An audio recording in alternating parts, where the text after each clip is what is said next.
Welcome to Sleep Audiobooks. If you would like our Better Sleep Quick Guide filled with proven techniques to improve sleep, sign up to our mailing list at sleepaudiobooks.com and we'll send the PDF as a thank you. Subscribing and leaving a comment helps this channel more than you know, so please feel free to offer suggestions for future audiobooks or to just say hi. Thank you for listening. We hope you have an excellent night's sleep. This is Sleep Audiobooks.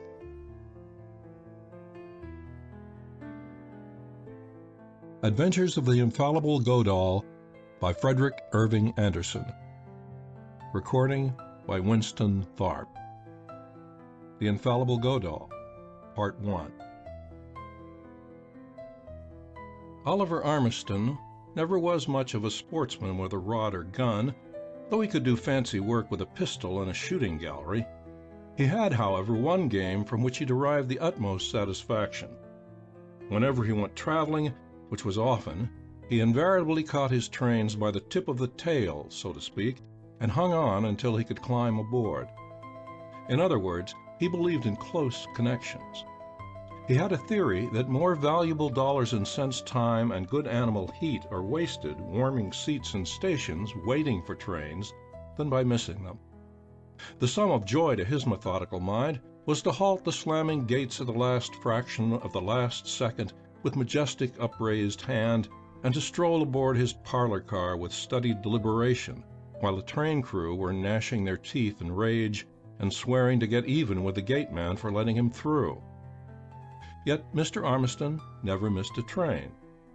A good many of them tried to miss him, but none ever succeeded. He reckoned time and distance so nicely that it really seemed as if his trains had nothing else half so important as waiting until Mr. Oliver Armiston got aboard. On this particular June day, he was due in New Haven at 2. If he failed to get there at 2 o'clock, he could very easily arrive at 3. But an hour is 60 minutes, and a minute is 60 seconds, and further, Mr. Armiston, having passed his word that he would be there at 2 o'clock, surely would be. On this particular day, by the time Armiston finally got to the Grand Central, the train looked like an odds-on favorite. In the first place, he was still in his bed at an hour when another and less experienced traveler would have been watching the clock in the station waiting room. In the second place, after kissing his wife in that absent-minded manner characteristic of true love, he became entangled in a Broadway traffic rush at the first corner. Scarcely was he extricated from this when he ran into a socialist mass meeting at Union Square. It was due only to the wits of his chauffeur that the taxicab was extricated with very little damage to the surrounding human scenery. But our man of method did not fret. Instead, he buried himself in his book, a treatise on cause and effect, which at that moment was lulling him with this soothing sentiment. There is no such thing as accident. The so-called accidents of everyday life are due to the preordained action of correlated causes, which is inevitable and over which man has no control.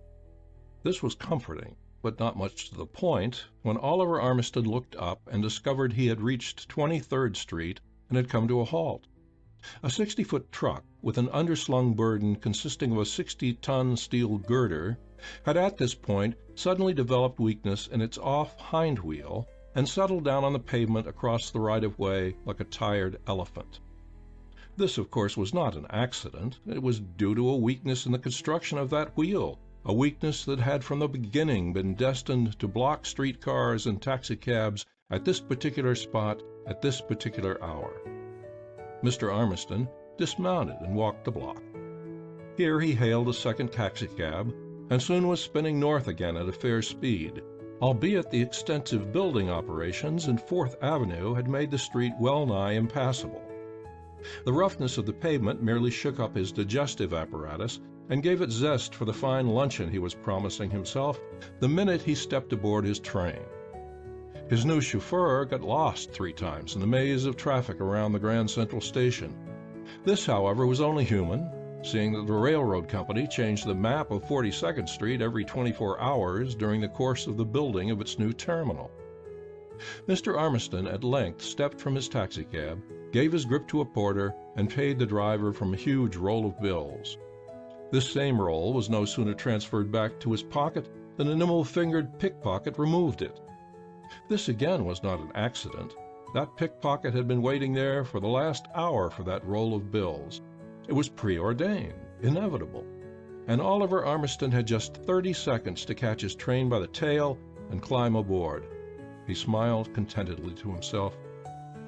It was not until he called for his ticket that he discovered his loss. For a full precious second he gazed at the hand that came away empty from his money pocket, and then, "I find I left my purse at home," he said, with a grand air he knew how to assume on occasion. "My name is Mr. Oliver Armiston." Now Oliver Armiston was a name to conjure with. "I don't doubt it," said the ticket agent dryly. "Mr. Andrew Carnegie was here yesterday begging car fare to 125th Street, and Mr. John D. Rockefeller quite frequently drops in and leaves his dollar watch in hock. Next." And the ticket agent glared at the man blocking the impatient line and told him to move on. Armiston flushed crimson. He glanced at the clock.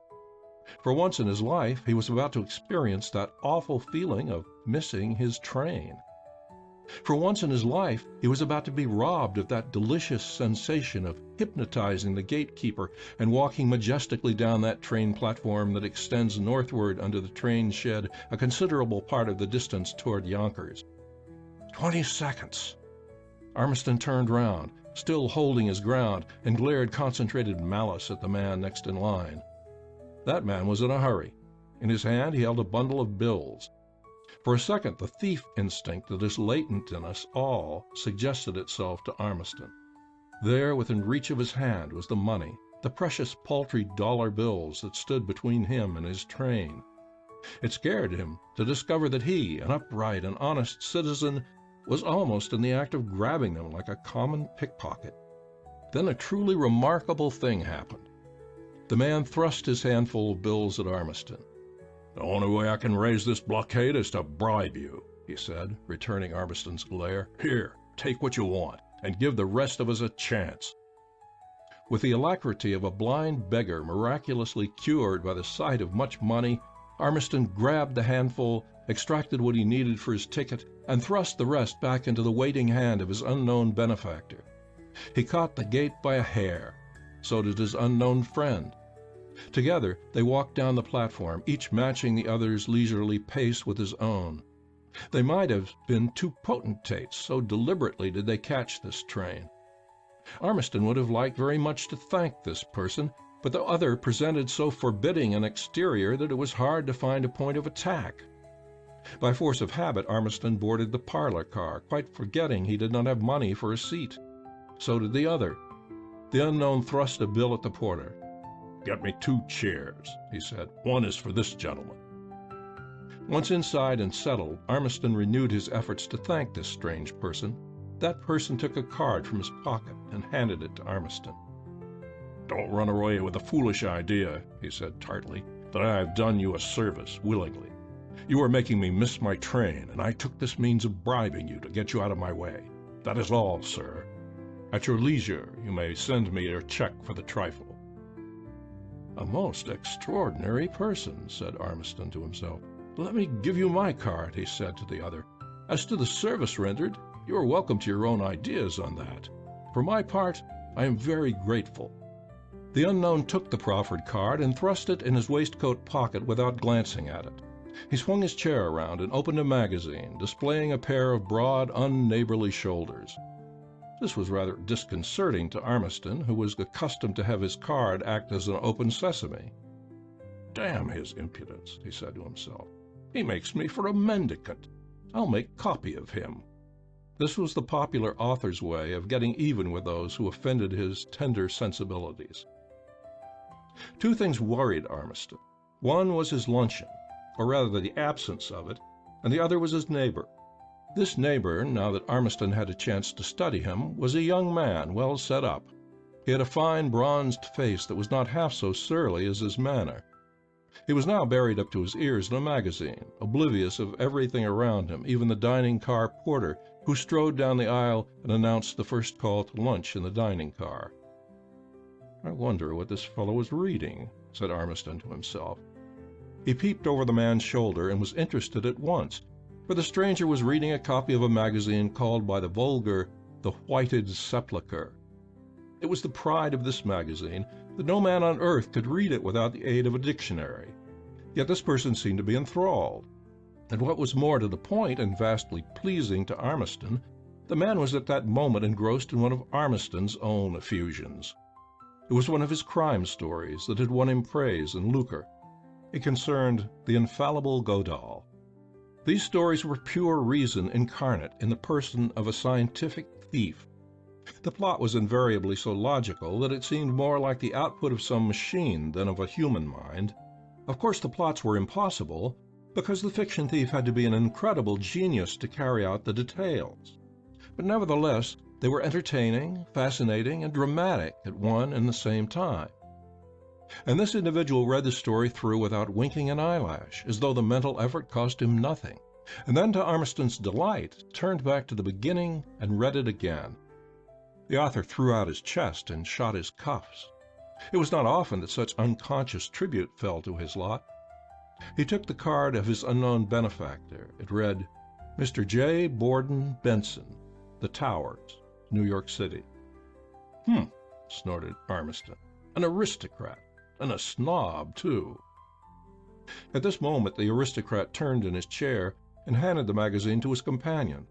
All his bad humor was gone. "Are you familiar," he asked, "with this man Ormiston's work? I mean, these scientific thief stories that are running now?" Yes. Yes, sputtered Ormiston, hastily putting the other's card away.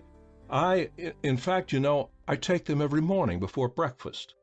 In a way, this was the truth, for Ormiston always began his day's writing before breakfasting. Mr. Benson smiled, a very fine smile, at once boyish and sophisticated. "Rather a heavy diet early in the morning, I should say," he replied. "Have you read this last one, then?" "Oh, yes," said the delighted author. "What do you think of it?" asked Benson. The author puckered his lips. "It is on a par with the others," he said. "Yes," said Benson thoughtfully. "I should say the same thing. And when we have said that, there is nothing left to say. They are truly a remarkable product. Quite unique, And yet," he said, frowning at Ormiston, "I believe that this man Ormiston is to be ranked as the most dangerous man in the world today." "Oh, I say," began Ormiston, but he checked himself, chuckling.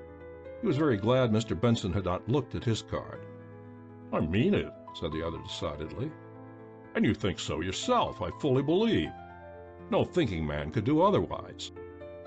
"In just what way? I must confess I have never thought of his work as anything but pure invention." It was truly delicious. Ormiston would certainly make copy of this person. "I will grant," said Benson, "that there is not a thief in the world today clever enough, brainy enough, to take advantage of the suggestions put forth in these stories. But some day there will arise a man to whom they will be as simple as an ordinary blueprint, and he will profit accordingly. This magazine, by printing these stories, is merely furnishing him with his tools, showing him how to work. And the worst of it is—" "Just a minute," said the author, "agreeing for the moment that these stories will be the tools of Ormiston's hero in real life some day, how about the popular magazines? They print 10 such stories to one of these by Ormiston." "Ah, my friend," said Benson, "you forget one thing. The popular magazines deal with real life, the possible, the usual. And in that very thing they protect the public against sharpers by exposing the methods of these same sharpers. But with Ormiston, no. Much as I enjoy him as an intellectual treat, I am afraid—" He didn't finish his sentence. Instead, he fell to shaking his head, as though in amazement at the devilish ingenuity of the author under discussion. "I am certainly delighted," thought that author, "that my disagreeable benefactor did not have the good grace to look at my card. This is really most entertaining." And then aloud, and treading on thin ice, "I should be very happy to tell Oliver what you say and see what he has to say about it." Benson's face broke into a wreath of wrinkles. "Do you know him? Well, I declare, that is a privilege. I heartily wish you would tell him." "Would you like to meet him? I'm under obligations to you. I can arrange a little dinner for a few of us." "No," said Benson, shaking his head. "I would rather go on reading him without knowing him." Authors are so disappointing in real life. He may be some puny, anemic little half-portion with dirty fingernails and all the rest that goes with genius. No offense to your friend. Besides, I'm afraid I might quarrel with him. "Last call for lunch in the dining car," sang the porter. Ambience was looking at his fingernails as the porter passed. They were manicured once a day. "Come lunch with me," said Benson heartily. "I should be pleased to have you as my guest. I apologize for being rude to you at the ticket window, but I did want to catch this train mighty bad." Ambience laughed. "Well, you have paid my car fare," he said, "and I won't deny I'm hungry enough to eat a 110-pound rail. I will let you buy me a meal, being penniless." Benson arose, and as he drew out his handkerchief, the card Ambience had given him fluttered into that worthy's lap. Ambience closed his hand over it, chuckling again. Fate had given him the chance of preserving his incognito with this person as long as he wished. It would be a rare treat to get him ranting again about the author Ambience. But Ambience's host did not rant against his favorite author. In fact, he was so enthusiastic over that man's genius that the same qualities which he decried as a danger to society, in his opinion, only added luster to the work. Benson asked his guest innumerable questions as to the personal qualities of his ideal, and Ambience shamelessly constructed a truly remarkable person. The other listened entranced. "No, I don't want to know him," he said. "In the first place, I haven't the time, and in the second, I'd be sure to start a row. And then there is another thing. If he is half the man I take him to be from what you say, he wouldn't stand for people fawning on him and telling him what a wonder he is. That's about what I should be doing, I'm afraid." "Oh," said Ambience, "he isn't so bad as that. He is a sensible chap, with clean fingernails and all that, you know, and he gets a haircut once every 3 weeks, the same as the rest of us." "I'm glad to hear you say so, Mr. Benson fell to chuckling. "By gad," he said, "here we have been talking with each other for an hour, and I haven't so much as taken a squint at your card to see who you are." He searched for the card Ambience had given him. "Call it Brown," said Ambience, lying gorgeously and with a feeling of utmost righteousness. "Martin Brown, single, read and write, color white, laced shoes, and derby hat, as the police say." "All right, Mr. Brown, glad to know you. We will have some cigars. You have no idea how much you interest me, Mr. Brown. How much does Ambience get for his stories?" "Every word he writes brings him the price of a good cigar. I should say he makes $40,000 a year." That's better than Godahl, his star creation, would bag as a thief, I imagine, let alone the danger of getting snipped with a pistol ball on a venture." Ambience puffed up his chest and shot his cuffs again. "How does he get his plots?" Ambience knitted his ponderous brows. "There's the rub," he said. "You can talk about so-and-so much a word until you are deaf, dumb, and blind. But after all, it isn't the number of words or how they are strung together that makes a story. It is the ideas, and ideas are scarce." "I have an idea that I always wanted to have Ambience get a hold of, just to see what he could do with it. If you will pardon me, to my way of thinking, the really important thing isn't the ideas, but how to work out the details." "What's your idea?" asked Ambience hastily. He was not adverse to appropriating anything he encountered in real life and dressing it up to suit his taste. "I'll pass it along to Ambience if you say so." "Will you? That's capital.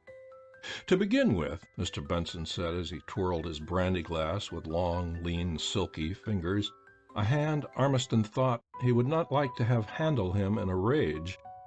"To begin with, Godahl, this thief, is not an ordinary thief. He is a highbrow. He has made some big hauls. He must be a very rich man now, eh? You see that he is quite real to me.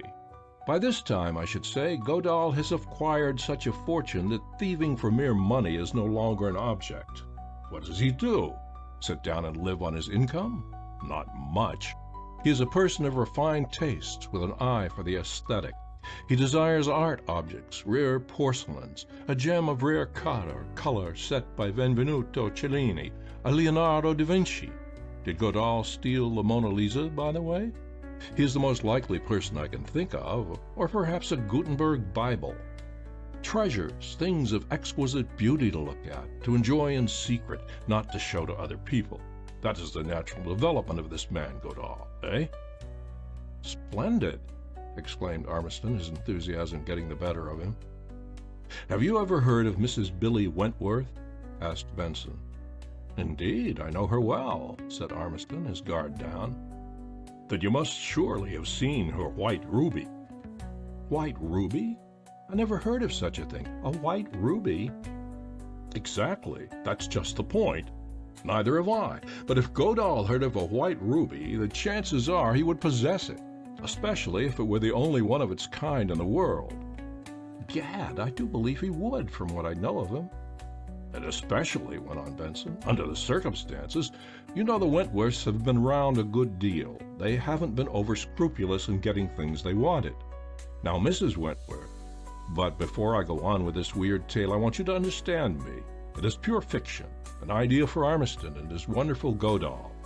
I am merely suggesting the Wentworths as fictitious characters." "I understand," said Armiston. "Mrs. Wentworth might very well possess this white ruby. Let's say she stole it from some potentate's household in the Straits settlements. She gained admittance by means of the official position of her husband. They can't accuse her of theft. All they can do is steal the gem back from her. It is a sacred stone, of course. They always are in fiction stories. And the usual tribe of jugglers, rug peddlers, and so on, all disguised, you understand, have followed her to America, seeking a chance, not on her life, not to commit violence of any kind, but to steal that stone. She can't wear it," went on Benson. "All she can do is hide it away in some safe place." "What is a safe place? Not a bank. Godahl could crack a bank with his little finger. So might these East Indian fellows laboring under the call of religion. Not in a safe. That would be folly." "How then?" put in Armiston eagerly. "Ah, there you are. That's for Godahl to find out. He knows, let us say, that these foreigners in one way or another have turned Mrs. Wentworth's apartments upside down. They haven't found anything. He knows that she keeps that white ruby in that house. Where is it? Ask Godahl. Do you see the point? Has Godahl ever cracked a nut like that? No. Here he must be the cleverest detective in the world and the cleverest thief at the same time. Before he can begin thieving, he must make his blueprints. When I read Armiston," continued Benson, "that is the kind of problem that springs up in my mind. I am always trying to think of some knot this wonderful thief would have to employ his best powers to unravel. I think of some weird situation like this one. I say to myself, good, I will write that. I will be as famous as Armiston. I will create another Godahl. But," he said with a wave of his hands, "what is the result? I tie the knot, but I can't untie it. The trouble is, I am not a Godahl, and this man Armiston, as I read him, is Godahl. He must be, or else Godahl would not be made to do the wonderful things he does. Hello! New Haven already? Mighty sorry to have you go, old chap. Great pleasure. When you get to town, let me know. Maybe I will consent to meet Armiston." Armiston's first care on returning to New York was to remember the providential loan by which he had been able to keep clean his record of never missing a train. He counted out the sum in bills, wrote a polite note, signed it Martin Brown, and dispatched it by messenger boy to J. Borden Benson, the Towers. The Towers, the address Mr. Benson's card bore, is an ultra-fashionable apartment hotel on Lower Fifth Avenue. It maintains all the pomp and solemnity of an English ducal castle. Armiston remembered having on a remote occasion taken dinner there with a friend, and the recollection always gave him a chill. It was like dining among ghosts of kings, so grand and funereal was the air that pervaded everything. Armiston, who could not forbear curiosity as to his queer benefactor, took occasion to look him up in the Blue Book and the club directory, and found that J. Borden Benson was quite some personage, several lines being devoted to him. This was extremely pleasing. Armiston had been thinking of that white ruby yarn. It appealed to his sense of the dramatic. He would work it up in his best style, and on publication have a fine laugh on Benson by sending him an autographed copy, and thus waking that gentleman up to the fact that it really had been the great Armiston in person he had befriended and entertained. What a joke it would be on Benson, thought the author, not without an intermixture of personal vanity, For even a genius such as he was not blind to flattery, properly applied, and Benson unknowingly had laid it on thick. And, by gad, thought the author, I will use the Wentworths as the main characters, as the victims of Godahl. They are just the people to fit into such a romance. Benson put money in my pocket, though he didn't suspect it. Luckily, he didn't know what shifts we popular authors are put to for plots. Suiting the action to the words, Ormiston and his wife accepted the next invitation they received from the Wentworths. Mrs. Wentworth, be it understood, was a lion hunter. She was forever trying to gather around her such celebrities as Ormiston the author, Brackens the painter, Johansen the explorer, and others. Ormiston had always withstood her wiles. He always had some excuse to keep him away from her gorgeous table where she exhibited her lions to her simpering friends. There were many undesirables sitting at the table, idle rich youths, girls of the fast hunting set, and so on, and they all gravely shook the great author by the hand and told him what a wonderful man he was. As for Mrs. Wentworth, she was too highly elated at her success in roping him for sane speech, and she fluttered about him like a hysterical bridesmaid. But Ormiston noted with relief one of his pals was there, Johansen. Over cigars and cognac, he managed to buttonhole the explorer. Johansen, he said, you have been everywhere. You are mistaken there, said Johansen. I have never before tonight been north of 59th Street in New York. Yes, but you have been in Java and Ceylon and the settlements. Tell me, have you ever heard of such a thing as a white ruby? The explorer narrowed his eyes to a slit and looked queerly at his questioner. That's a queer question, he said in a low voice, to ask in this house. Ormiston felt his pulse quicken. Why? He asked, assuming an air of surprised innocence. If you don't know, said the explorer shortly, I certainly will not enlighten you. All right, as you please. But you haven't answered my question yet. Have you ever heard of a white ruby? I don't mind telling you that I have heard of such a thing. That is, I have heard there is a ruby in existence that is called the white ruby. It isn't really white, you know. It has a purplish tinge. But the old heathen who rightly owns it likes to call it white, just as he likes to call his blue and gray elephants white. Who owns it? Asked Ormiston, trying his best to make his voice sound natural. To find in this manner that there was some parallel for the mystical white ruby of which Benson had told him appealed strongly to his super-developed dramatic sense. He was now as keen on the scent as a hound. Johansen took to drumming on the tablecloth. He smiled to himself, and his eyes glowed. Then he turned and looked sharply at his questioner. I suppose, he said, that all things are grist to a man of your trade? If you are thinking of building a story around the white ruby, I can think of nothing more fascinating.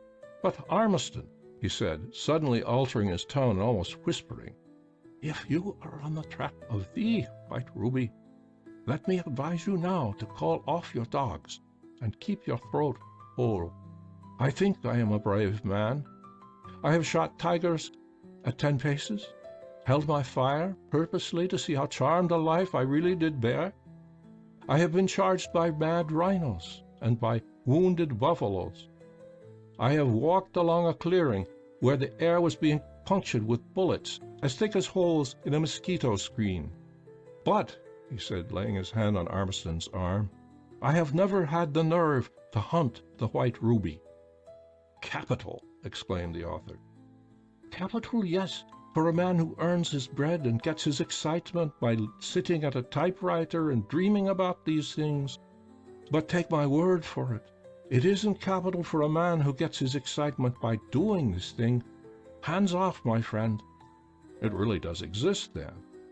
Johansen puckered his lips. So they say, he said. What's it worth? Worth? What do you mean by worth? Dollars and cents? What is your child worth to you?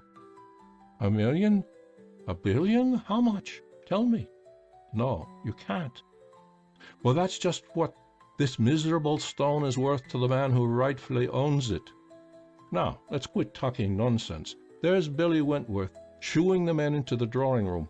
I suppose we shall be entertained this evening by some of the $100-a-minute song words, as usual.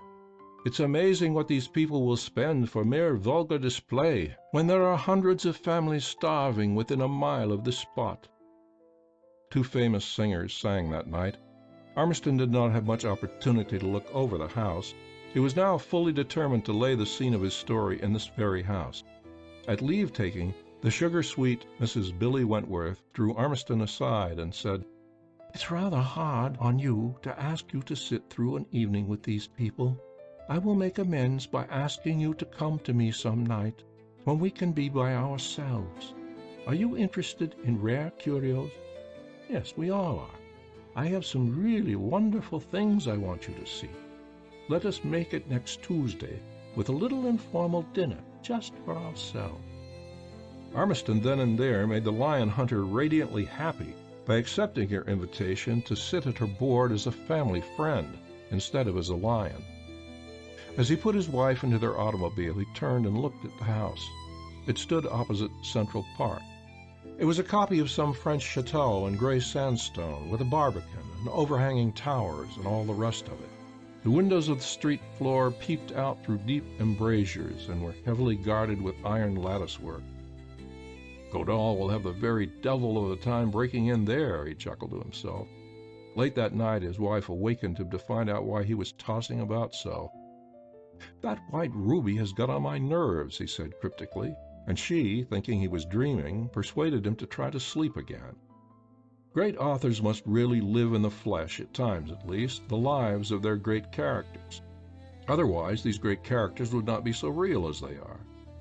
Here was Ormiston, who had created a Superman in the person of Godahl the thief. For 10 years he had written nothing else. He had laid the life of Godahl out in squares, thought for him, dreamed about him, set him to new tasks, gone through all sorts of queer adventures with him. And this same Godahl had amply repaid him. He had raised the author from the ranks of struggling amateurs to a position among the most highly paid fiction writers in the United States. He had brought him ease and luxury. Ormiston did not need the money anymore. The serial rights telling of the exploits of this Godahl had paid him handsomely.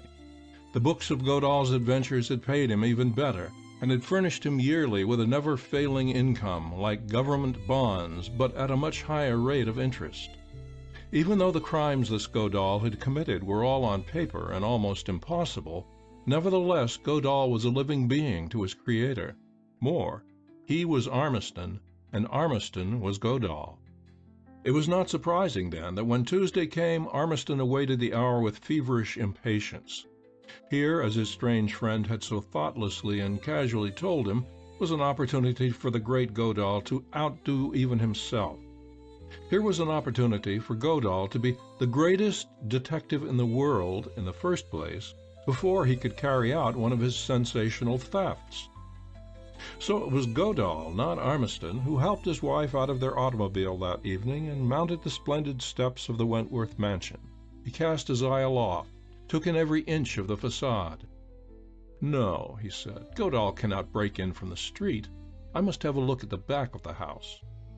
He cast his eyes on the ironwork that guarded the deep windows giving on the street. It was not iron, after all, but chilled steel sunk into armored concrete. The outposts of this house were as safely guarded as the vault of the United States Mint. "It's got to be from the inside," he said, making mental note of the fact. The butler was stone deaf. This was rather singular.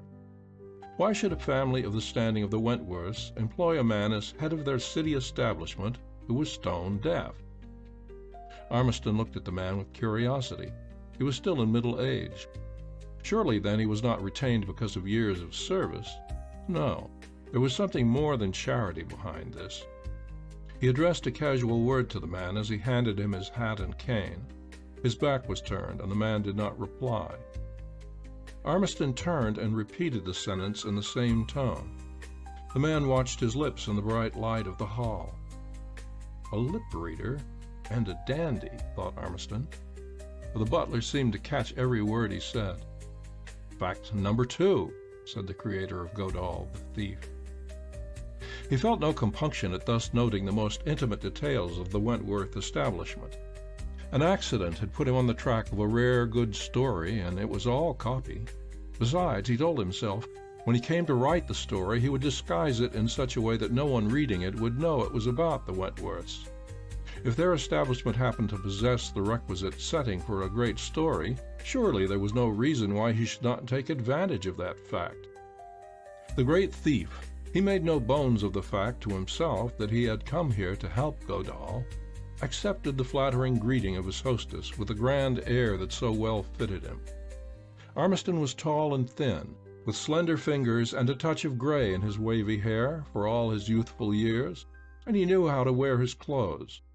Mrs. Wentworth was proud of him as a social ornament, even aside from his glittering fame as an author.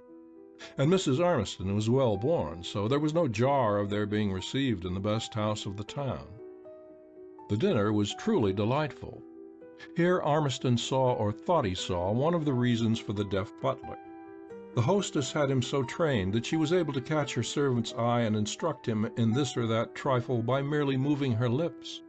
It was almost uncanny, thought the author, this silent conversation the deaf man and his mistress were able to carry on unnoticed by the others.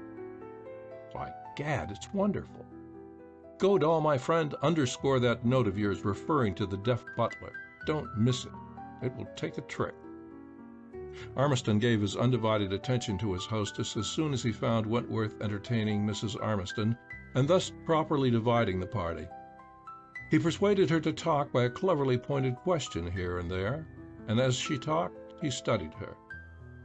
"We are going to rob you of your precious white ruby, my friend," he thought humorously to himself. "And while we are laying our wires, there is nothing about you too small to be worthy of our attention." Did she really possess the white ruby? Did this man Benson know anything about the white ruby?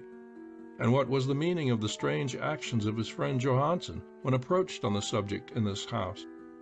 His hostess came to have a wonderful fascination for him. He pictured this beautiful creature so avid in her lust for rare gems that she actually did penetrate the establishment of some heathen potentate in the Straits simply for the purpose of stealing the mystic stone. "Have you ever by any chance been in the Straits?" he asked indifferently. "Wait," Mrs. Wentworth said with a laugh as she touched his hand lightly. "I have some curios from the Straits, and I will venture to say you have never seen their like." Half an hour later they were all seated over coffee and cigarettes in Mrs. Wentworth's boudoir. It was indeed a strange place. There was scarcely a single corner of the world that had not contributed something to its furnishing. Carvings of teak and ivory, hangings of sweet-scented vegetable fibers, lamps of jade, queer little gods all sitting like Buddha with their legs drawn up under them, carved out of jade or sardonyx, scarves of Baroque pearls, Darjeeling turquoises. Ormiston had never before seen such a collection, and each item had its story. He began to look on this frail little woman with different eyes. She had been and seen and done, and the tale of her life, which she had actually lived, outshone even that of the glittering rascal Godahl, who was standing beside him now and directing his ceaseless questions. "Have you any rubies?" he asked. Mrs. Wentworth bent before a safe in the wall. With swift fingers she whirled the combination. The keen eyes of Ormiston followed the bright knob like a cat. "Fact number 3, said the Godahl in him as he mentally made note of the numbers. 5, 8, 7, 4, 6. That's the combination." Mrs. Wentworth showed him 6 pigeon-blood rubies.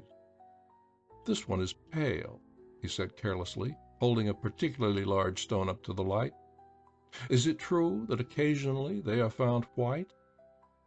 His hostess looked at him before answering. He was intent on a deep red stone he held in the palm of his hand. It seemed 1,000 miles deep. "What a fantastic idea," she said. She glanced at her husband, who had reached out and taken her hand in a naturally affectionate manner. "Fact number 4, mentally noted Ormiston. Are you not in mortal fear of robbery with all this wealth?" Mrs. Wentworth laughed lightly. "That is why we live in a fortress," she said. "Have you never, then, been visited by thieves?" said the author boldly. "Never," she said. A lie, thought Ormiston. Fact number 5. We are getting on swimmingly. "I do not believe that even your Godahl the Infallible could get in here," Mrs. Wentworth said. "Not even the servants enter this room. That door is not locked with a key, yet it locks. I am not much of a housekeeper," he said lazily, "but such housekeeping as is done in this room is all done by these poor little hands of mine. No, most amazing. May I look at the door?" "Yes, Mr. Godahl," said this woman who had lived more lives than Godahl himself. Ormiston examined the door, this strange device that locked without a key, apparently indeed without a lock, and came away disappointed. "Well, Mr. Godahl?" his hostess said tauntingly. He shook his head in perplexity. "Most ingenious," he said, and then suddenly, "Yet I will venture that if I turned Godahl loose on this problem, he would solve it." "What fun!" she cried, clapping her hands. "You challenge him?" asked Ormiston. "What nonsense is this?" cried Wentworth, coming forward. "No nonsense at all," said Mrs. Wentworth. "Mr. Ormiston has just said that his Godahl could rob me. Let him try. If he can, if mortal man can gain the secret of ingress and egress of this room, I want to know it. I don't believe mortal man can enter this room." Ormiston noticed a strange glitter in her eyes. Gad, she was born to the part. What a woman, he thought. And then aloud, "I will set him to work. I will lay the scene of his exploit in, say, Hungary, where this room might well exist in some feudal castle. How many people have entered this room since it was made the storehouse of all this wealth?" "Not 6, beside yourself," replied Mrs. Wentworth. "Then no one can recognize it if I describe it in a story. In fact, I will change the material details. We will say that it is not jewels Godahl is seeking. We will say that it is a—" Mrs. Wentworth's hand touched his own. The tips of her fingers were cold. "A white ruby," she said. "Gad, what a thoroughbred!" he exclaimed to himself, or to Godahl. And then aloud, "Capital! I will send you a copy of the story autographed." The next day he called at the Towers and sent up his card to Mr. Benson's apartments. Surely a man of Benson's standing could be trusted with such a secret. In fact, it was evidently not a secret to Benson, who in all probability was one of the 6 Mrs. Wentworth said had entered that room. Ormiston wanted to talk the matter over with Benson. He had given up his idea of having fun with him by sending him a marked copy of the magazine containing his tale. His story had taken complete possession of him, as always had been the case when he was at work dispatching Godahl on his adventures. "If that ruby really exists," Ormiston said, "I don't know whether I shall write the story or steal the ruby for myself. Benson is right. Godahl should not steal any more for mere money. He is after rare, unique things now, and I am Godahl.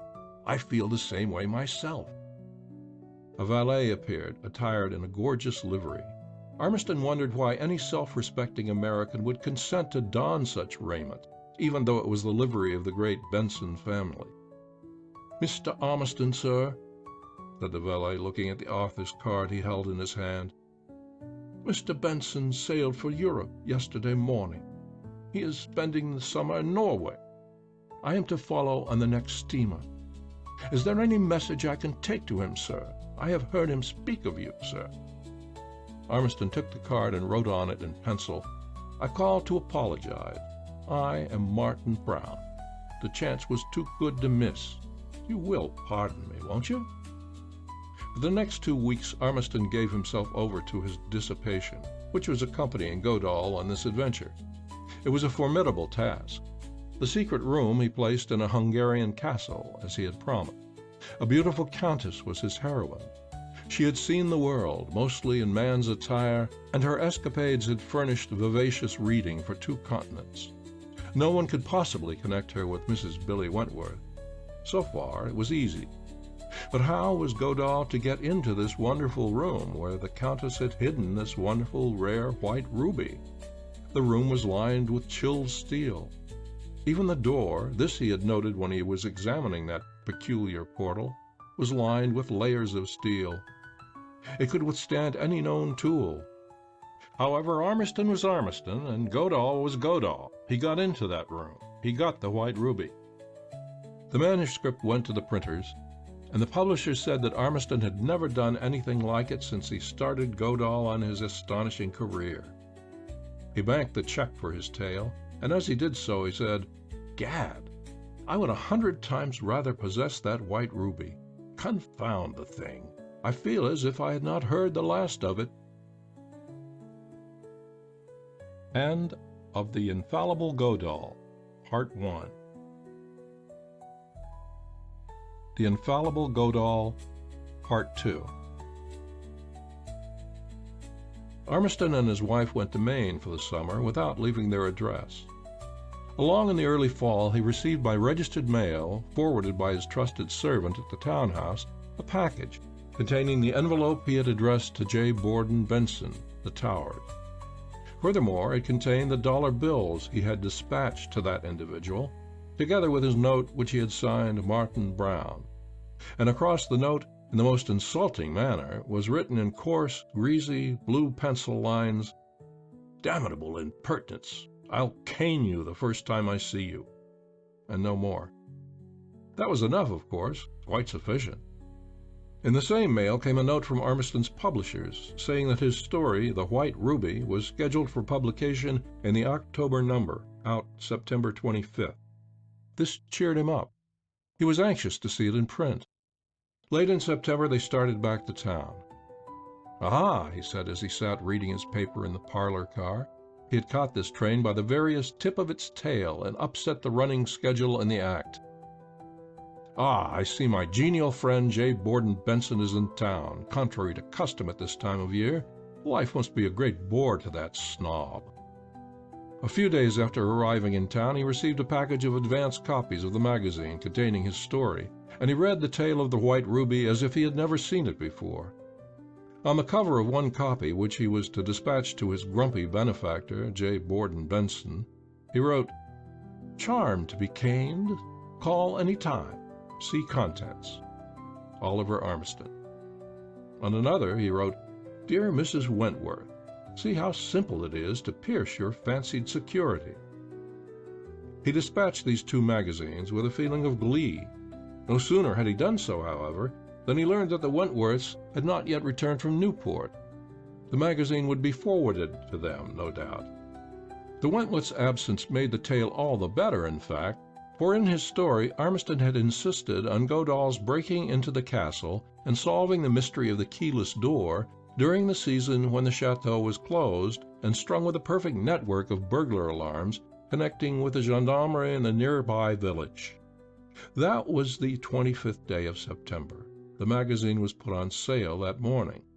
On the 26th day of September, Ormiston bought a late edition of the afternoon paper from a leather-lunged boy who was hawking "Extra" in the street. Across the first page, the headlines met his eye. "Robbery and murder in the Wentworth mansion. Private watchman summoned by burglar alarm at 10 o'clock this morning finds servant with skull crushed on floor of mysterious steel-doored room. Murdered man's pockets filled with rare jewels. Police believe he was murdered by Confederate who escaped. The Wentworth butler, stone deaf, had just returned from Newport to open house at time of murder." It was 10 o'clock that night when an automobile drew up at Ormiston's door, and a tall man with a square jaw, square shoes, and a square mustache alighted.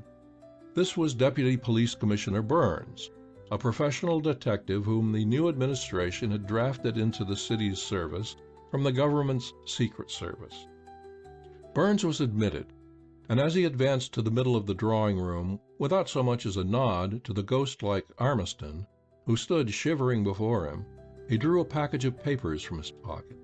"I presume you have seen all the evening papers," he said, spitting his words through his half-closed teeth with so much show of personal malice that Ormiston, never a brave man, in spite of his Godahl, cowered before him. Ormiston shook his head dumbly at first, but at length he managed to say, "Not all, no." The deputy commissioner, with much deliberation, drew out the latest edition and handed it to Ormiston without a word. It was the Evening News. The first page was divided down its entire length by a black line. On one side, and occupying 4 columns, was a word-for-word reprint of Armistead's story, The White Ruby. On the other, the facts in deadly parallel, was a graphic account of the robbery and murder at the home of Billy Wentworth.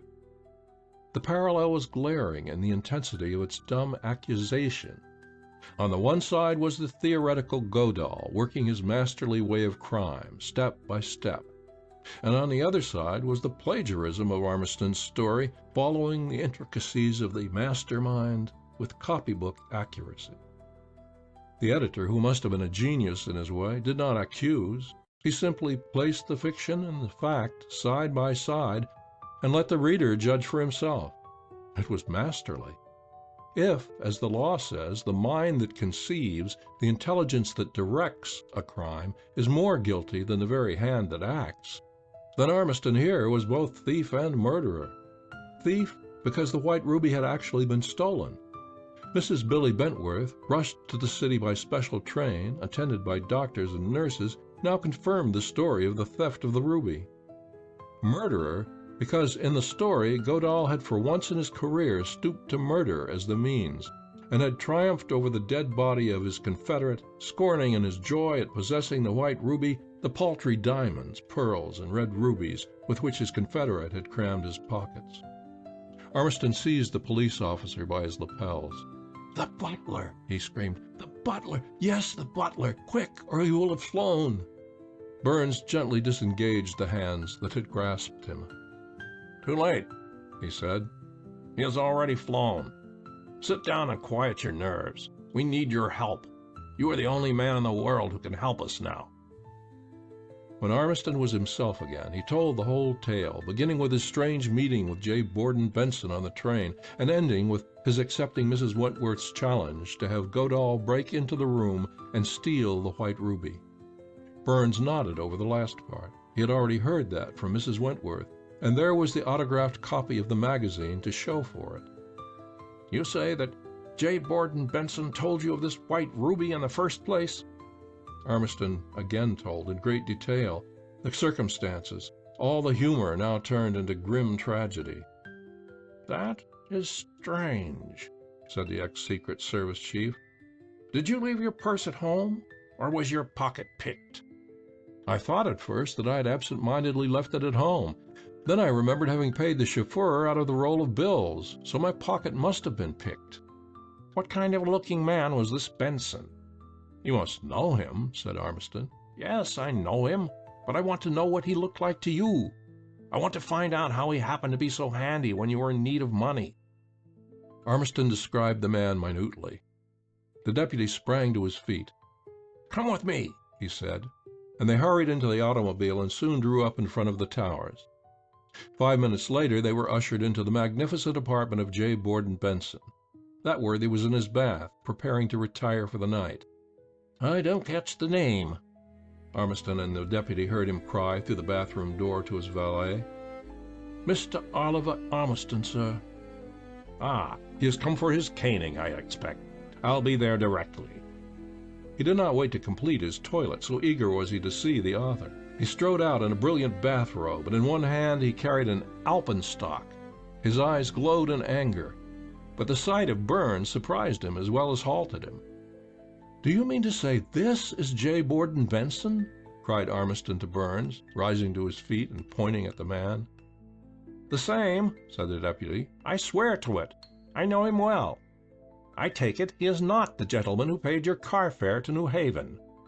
"Not by £100!" exclaimed Armistead as he surveyed the huge bulk of the elephantine clubman.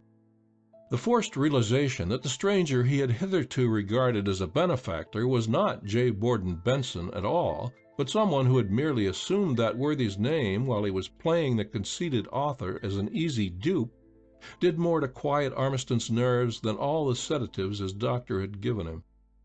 It was a badly dashed popular author who sat down with the deputy commissioner in his library an hour later. He would gladly have consigned Godahl to the bottom of the sea, but it was too late. Godahl had taken the trick. "How do you figure it?" Armistead asked, turning to the deputy.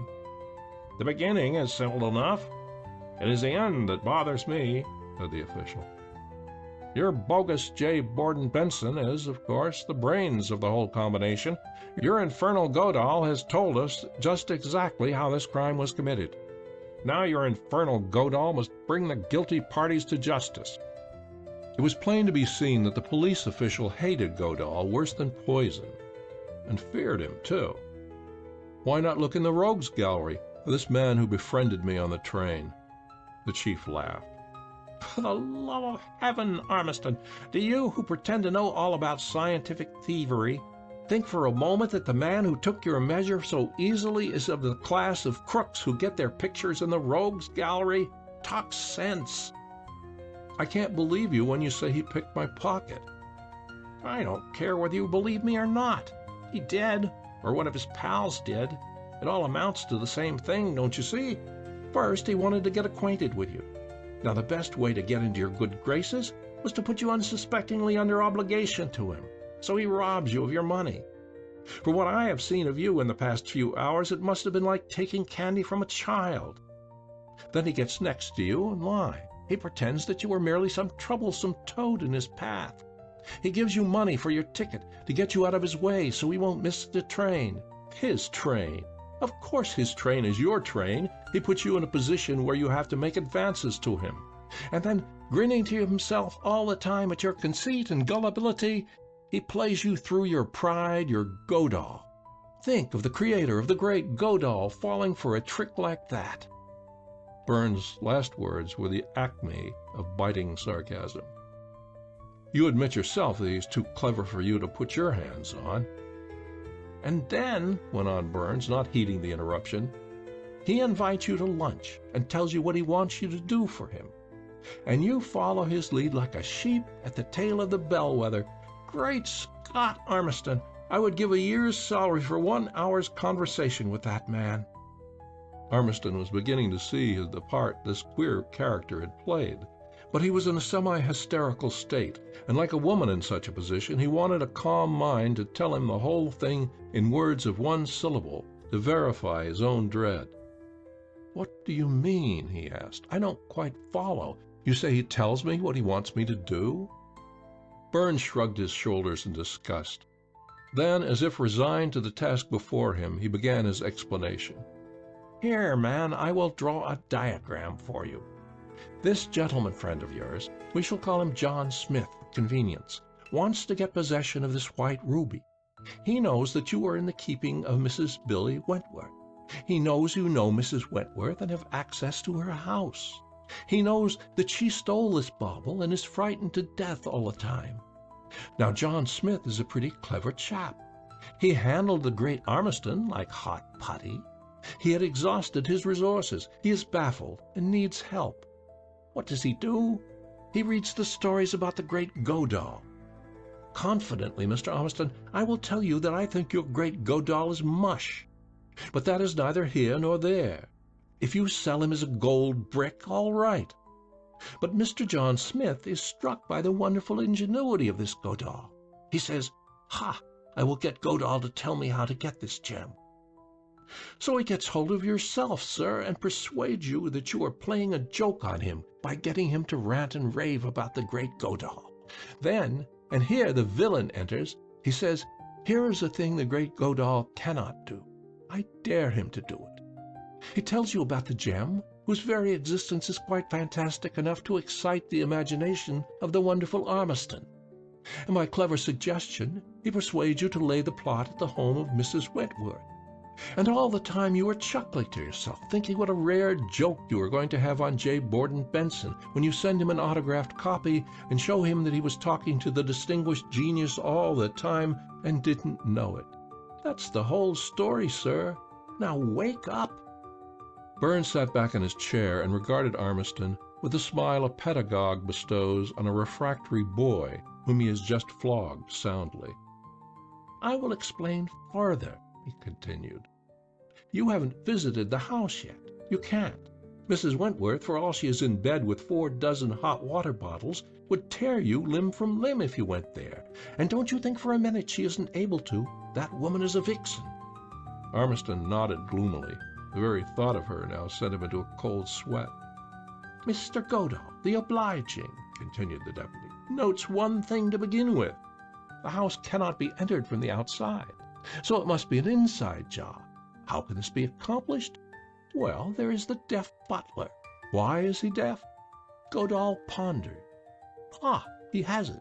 The Wentworths are so dependent on servants that they must have them round at all times. The butler is the one who is constantly about them. They are worried to death by their possession of this white ruby. Their house has been raided from the inside a dozen times. Nothing is taken, mind you. They suspect their servants. This thing haunts them, but the woman will not give up this foolish bauble. So she has as her major domo a man who cannot understand a word in any language unless he is looking at the speaker and is in a bright light. He can only understand the lips. Handy, isn't it? In a dull light or with their backs turned, they can talk about anything they want to. This is a jewel of a butler. But, added Burns, one day a man calls. He is a lawyer. He tells the butler he is heir to a fortune, $50,000. He must go to Ireland to claim it. Your friend on the train, he is the man, of course, sends your butler to Ireland. So this precious butler is lost. They must have another. Only a deaf one will do. And they find just the man they want, quite accidentally, you understand. Of course it is Godahl, with forged letters, saying he has been in service in great houses. Presto! The great Godahl himself is now the butler. It is simple enough to play deaf. You say this is fiction. Let me tell you this. 6 weeks ago, the Wentworths actually changed butlers. That hasn't come out in the papers yet.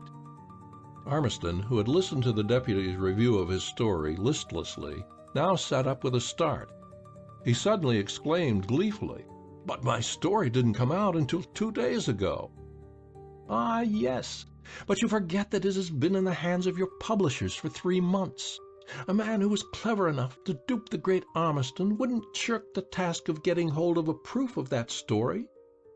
Armiston sank deeper into his chair. "Once Godahl got inside the house, the rest was simple. He corrupted one of the servants. He opened the steel-lined door with the flame of an oxyacetylene torch. As you say in your story, that flame cut steel like wax. He didn't have to bother about the lock. He simply cut the door down. Then he put his confederate in good humor by telling him to fill his pockets with the diamonds and other junk in the safe, which he obligingly opens. One thing bothers me, Armiston. How did you find out about that infernal contraption that killed the confederate?" Armiston buried his face in his hands. Burns rudely shook him. "Come," he said, "you murdered that man, though you are innocent. Tell me how." "Is this the 3rd degree?" said Armiston. "It looks like it," said the deputy grimly as he nodded his stubby mustache. Armiston drew a long breath, like one who realizes how hopeless is his situation. He began to speak in a low tone. All the while the deputy glared at Godahl's inventor with his accusing eye. "When I was sitting at the treasure room with the Wentworths and my wife playing auction bridge, I dismissed the puzzle of the door as easily solved by means of the blazing flame. The problem was not to get into the house or into this room, but to find the ruby. It was not in the safe." "No, of course not. I suppose your friend on the train was kind enough to tell you that. He had probably looked there himself." "Gad, he did tell me that, come to think of it. Well, I studied that room. I was sure that that white ruby, if it really existed, was within 10 feet of me. I examined the floor, the ceiling, the walls. No result. But," he said, shivering as if in a draught of cold air, "there was a chest in that room made of Lombardy oak." The harassed author buried his face in his hands. "Oh, this is terrible," he moaned. "Go on," said the deputy in his colorless voice. "I can't. I tell it all in the story. Heaven help me." "I know you tell it all in the story," came the rasping voice of Burns. "But I want you to tell it to me. I want to hear it from your own lips, as Armiston, you understand, whose devilry has just killed a man. Not as your damnable Godahl." "The chest was not solid oak," went on Armiston. "It was solid steel, covered with oak to disguise it." "How did you know that?" "I had seen it before. Where? In Italy, 15 years ago, in a decayed castle back through the Soldini Pass from Lugano. It was the possession of an old nobleman, a friend of mine. Huh, grunted the deputy. And then, well, how did you know it was the same one? By the inscription carved on the front. It was, but I have told this all in print already. Why need I go over it all again? I want to hear it again, from your own lips. Maybe there are some points you did not tell in print. Go on. The inscription was Sanctus Dominus. The deputy smiled grimly. Very fitting, I should say. Praise the Lord, with the most diabolical engine of destruction I have ever seen. And then, said Ormiston, there was the owner's name, Arno Petroni. Queer name, that. Yes, said the deputy dryly. You hit on this as the receptacle for the white ruby. If it were the same one I saw in Lugano, and I felt sure it was certain death to attempt to open it. That is, for one who did not know how. Such machines were common enough in the Middle Ages. There was an obvious way to open it. It was meant to be obvious. To open it that way was inevitable death. It released tremendous springs that crushed anything within a radius of 5 feet. You saw that? I did, said the deputy, and he shuddered as he spoke. Then, bringing his fierce face within an inch of the cowering Ormiston, he said, You knew the secret spring by which that safe could be opened as simply as a shoebox, eh? Ormiston nodded his head. But Godahl did not, he said. Having recognized this terrible chest, went on the author, I guessed it must be the hiding place of the jewel for 2 reasons. In the first place, Mrs. Wentworth had avoided showing it to us. She passed it by as a mere bit of curious furniture. Second, it was too big to go through the door or any one of the windows. They must have gone to the trouble of taking down the wall to get that thing in there. Something of a task, too, considering it weighs about 2 tons. You didn't bring out that point in your story, didn't I? I fully intended to. Maybe, said the deputy, watching his man sharply, it so impressed your friend who paid your car fare to New Haven that he clipped it out of the manuscript when he borrowed it. There is no humor in this affair, sir, if you will pardon me, said Ormiston. That is quite true. Go ahead. The rest you know. Godahl, in my story, the thief in real life, had to sacrifice a life to open that chest. So he corrupted a small kitchen servant, filling his pockets with those other jewels, and told him to touch the spring. You murdered that man in cold blood, said the deputy, rising and pacing the floor. The poor deluded devil, from the looks of what's left of him, never let out a whimper, never knew what hit him. Here, take some more of this brandy. Your nerves are in a bad way. What I can't make out is this, said Ormiston after a time. There was $1 million worth of stuff in that room that could have been put into a quart measure. Why did not this thief, who was willing to go to all the trouble to get the white ruby, take some of the jewels? Nothing is missing beside the white ruby, as I understand it, is there? No, said the deputy, not a thing. Here comes a messenger boy. For Mr. Ormiston? Yes, he said to the entering maid. The boy handed him a package for which the deputy signed. This is for you, he said, turning to Ormiston as he closed the door. Open it. When the package was opened, the first object to greet their eyes was a roll of bills. This grows interesting, said Burns. He counted the money. $39. Your friend evidently is returning the money he stole from you at the station. What does he have to say for himself? I see there's a note. He reached over and took the paper out of Ormiston's hands. It was an ordinary bond stationery, with no identifying marks of any consequence. The note was written in bronze ink in a careful copperplate hand, very small and precise. It read, Most Excellency, sir, herewith most honored dollars I am dispatching complete. Regretful extremely of sad blood being not to be prevented. Accept trifle from true friend. That was all. There's a jeweler's box, said Burns. Open it. Inside the box was a lozenge-shaped diamond about the size of a little fingernail. It hung from a tiny bar of silver, highly polished and devoid of ornament. On the back, under the clasp pin, were several microscopic characters. There were several obvious clues to be followed. The messenger boy, the lawyers who induced the deaf butler to go to Ireland on what later proved to be a wild goose chase, the employment agency through which the new butler had been secured, and so on. But all of these avenues proved too respectable to yield results. Deputy Burns had early arrived at his own conclusions, by virtue of the knowledge he had gained as government agent. Yet to appease the popular indignation, he kept up a desultory search for the criminal. It was natural that Ormiston should think of his friend Johansen at this juncture. Johansen possessed that wonderful oriental capacity of aloofness, which we Westerners are so ready to term indifference or lack of curiosity. "No, I thank you," said Johansen. "I'd rather not mix in." The pleadings of the author were in vain. His words fell on deaf ears. "If you will not lift a hand because of your friendship for me," said Ormiston bitterly, "then think of the law. Surely there is something due justice when both robbery and bloody murder have been committed." "Justice!" cried Johansen in scorn. "Justice, you say? My friend, if you steal from me, and I reclaim by force that which is mine, is that injustice? If you cannot see the idea behind that, surely, then, I cannot explain it to you." "Answer one question," said Ormiston. "Have you any idea who the man was I met on the train?" "For your own peace of mind, yes. As a clue leading to where you so glibly term justice, pshaw! Tonight's sundown would be easier for you to catch than this man if I know him. Mind you, Ormiston, I do not know, but I believe. Here is what I believe. In a dozen courts of kings and petty princelings that I know of in the East, there are Westerners retained as advisers. Fiscal agents, they usually call them.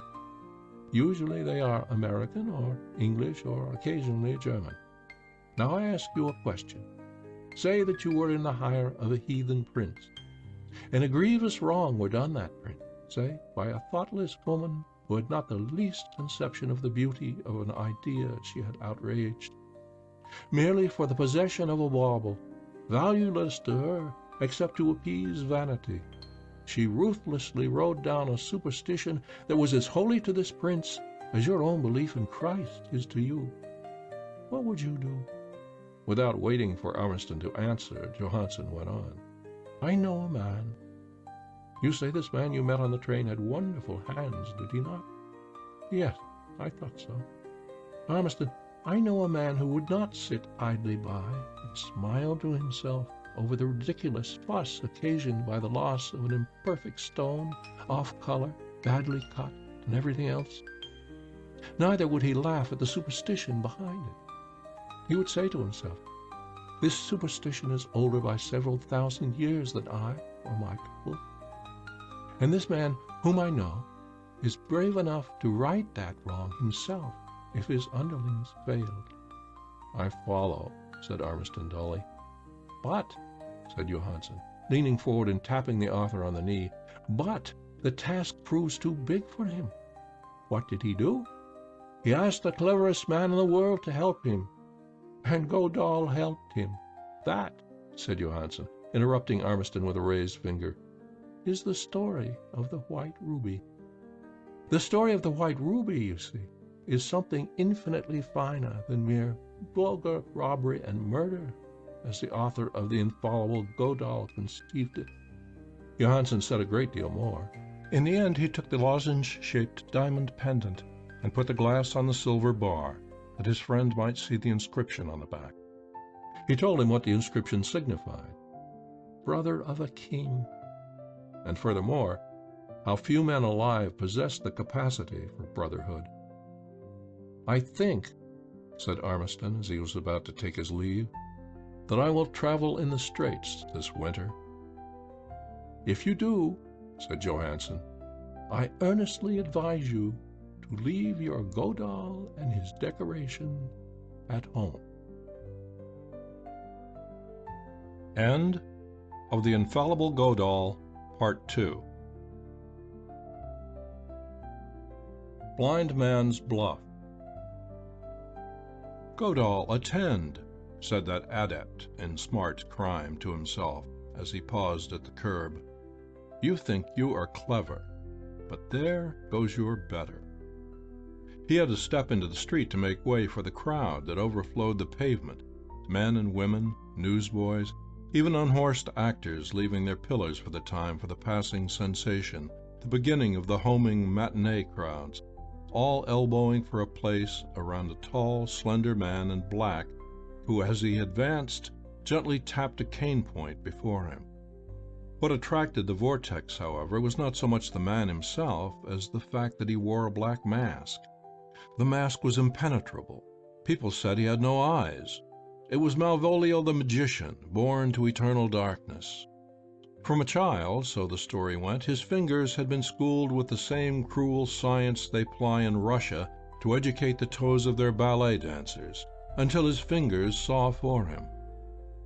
Head erect, shoulders squared, body poised with the precision of a skater, his handsome, clear-cut features almost ghastly in contrast to the band of silk ribbon that covered the sockets where sight should have been, he advanced with military step in the cleared circle that ever revolved about him, his slender cane shooting now and again with the flash of a rapier to tap, tap, tap on the flags. Why pay for an orchestra chair to witness his feats of legerdemain? Peopling silk hats with fecund families of rabbits, or even discovering a hogshead of boiling water in an innocent bystander's vest pocket, was as nothing to this theatric negotiation of Broadway in the rush hour of late Saturday afternoon. Malvolio the magician seemed oblivious to everything, save the subtle impulses of that wand of a cane. He stopped, suddenly alert to some immediate impression. The vague features relaxed, the teeth shone. "Ah, Godahl, my friend!" he cried. He turned and advanced deliberately through the crowd that opened a path in front of him. Those wonderful hands reached out and touched Godahl on the arm, without hesitation as to direction. Godahl could not repress a smile. Such a trick was worth 1,000 a week to the front of the house, and nobody knew better than the great Malvolio the value of advertising. That was why he walked Broadway unattended twice a day. When he spoke, it was in French. "I am sickened of them all," he said, sweeping his cane in a circle to indicate the gaping crowd straining to catch his words. "See? We have at hand a public chauffeur with nothing better to do than follow in the wake of the great Malvolio. Godahl, my friend, you are at leisure? Then we will enter." And Godahl, playing his cards with enjoyment and admiration as well, permitted the blind man to open the door and help him, Godahl, possessing 5 senses, into the cab. Pleased doubly, indeed, to note that the magician had managed to steal his wallet in the brief contact. "To the park!" ordered Malvolio, showing his teeth to the crowd as he shut the door. Godahl had known Malvolio first in Rome. The great of the earth gravitated toward each other. No one knew how great Godahl was except himself. He knew that he had never failed. No one knew how great Malvolio was except Godahl. Once he had attempted to imitate Malvolio, and had almost failed. The functions of the third finger of his left hand lacked the wonderful coordination possessed by the magician. Malvolio knew Godahl as an entertaining cosmopolitan, of which the world possesses far too few. "I would exercise my English," said the mask, "if you will be so good, my friend. Tell me, you know the lake shore in that city of Chicago?" "As a book," said Godahl. "You are about to parade there, eh?" "I am about to parade there," replied Malvolio, imitating the accents of the other. "Therefore I would know it as a book. Read it to me, slowly, page by page, my friend. I walk there shortly." Godahl possessed, first of all, a marvelous facility of visualizing. It was most necessary, almost as much so, in fact, for him in his profession as for Malvolio in his, Malvolio without eyes. In a matter-of-fact manner, like a mariner charting some dangerous channel, he plotted the great thoroughfare from the boulevard entrance to the auditorium. The other listened attentively, recording every word. He had made use of Godahl in this way before, and knew the value of that man's observations. Then suddenly, impatiently, "One moment, There's another thing of immediate need. With the Pegasus Club, we are passing at this moment, eh? You are one of the, what is it they say? Ah, yes, the 50 little millionaires. Ha, yes. Godahl looked out of the window. Indeed, they were passing the club now. They had been proceeding slowly, turning this way and that, halted now and again or hurried on by traffic policemen, until now they were merely a helpless unit in the faltering tide of Fifth Avenue. It was past 5 in the evening, and all uptown New York was on the move, afoot and a wheel. It was said of Malvolio that he would suffer himself to be whirled round 20 times on being set down in some remote neighborhood of a strange city, and with the aid of his cane find his way back to his hotel with the surety of a pigeon. But even that faculty did not explain how he knew that they were passing a certain building, the Pegasus Club, at this moment. Unless, thought Godahl, who was better pleased to study the other's methods than to ask questions, unless the sly fox had it recorded in his strange brain map that carriage wheels rattled over car tracks 100 yards below this point. Godahl smiled. It was simple, after all. I perform for your club Tuesday night. $1,000 they will pay me, the monkey who sees without eyes. My friend, it is good to be a monkey, even for such as these who but— He paused and laid his hand on his companion's arm. If I could but see the color that is called blue once. They tell me it is cool. They cannot make me feel how cool it is. You will go to sea with me next summer and tell me about it, eh? Will you not, my friend? But 3 of these, what you call the 50 little millionaires, you will tell me why they are called that. 3 of these came to me in my hotel and would grasp my hand. And why not? I would grasp the hand of the devil himself if he but offered it. They are surprised. They would blindfold my poor eyes, Godahl. Blindfold them again and again offer me their hands, thinking Malvolio a charlatan. Ha! Again I must shake hands with them. One wears a ring with a great greasy stone. See, I have it here with me. It is bottle glass. Yet would this barbarian wear it until I in pity took it from him. Godahl burst into a laugh. So this was the thief. Caldwell, one of the so-called 50 little millionaires who gave the Pegasus Club its savor, who exhibited their silk hats and ample boot soles in the plate-glass windows every Sunday afternoon, had been crying over the loss of a ringstone, a garish green affair for which he had paid hugely abroad. I am a marvelous man, eh, friend Godahl? Indeed, yes, agreed the other, smiling. Malvolio the magician sought Godahl, his friend, this afternoon. Petrov, my manager, he walks 10 steps behind me in the crowd. He taps 3 times with his stick, 3 steps to the right. Ha! There is Godahl. Can I applaud? Even Godahl must smile. My friend, Tuesday night Petrov is too clumsy. You will be my manager, but you must be somewhere else. Indeed not, cried Godahl warmly, and to himself, what does he drive at? Indeed, yes, said the blind man, laying his hand on the other's arm. I ask it of you. You will be in other places. If you but say yes, you will take me to sea in June and tell me what is the color blue. Listen. First, Malvolio will play the monkey. Then I am to be locked in a room for 5 minutes. At the end of 5 minutes, if I am gone, that which I have is mine, even to their fat wallets like this one of yours, which I now return intact. Godahl accepted the return of his wallet absent-mindedly. It is what Mr. Caldwell calls a sporting proposition. See, I have it in writing. It is in addition to the $1,000. That I already possess. Now these 50 little millionaires, friend Godahl, are they all like the 3 who came to me in my hotel? The one with the slippery stone in his ring, the stone that I have, that one had $8,000, 40,000 francs in one wallet, and $1,000 notes. Does the American nation make new money especially for such as these? The notes were new, the imprint still crisp, like the face of my watch. 40,000 francs in one wallet. I know, because I had the wallet as he talked. No, my friend, I have it not now. I put it back. Ha! What? There are 50 of them like that? I am to carry away what I can find.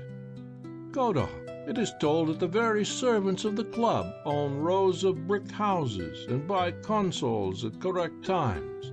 But 50 little millionaires, and Malvolio is to be locked in a room, alone. I have it in writing. A passing street lamp looked in and caught Godahl in the act of blinking. Godahl, my friend, if you will tell me what I must know, then I will teach you what you wish to know.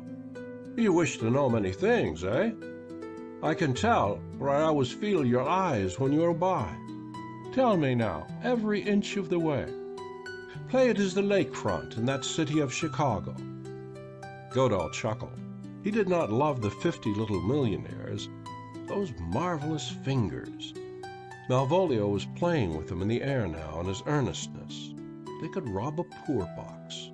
Godahl, smiling grimly, began to draw the map his friend desired. 3 steps up from the street, then the first glass door. Inside, 2 vestibules. Past them, on the right, the smoking room and lounge, a log fire at each end. On the left, the street parlor, a great table in the center, and heavy chairs all upholstered, none far from the walls. Between the rooms, on the left wall, the electric switch panel. Would he play with light and darkness? It would be as well to hold the secret of this panel. On the floors, deep carpets. Deep carpets, repeated the magician. It is well, I know. I do not like deep carpets. And this room, where I shall be left alone behind locked doors. It would have to be the cloakroom on the left of the main entrance, said Godahl. Yes, that would be the only available room for such a test. No other rooms off the street parlor could be locked, as there were no doors. In this cloakroom there were 2 doors, one on the main corridor and one on the first vestibule. There was a small window, but it was not to be thought of for one of Malvolio's girth. The doors were massive, of oak, and the locks, Godahl remembered the locks well, having had need to examine them on a recent occasion, were tumbler locks.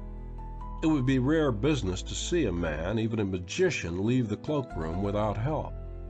And that, too, was in the bond, this sporting proposition. The locks have 5 tumblers, laughed Godahl, more and more amused. Let there be 50, whispered the other contemptuously. Tell me, my observing friend, who counts the tumblers of a lock from the outside, do these doors open in or out? In, said Godahl, and the long fingers closed on his wrist in a twinkling. In, you say?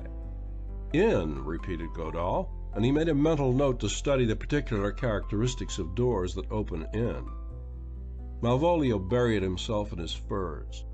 The car sped on through the winding thoroughfares of the park, and Godahl fell to counting the revolving flashes of the gas lamps as they rushed by. This is the one place in your great city where I find joy, said the blind man at length.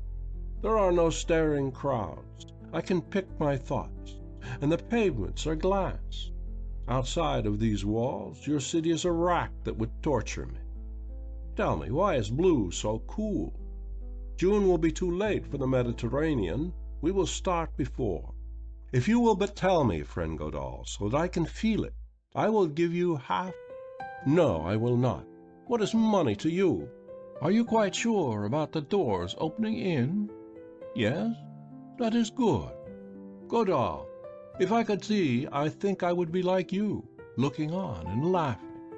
Let me tell you something of doors that open in. What?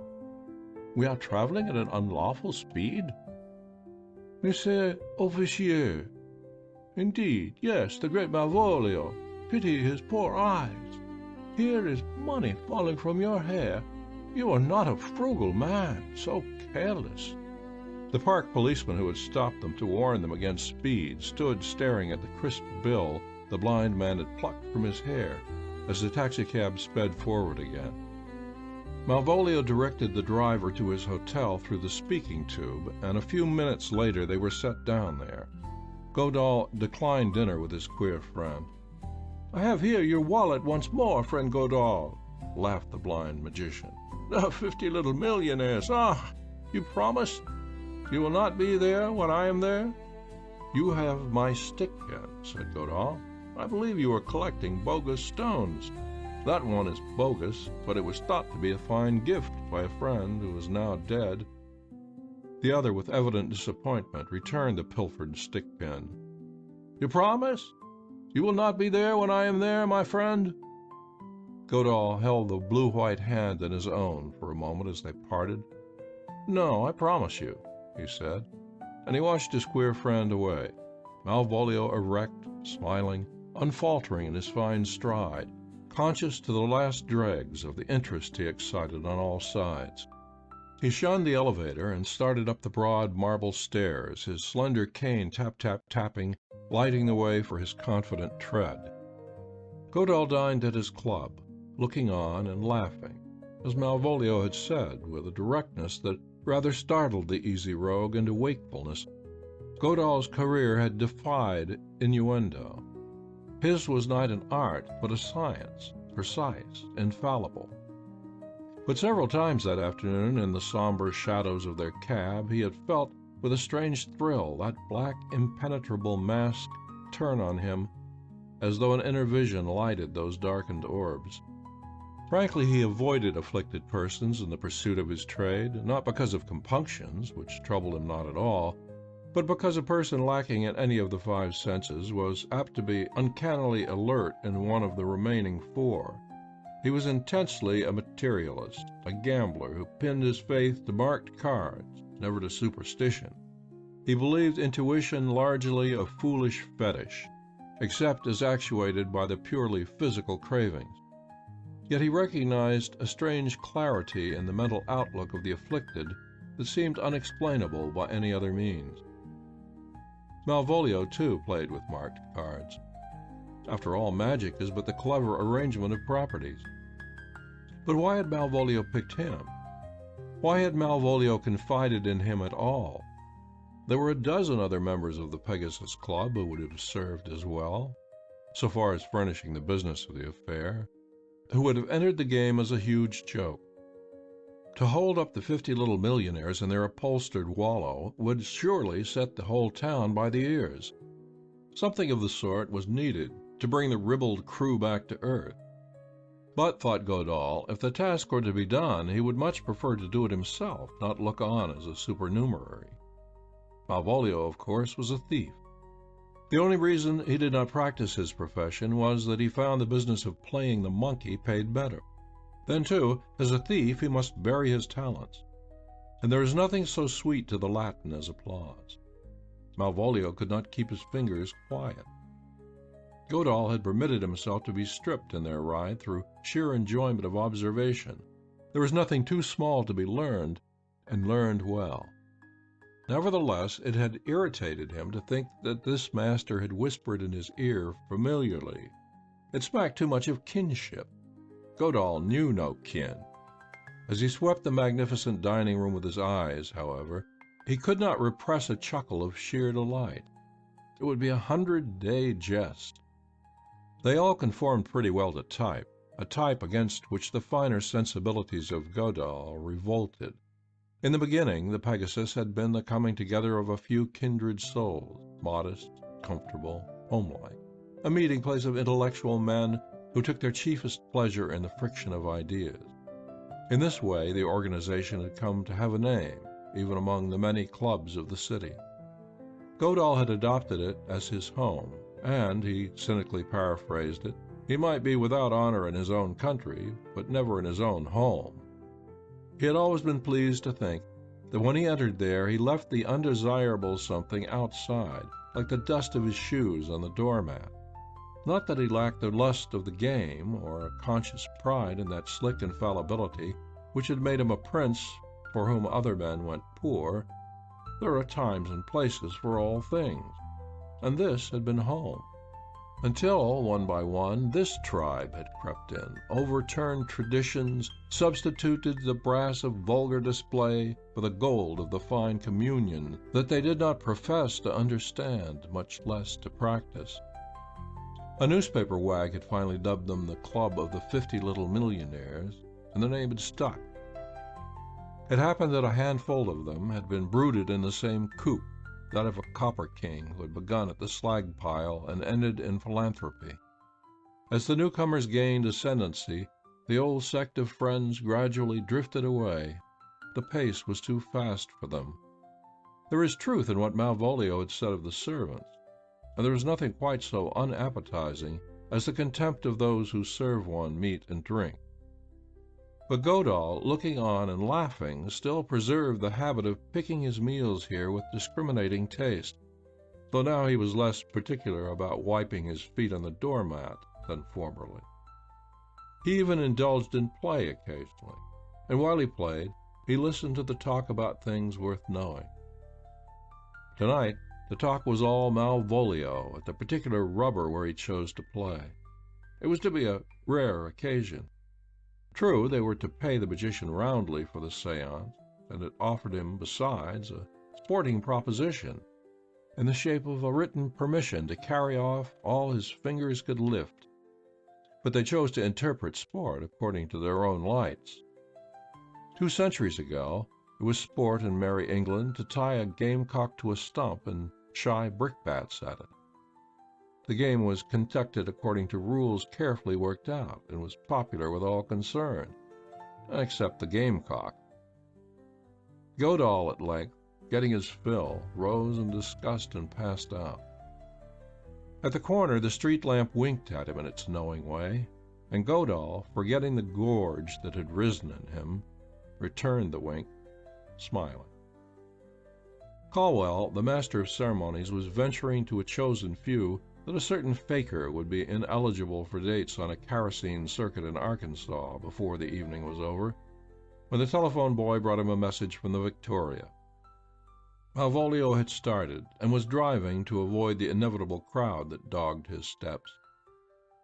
The committee was giving a last touch to its properties, a camera and flashlight apparatus arranged behind a screen, when there came the familiar tap-tap-tapping of the cane on the marble step. If the lilt of his gait were any criterion, the mask was in fine fettle. "So," he was whispering, "3 steps up from the street, 2 vestibule, and deep carpets up back." As he passed through the first vestibule, this strange, impassive figure in dead black ran his fingers along the wall. There was the door, indeed, by which he would escape. "Malvolio the magician!" cried a flunky in gold lace as the inner doors swung open.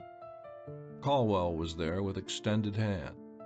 The hand of the other closed on it without hesitation, holding it for a moment. "You speak no French?" "No. It is most unfortunate. I speak things, and I am most awkward in your tongue. Is there the color blue here? I would touch it before I play." He waved his cane toward the entrance. "The corridor. It is empty, yes?" "It is so in the barn." "Thus," he cried, his teeth glowing at the circle of faces before him, "thus am I to take away that which is mine, is it not?" Caldwell elevated a knowing eyebrow at his companion. Caldwell had not been a plumber's assistant for nothing in the days of his youth. He had plugged the key slots with molten lead.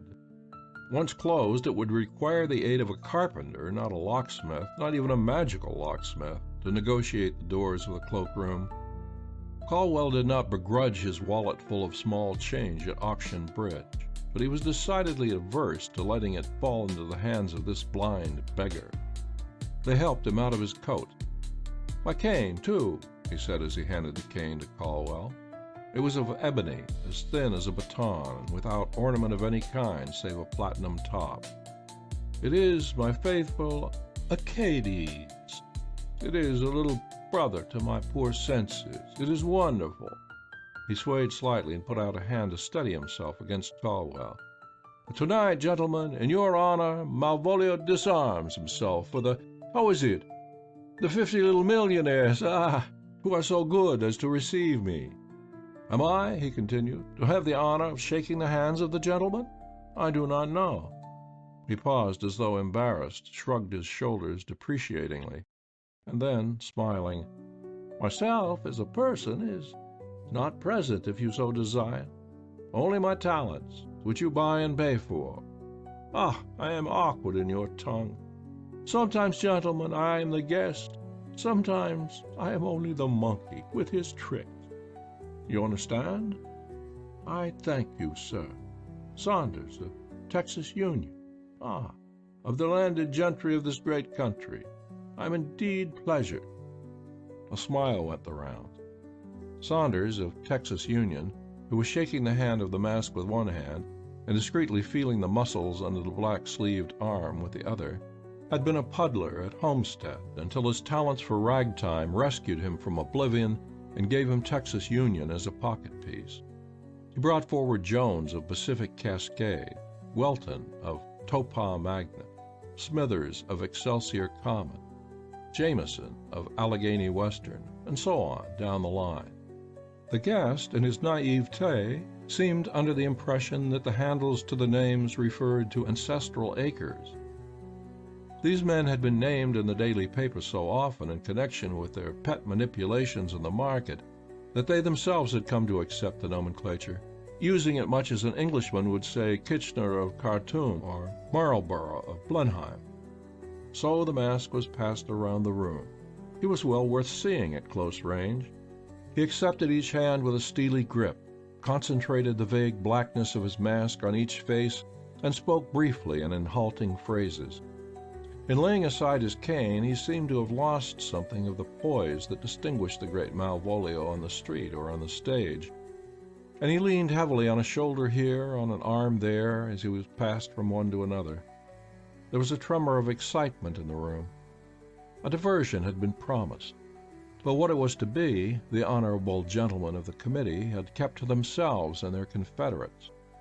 Caldwell, Sanders, and Mason, of Independent Guano, whispered together for a moment, and when the circle of introductions was complete, the guest was led to the center of the room. He took his place at the head of the big table, exploring it nervously with his fingers while he waited for the company to be seated. What followed was somewhat tame, and they expressed themselves to that effect occasionally behind their hands. They had seen the same thing before.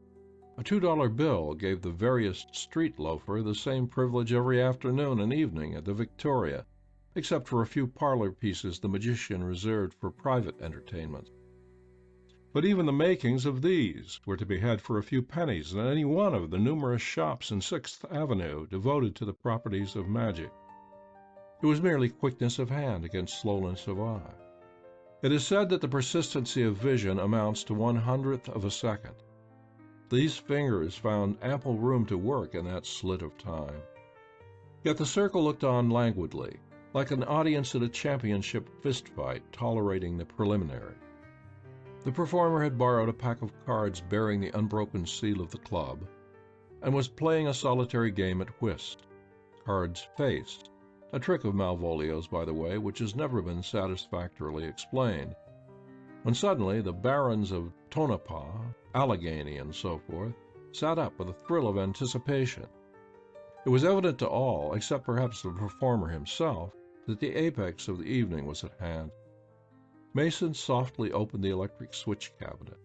Caldwell and Saunders moved carelessly toward the table, taking up positions on either hand of the mask, as though for a better view of the game. Then came blank, overwhelming darkness. There was the scuffle of feet, the snapping impact of body against body, a gasp, a half-uttered cry of pain, then, "Confound him!" It was the voice of Caldwell, breathing hard. "He's like a bull. Gad, can't you—" Then another voice, that of Saunders. "Steady, I've got him. Ready?" The unseen struggle ceased suddenly. There were several in that thrilled circle. It grew sick. It seemed evident that the honorable gentlemen of the committee had overpowered the magician, were about to strip him of his mask, to show him up as the charlatan who had too long duped the city. They wanted their money's worth. Caldwell was laughing, short, sharp. He had the mask now. They could hear the silken ribbon rip as it came away. "Now, Mason, let him have it." The words ended in the roar of mingled rage and pain. There came a sharp snap, snap, as of bones coming away from their sockets, and simultaneously the muffled explosion and the blinding glare of the camera flashlight. And in the 100th of a second of incandescence, there was indelibly imprinted on the vision of the audience the figure of the magician holding two men at arm's length, each by the wrist, their features hideously contorted. Then dead darkness fell, in the midst of which hung the imprinted scene in silhouette against a phosphorescent pall. Someone thought of the lights. It was the magician himself. This curious circumstance was not noted until later. The switch clicked, and the chandeliers sprang into being again. Caldwell held the torn mask in his hand. Every eye, still straining for sight after the shock of the flashlight, sought the blind face of the performer. It was horribly blind now, stripped of its silk ribbon. Covering the eye sockets like plasters were great black discs larger than silver dollars. He stumbled across the room, almost fell against the table. His uncertain hand sought Caldwell's arm, traveled down its length, and took from the fingers the torn mask and replaced it. The master of ceremonies gazed at the cadaverous face, fascinated. The room was deathly silent. The magician flashed his teeth in a poor attempt at a smile. His voice, when he spoke, was in whispers as crisp as leaves.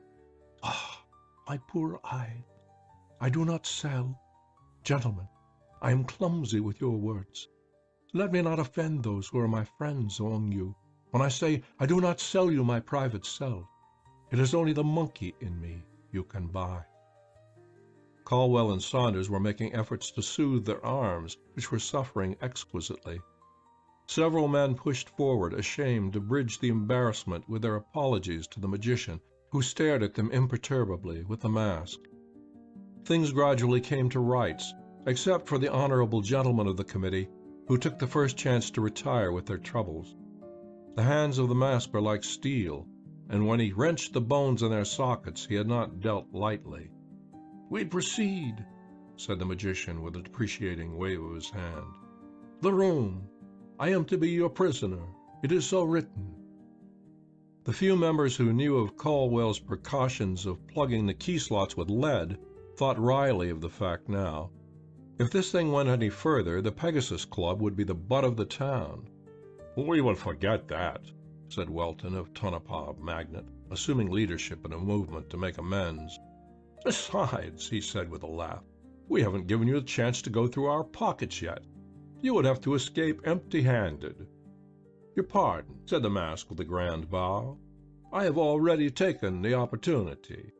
So saying, he displayed the contents of his capacious pocket. He had at least a score of wallets and several rolls of banknotes. The room exploded in a cry of amazement. Then the truth flashed upon them. When they passed the guest from hand to hand, his nimble fingers had been busy substituting wads of paper for wallets. "The hour is late," he continued, feeling the face of his watch. "I must be gone in 5 minutes. The room, if you will." Welton of Tonopah Magnet, roaring with laughter, took the magician, they admitted now he was at least that, and led him to the door of the cloakroom. "One favor," said the mask at the threshold.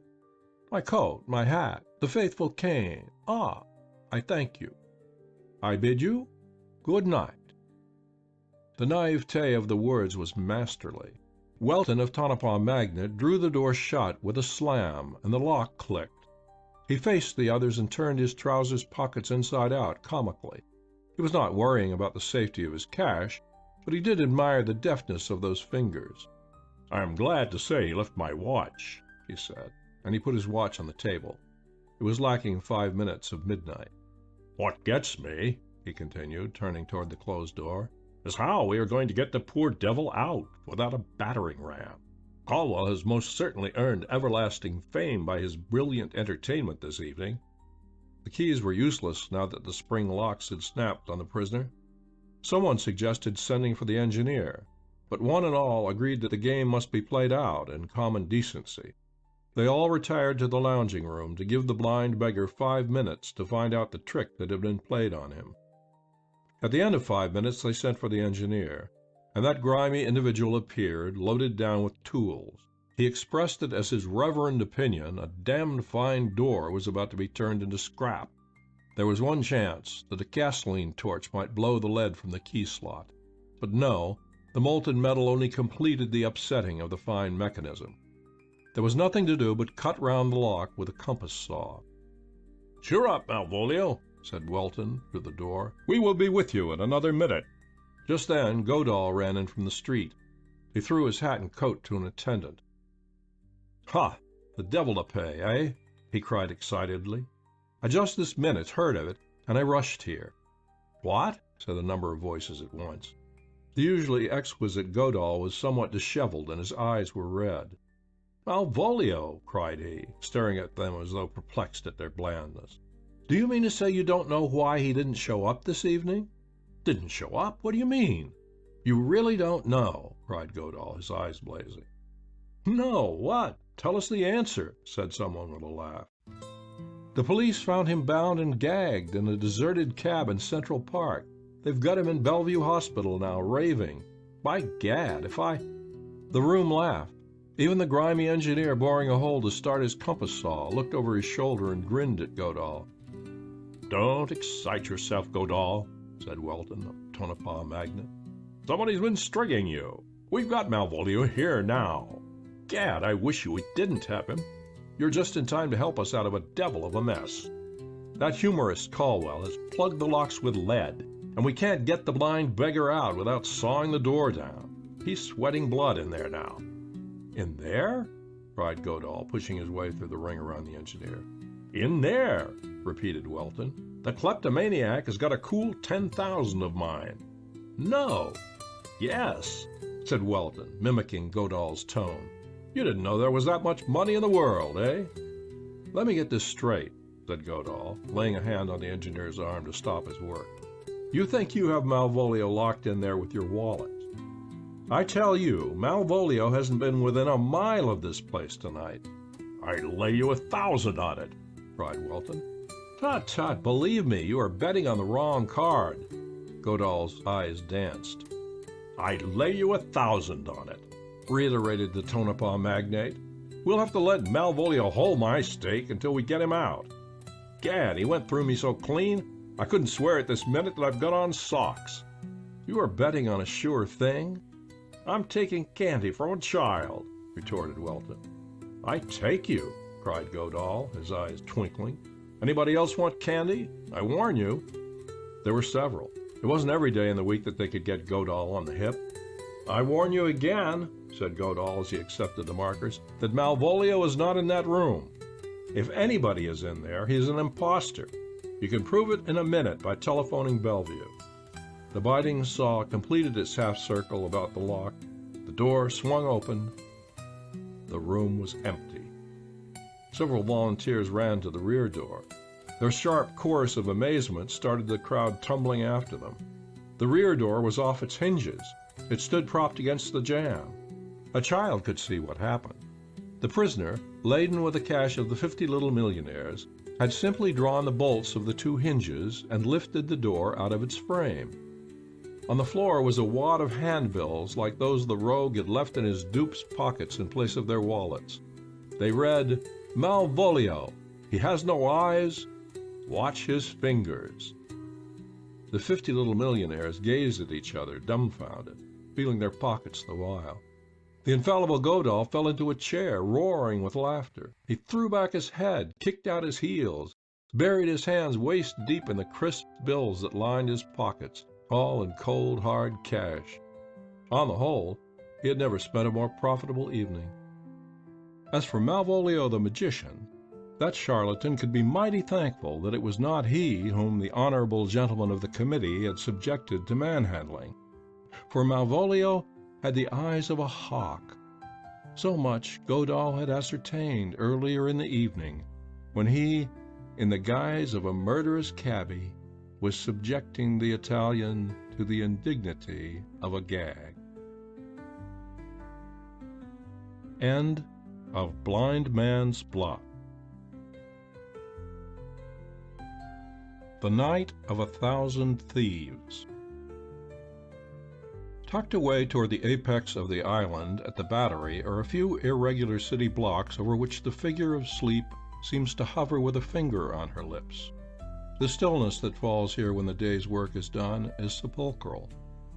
To the west is lower Broadway, feebly sensuous even in the small hours, a thin stream of cars and the occasional rumble of the underground, still evidencing that the line of life linking 2 days is not yet broken. To the north is Newspaper Row, glowing with its perpetual flame of eternal wakefulness, functioning stridently at the approach of dawn when only the cock should be crowing. To the east is the river, gleaming with the arching lights of the bridges, dull with the shadows of silent, looming ships and creeping barges, turning to and fro sluggishly with the tide. It is drowsing, but it does not sleep. A winch rattles. The exhaust of a straining engine breaks a blank wall of darkness, and a blinding beam of intense electric blue breaks through the dull shadows of a freight house to show that labor still strains and sweats, even at the darkest hour. The heart is slow, but it still pulses. The city never sleeps, except here in this tiny triangle. An inverted triangle, its base the lane where the greatest jewelers in the world are massed, its apex the street, the financial vortex of the nation, where fortunes change hands every minute. Here, where life is at its highest tension during daylight hours, it is as silent as death now, its towering facades of marble, granite, and sandstone as dull as some long-forgotten city. A footfall among the long shadows starts a hollow song of echoes. A policeman, drowsing against some grill, lets fall his club, and the rattle is like the roar of artillery. No wheel is stirring, no human being abroad, except the slouching night watchmen gossiping together in some dark arch in whispers. Within a stone's throw on each hand are riches beyond definition, beyond the power of a mint to duplicate. Here are cold vaults of gold and storehouses of jewels so rare that guardians of flesh and blood have been swept aside and intricate, unerring mechanism installed in their stead. Hidden wires, as sensitive as raw nerves, creep hither and yon to every corner into honeycombs of cells encased with concrete, steel, and live steam. 1. Officer 004 was sorrowfully executing a vamp on the tessellated pavement of the corridor of the International Life Building, interjecting syncopations with snaps of his fingers to the tune of meditation that was running through his head. It was a cruel task for a young man to be condemned to the very silences of these ghoulish defiles. All must serve, but some must stand and wait. To stand and wait with majestic uplifted finger in the maelstrom of 34th Street and Fifth Avenue was one thing. To haunt a graveyard that could not even boast a rabbit was quite another, and not at all in keeping with the dignity he had absorbed from his book of rules when he was presented with his shield and heard his chief depicting the glory of his calling. Occasionally a night watchman in heretical gray slunk by, but it is more simple to extract blood from a stone than companionship from one of these low-caste civilians. At this hour, even the nocturnal scrub women had long since put on their shoes and gone home. At the lower end of his beat, toward the river, dwelt the one human being whom Officer 004 could cultivate consistently through the 6 weary hours of his watch. That was Long John, the hot dog man, whose steaming kettle of frankfurters simmered plaintively through the hours of the night, inviting passing sailormen or spelling night-toiling longshoremen. Stealthily, the whisking feet of the policeman wiped the pavement of the corridor to the tempo of his snapping fingers as he meditated on the sorrows of life and the lonesomeness of death.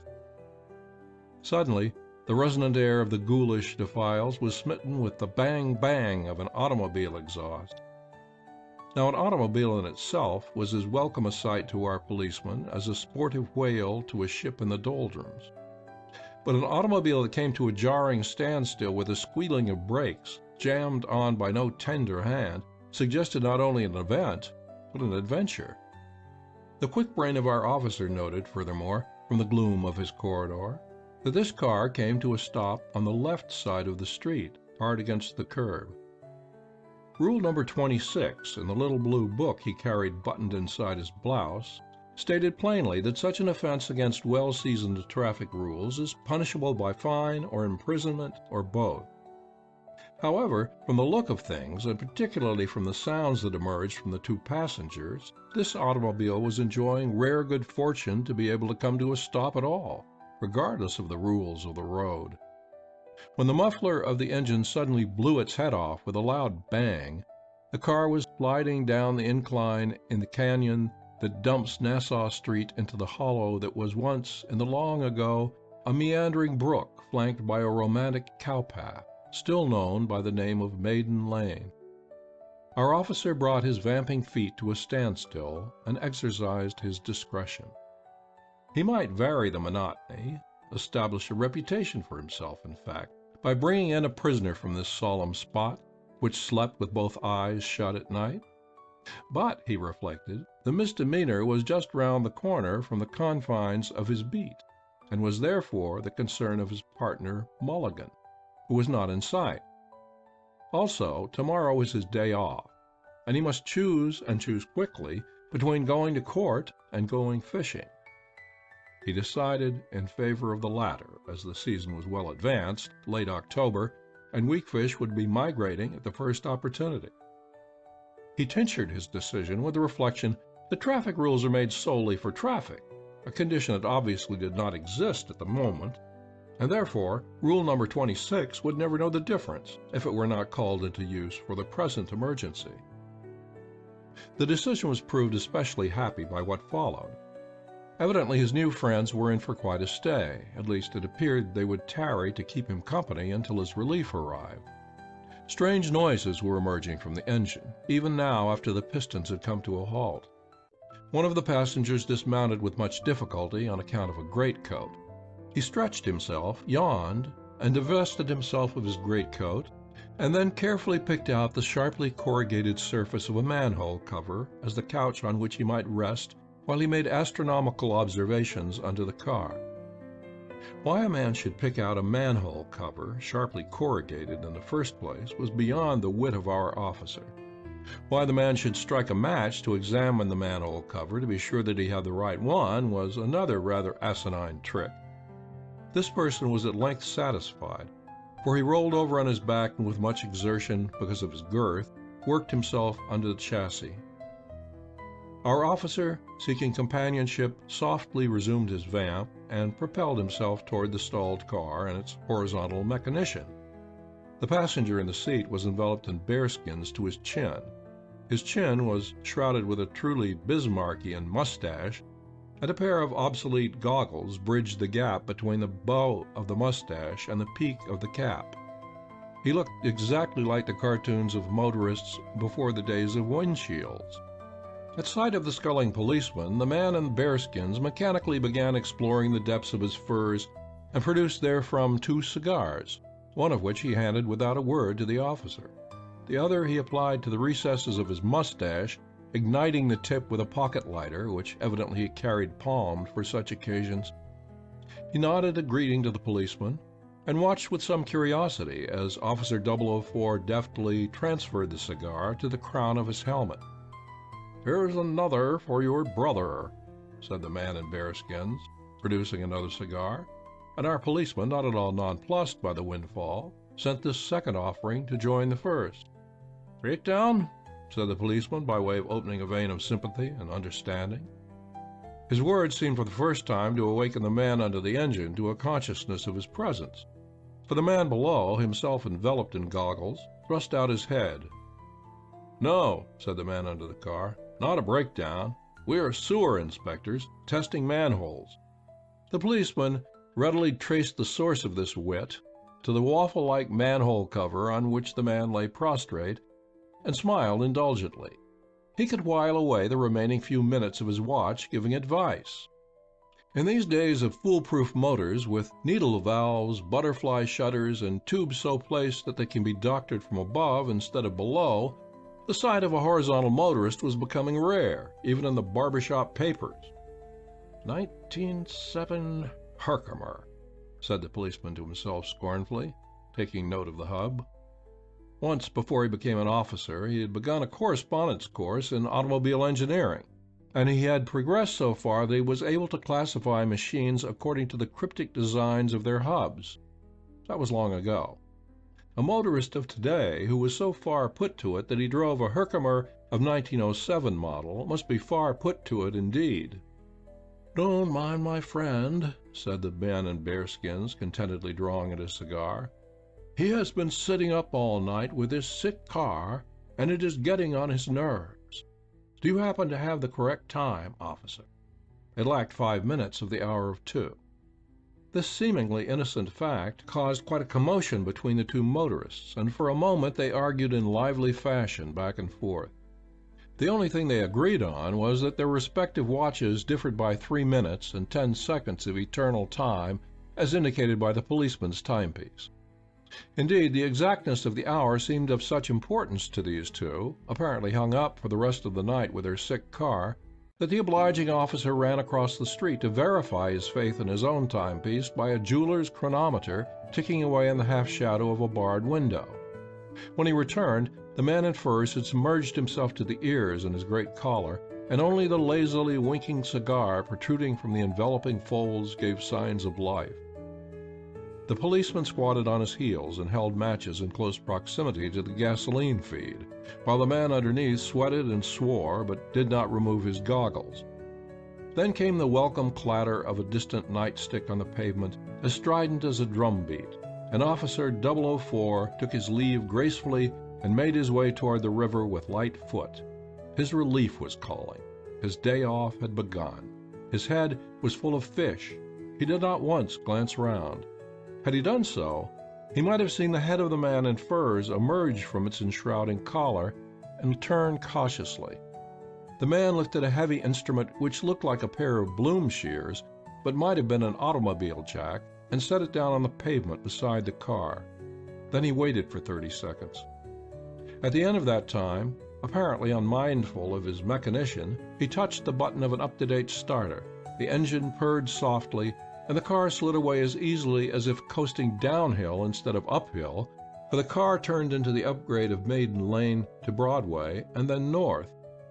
The hollow silence shut down again. The canyon was deserted. Only the manhole cover now marked the spot where 5 minutes before Providence had presented policeman 004 with 2 cigars against his day off on the banks.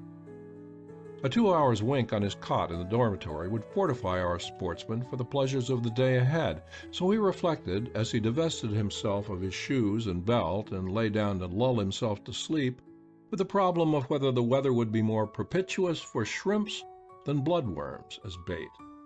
But it was not to be. Later in his career, Officer 004 more than once used the incident of this morning to drive in his lessons to the rookies who came his way, that a patrolman of the first grade must on no account exercise his discretion. Discretion is all right for captains, or even for lieutenants, on occasions. But the little blue book states clearly what a patrolman must do under certain circumstances. Rule number 26 covers the case in point.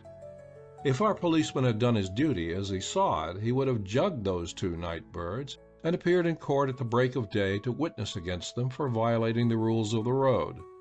The judge would have listened to 3 words. $10, he would have said, and with fair winds blowing, policeman 004 might have caught the 8 o'clock boat and the 9 o'clock train to Huguenots and had his play with a fish in spite of himself. Traffic rules are traffic rules, even in Nassau Street at 2 in the morning.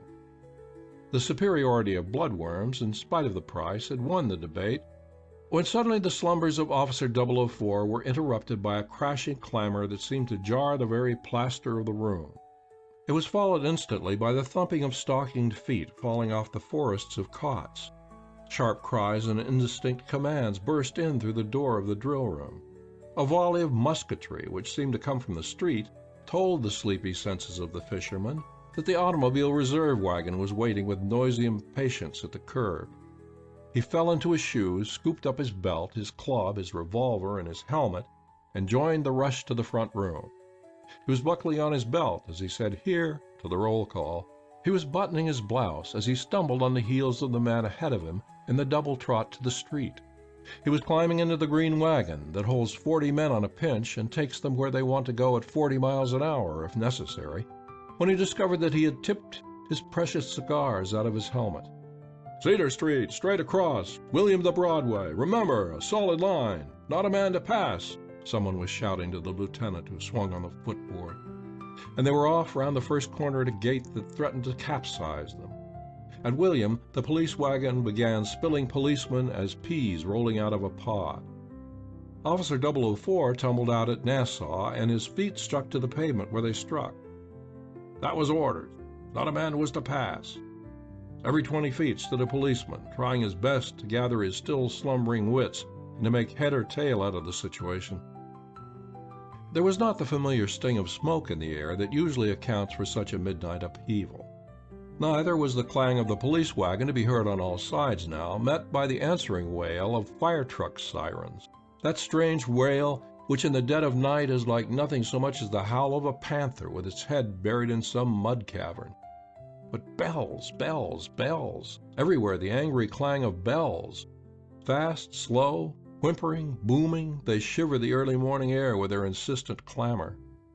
"First Precinct Reserves, close order, forward, double quick," came the bellowing order of a megaphone from the Broadway end, and the men closed up and started forward on a run. At Broadway they were shunted to the north. At Maiden Lane they were dropped 20 feet apart east to William. "Not a man to pass," roared the megaphone, and its echoes had scarcely died away when a little police automobile sped up and came to a stop. 2 men got out. One was the inspector of the district. The other was a man in civilian's clothes. He was roaring at the top of his voice. "Hello, who said the lane? Number 3 cable is gone now. Throw this line across Fulton Street." And before the blown reserves could get their breath, they were bellowed into double quick again and shot up Broadway another 1/8 of a mile. As they were thrown crosstown at Fulton Street, they were met by the advance line of scouts from Park Row, emergency reporters panting, some of them without hats or coats in the rush of the moment of alarm. "You can't get through," said the lieutenant, running forward to meet them. Instantly there was the flashing of silver stars and reporters' police cards, the sesame by which the press crowds to the front row of the thrillers that are staged every hour of the day and night in this city of 5 million souls. "I don't give 3 whoops if you're the angel Gabriel. You can't get through. Them's orders," roared the lieutenant, and he reached out and caught one daring fellow by the collar and sent him spinning to the gutter. "Here's a man through from the other end," cried one of the angry reporters. They all turned. A young man, his ulster flapping in the wind, was running toward them. "You can't pass," cried the lieutenant, barring his way. "Who says I can't? Inspector Wiegand put me through at John Street. Take your hands off me. What the devil is the matter with you mutts, anyway? Every reserve south of 42nd Street is here, and you've got a line strung solid around 20 blocks, and there isn't a man among you with wit enough to know what's happened. Gad, look at that." His last exclamation was caused by a sudden bursting into light of the tall towers of the International Life. One by one the floors counted themselves, as some hand threw on the current at the electric switch. Then a neighboring building began to wink light through its windows, then another and another. The Wall Street and Maiden Lane district was opening its eyes wide in the dead of night. The shiny pavement was flooded with reflection. The dull sky overhead caught the glare and threw it back as a luminous cloud. In the Pearl Street converting station, the Edison superintendent sprang from his couch at the clang of a warning bell and ran to the switchboard. The needle of the dial he looked at was jumping toward 1,000 amperes at a time. The lone set of converters, caring for the night load south of Canal Street, was as hot to the touch as a flat iron under the stress of a sudden excess of electric current. The superintendent threw in one machine after another at the giant switchboard. The needle had now touched the index of the peak of the load, the normal capacity of the electric service to be had from this station. "Who the devil is celebrating at this hour?" he exclaimed, glancing over at the clock. It lacked 5 minutes of 3. He ran up a flight of iron steps to a balcony hanging on the side of the south wall and peered out of the window. The skyscraper line of the lower part of the island was like a huge heap of glittering yellow jewels, Every window, to the topmost of the towers, was aglow with light. 2. At 7 o'clock on that momentous October morning, which was always afterward referred to by the Edison superintendent as the time we hit the peak of the load with a jump of 4,000 amps at 3 a.m., and by Officer 004 as the day I did not go fishing. At 7 o'clock that morning, the cordon of police was still being drawn tight across Fulton to William, down William to Pearl, down Pearl to the spot where it crosses Broadway for the second time in that street's crooked career through lower New York, and up Broadway to meet the start of the line at Fulton.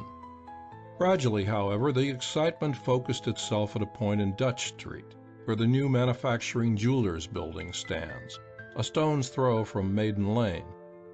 This building is the last work in the art of safety devices as applied to fire and burglar hazard. It is absolutely unburnable, they say. Dizzy Sunday story specialists have attempted to compute the wealth in gold and precious stones that finds its way into this tall skyscraper, given over entirely to manufacturing jewelers, in the course of a year. A knowledge of logarithms is necessary in the calculation.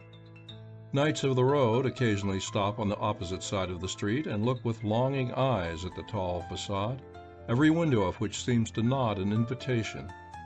Usually these gentlemen, if they stand too long in one spot, are tapped on the shoulder by total strangers and requested to move on, back, not forward.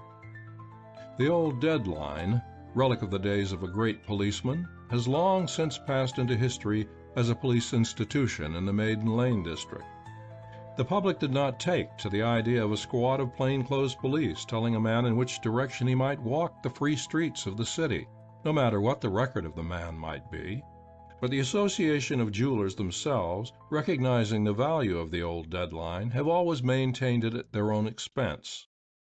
At 7 in the morning, 2 squads of men, one of police and the other of gray-coated specials, getting no response to repeated knocking of the big bronze gate that closed the corridor in the night time, set to work with sledges and jacks and soon had the gate open. Their fears were doubled by the fact that the din occasioned by the battering did not bring the body of watchmen who guarded this building during every hour of the day and night. The building was fully illuminated like the rest, showing that some hand had manipulated the switch at the first alarm. Next they attacked the inside door. These proved to be more easily negotiable. On the floor in front of the elevator cage they found the captain of the night watch bound and gagged, an ugly streak of dried blood matting his hair and covering his forehead. He was released, but he was found to be in so serious a condition that it was necessary to transfer him at once to Governor Hospital. Inside an elevator, the rescue party found 2 more of the watch, bound together back to back, all but unconscious from the choking effect of ligatures around their necks. They had been chloroformed and were still in so dazed a condition that they could throw little light on the situation. Indeed, later their sole knowledge appeared to be that they had been suddenly set on, overpowered, and bound. They had seen nothing. The captains of the 2 squads telephoned their chiefs at once. They had found the storm center. Deputy Burns of the police was a former Secret Service man, drafted into the city service because of his knowledge of crime and criminals. Captain Dunstan of the private corporation, the burglar alarm system that was living a night of history, had been one of the deputy's chief aides in the government work, and he possessed, in addition to a knowledge of crime and criminals, a technical skill that had enabled him to perfect a burglar alarm system believed by experts to be absolutely invulnerable. And now, at this moment, the vaunted mechanism was a tangle of useless wires. 3 of the main cables had been cut, and at the moment that Officer 004 was tumbled out of bed by the riot call, the indicators on the sensitive burglar alarm switchboard in John Street, if they were veracious, reported the astounding fact that over 1,700 safes were being tampered with at the same moment. 1,700 strong-boxes bulging with wealth were shrieking for help.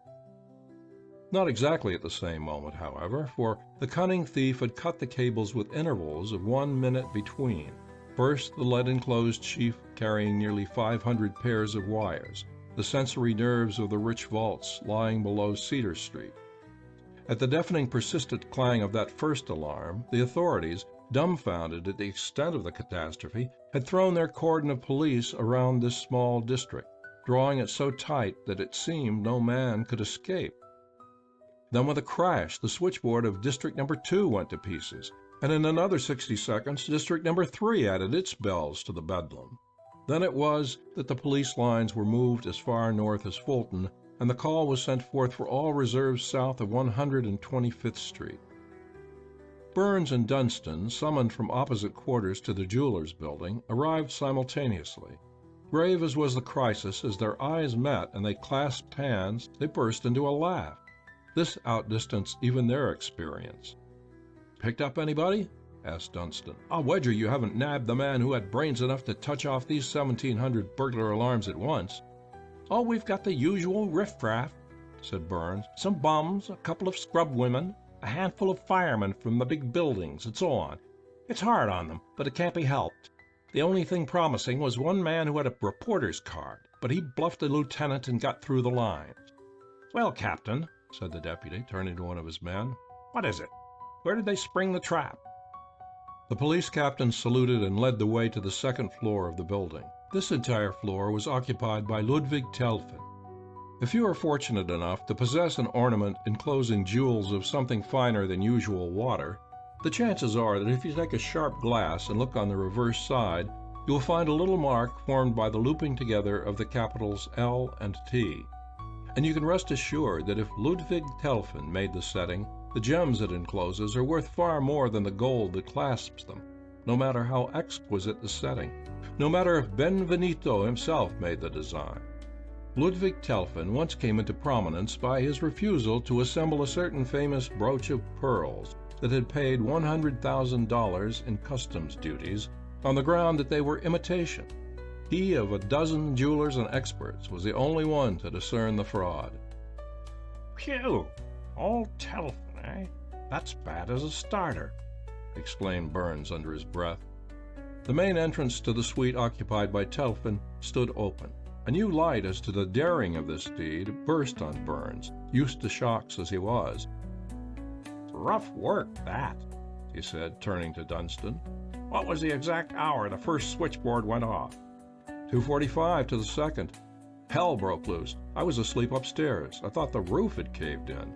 Then came the second and the third. 1,756 all at once. I never expect to hear a record like that again. 1,756 chances to 1, said Burns, and they proceeded, examining every step of the way. Here a door was battered, there a litter of glass on the floor. With nearly 1,800 strong boxes within a radius of half a mile shrieking burglars, the master thief had gone straight to the mark. There was no mistaking the mark. It stood in the middle of a great room, the famous safe of Ludwig Telfin. The grating about it was crumpled like cloth. This safe has been described so many times in the press that it is worth only a line here. Not content with Harveyized steel, the makers constructed an envelope of armored concrete 18 inches thick on all four sides. The safe stood in the middle of the room like a four-square tomb in its cathedral crypt. Even after the wonderfully ingenious locks had been manipulated, a section of the floor must be lowered before the door could be opened. That section of flooring, solid concrete, was lowered now. It lay 6 inches below the surrounding level. Burns sprang forward with a cry of amazement. He seized the pilot wheel and whirled it. The great door of the safe swung silently open like some animate thing, and the darkness of the interior yawned on the tense little party. Burns turned with a queer gesture. The gesture said, "It's all over." When the door, once started on its half-revolution, touched a certain angle, an electric contact was made, and the interior suddenly glowed with scores of incandescent lights. On the floor lay a crude-appearing mechanism, consisting of two unusually long carbon rods bound together, though insulated from each other, and connected with an electric transformer such as is used in welding. On the floor, too, were scores of crumpled envelopes, all empty. Metal doors that lined the walls of the interior hung slatternly on rudely twisted hinges, disclosing metal boxes, empty. Burns himself, matter of fact, unromantic, stirred more easily by deeds than by poetic suggestion, found himself trying to decipher the symbols with which the empty envelopes were penciled. Each symbol held its story of treasures of gold and gems, men's greed, women's vanity and tears. How much was gone? How much remained? Only old Telfin himself, with shrewd, pasty mask of a face, with its high, thin nose and lips as thin as a slit in ivory, only old Telfin himself could tell. But the thief, what a thief! On the floor, carefully laid aside, was the ransom of a king. Rare designs in special metals, fragile baskets woven of threads of gold as fine as silk, wreaths of stubborn platinum worked with infinite patience and skill into little nests to receive their precious jewels, the almost medieval trappings designed for the oratory of the wife of a multimillionaire. These, magnificent in themselves, were thrust aside, ignored as dross for the masterpieces the famous vault contained. While 1,800 bells were shrieking, crying in terror, while cordons of police were being thrown about so that even a crawling animal could not escape, while guardians of the mammoth treasure were rushing frantically about, seeking the 1,000 thieves in one, or the one thief in 1,000, this master rogue had with unerring hand cracked the biggest prize in the city, and with the coolness of a connoisseur had tested, weighed, and rejected, and taken his fill. Then Ludwig Telfin himself came, white and terrible to behold. Burns established field headquarters on the spot, and his lieutenants were coming and going with his tense commands. He reinforced the lines around the desolated blocks until in police parlance the 4 streets that held the cordon together were one continuous circle of peg posts. But no one realized more than Burns himself the futility of such a course. He tightened the lines merely because it was the obvious thing to do. There was one chance in 1,000 that the bird had not yet flown. Newspapermen were assaulting the lines on all sides, but all for no purpose. There was no juice in the turnip for them. Extras were flooding the streets. Throngs were hurrying downtown by every line of cars, surging against the impregnable police wall by thousands. But the best they could get in the way of information was the fact that nearly 2,000 burglar alarms had gone off at the same moment and left uncovered the richest camp in the world, measured in terms of gold and gems. That the reserves of the whole island had now been summoned to hold the impregnable wall was in itself a drug that fed the popular imagination beyond the heights of reason. A mechanical system, fairly devilish in its ingenuity, invulnerable beyond its double and redoubled lines of defense, had been swept away by a single stroke, as a tornado levels a plain or a flood engulfs a valley. Bankers, brokers, merchants, jewelers, goldsmiths, the aristocracy of wealth and trade that hives in this quarter in the daylight hours and draws on the world for capital, rushed to the scene, frantically importunate, hurling themselves against that stubborn line that knew no orders except from one source, the huge silent man with square jaws, square mustache, and square shoes, who was sitting in the offices of Ludwig Telfin, examining a set of powerful bloom shears that had been found in a manhole in Nassau Street. The blades of this set of shears had a cutting strength of thousands of pounds. A child executing gentle pressure on the powerful lever could slice a great piece of metal in twain as if it were sausage. The emergency crew of the protective system had discovered the spot where the cables had been rent asunder early in the excitement. With their charts showing the location of every trunk of the monster nerve system of burglar protection, they had followed up the main cables manhole by manhole until they finally came to the corrugated cover on which the fat man in goggles had rested himself to get a view of the astronomical inaccuracies of the inside of his car. The manhole was a roomy affair. It had to be to accommodate men working at the cables, which are tested regularly with the finest instruments known to science. The expert who had cut the cables had evidently spent some time awaiting the mystic hour. A dozen cigarette butts scattered about the cement well showed that he had awaited the appointed second without impatience, and having accomplished his task, he had left his set of bloom shears behind as a clue, whatever that might be worth, and had gone to the trouble of putting the manhole cover back in its seat with some care. He had probably escaped by Broadway. That meant running 100 yards before the first section of the police cordon could be summoned. The blades of the shears were covered with a coating of lead and copper like a film of grease. There was a calm, cool insolence about the whole thing that got on Burns' nerves. A Bureau of Identification was established at 8 o'clock for the clamoring bankers and jewelers. Every mother's son of them had to be identified before he could enter the lines, and then he entered under guard and opened his safes under guard. One by one the treasure vaults were checked off as their contents were found to be intact. As the vaults were surrendered to their owners, the guard would move on to the next and the next. It was not until noon that the inventory had been made throughout the district. Of all the district, only the strong room, the fabled strong room of Ludwig Telfin, had been tapped. The genius of the night, then, had jammed the entire machinery of the street and the lane, rousted it from its bed with shrieking clamors for the police, simply for the opportunity of attacking this one prize. The white-faced Telfin, inscrutable even in this hour, deciphered the stories of the empty envelopes one by one. It was at 10 o'clock when he crumpled up and was carried away. The Bentori crucifix was gone, with its one matchless sapphire. The Dalgota pearl, the great canary diamond, the diamond of the Safarans family, with its creepy history. A Hindustani ruby called the Well, a pale blue hyacinth, on whose broad table had been carved a symbol that had baffled the greatest archaeologists, and a baker's dozen of unset diamonds carefully matched as to size and color.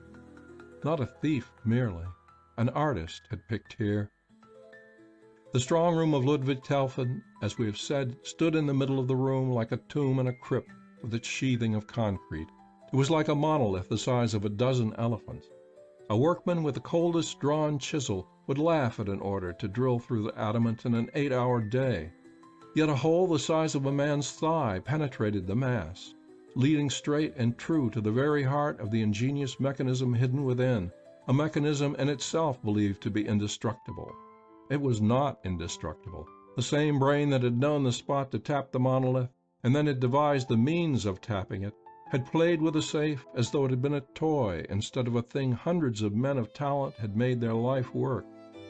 A pellet of some explosive at the right spot had destroyed the spark of life, and once destroyed, the mechanism of the doors, as beautiful as the inside of a watch, became merely a jumble of senseless cogs. "Can you figure it?" asked Burns, inspecting the huge hole in the monolith. "It's beyond me, I must admit." "I don't know," said Dunstan, "but I'm going to find out." He connected the set of carbon rods to the electric switch panel in the corridor through a transformer. "If I figure it right," he said, "there are 1,000 amperes of electricity flowing through these rods when the current is turned on. 1/10 of an ampere will kill a man under certain conditions. Look at this." He kicked the switch with his foot, and instantly a blue-white flame, an arc of blinding intensity, shot across the gap between the ends of the carbon rods, hissing ominously. He handled the rods with his bare hands. "Harmless as a kitten," he said as Burns cried out in dismay. He held the hissing arc against the side of the vault. The cement seemed to shrink before it and melt. It dissolved into a fine dust that hung in the air. "They tell us that concrete will withstand any fire. It did in San Francisco.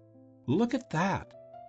Concrete will stand 2,000 degrees of heat, but it won't stand this heat. Burns," he cried, sobered, as he kicked over the switch and dropped the electric torch.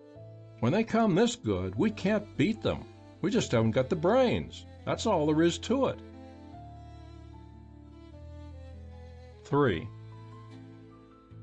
Captain Halfpenny, that blue-eyed son of Yorkshire who patrolled the waters of Raritan Bay at night to locate the universities of fish for his customers in daytime, waited long and finally impatiently at the musty Huguenot's Wharf that memorable morning for policeman 004. Finally he gave up and went out to his lobster pots. As for Officer 004, he dozed away the morning on his peg-post in Fulton Street, dimly conscious that a cataclysm had occurred in his immediate neighborhood, of such proportions as to rouse that hard-sleeping locality for once in its life.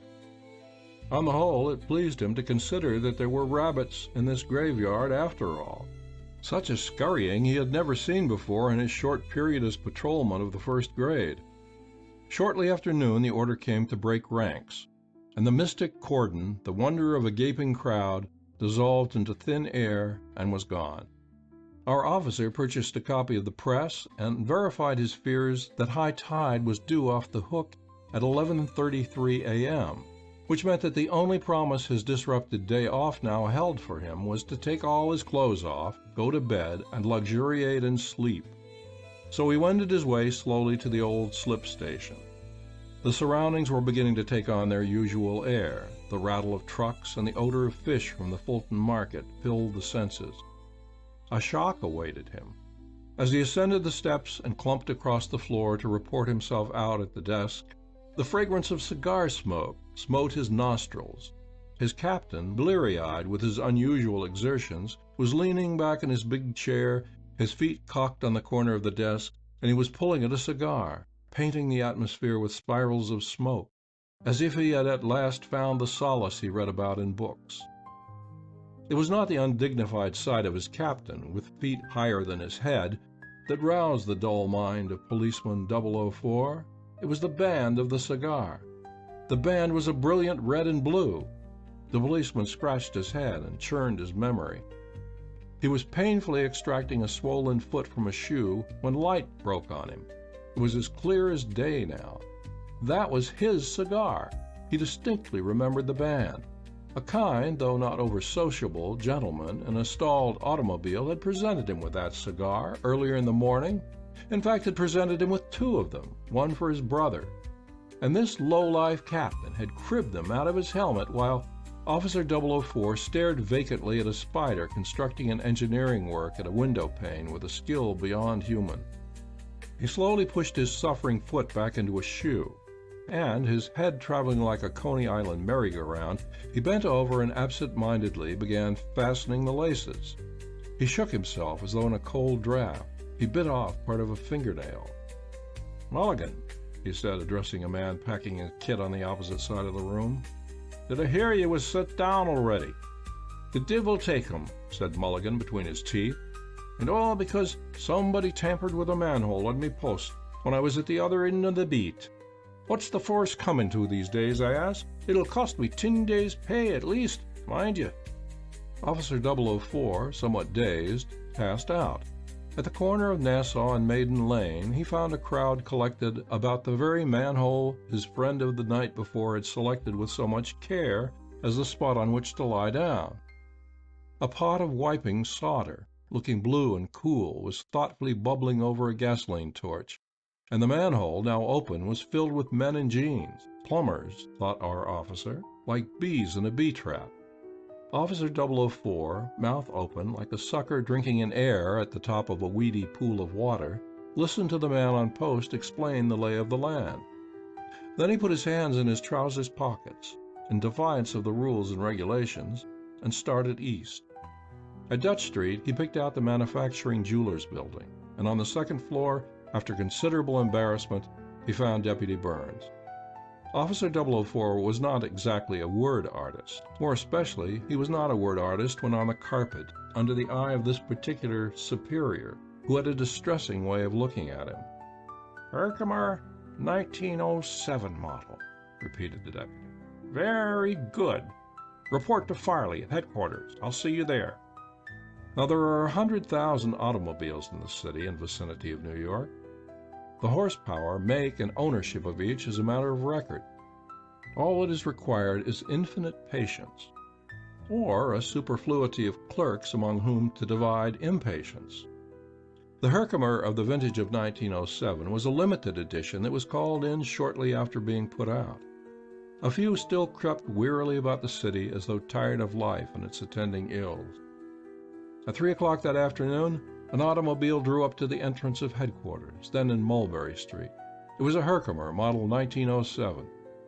Two detectives, undoubtedly detectives from the closely shaved and shiny appearance, helped out a man of middle age, somewhat gray, pasty, and frightened. He was chewing on a cigar that sported a red and blue band. As he got down, a messenger boy on a bicycle rushed up, dropping his wheel with a clatter, and seizing the prisoner, there was no doubt he was such, by the sleeve, he thrust an envelope into his hand. "Mr. Merwin," gasped the boy, I have been chasing you all the way down." Had he not been so badly upset, Mr. Merwin might have been astonished. As it was, he stared stupidly from the envelope to the messenger boy, and thence to the cloud of reporters the detectives were beating back. He was hurried to the office of the deputy commissioner. Burns wheeled in his chair. "Merwin! Aye, ejaculated the usually collected deputy. "What the deuce are you doing in this mess?"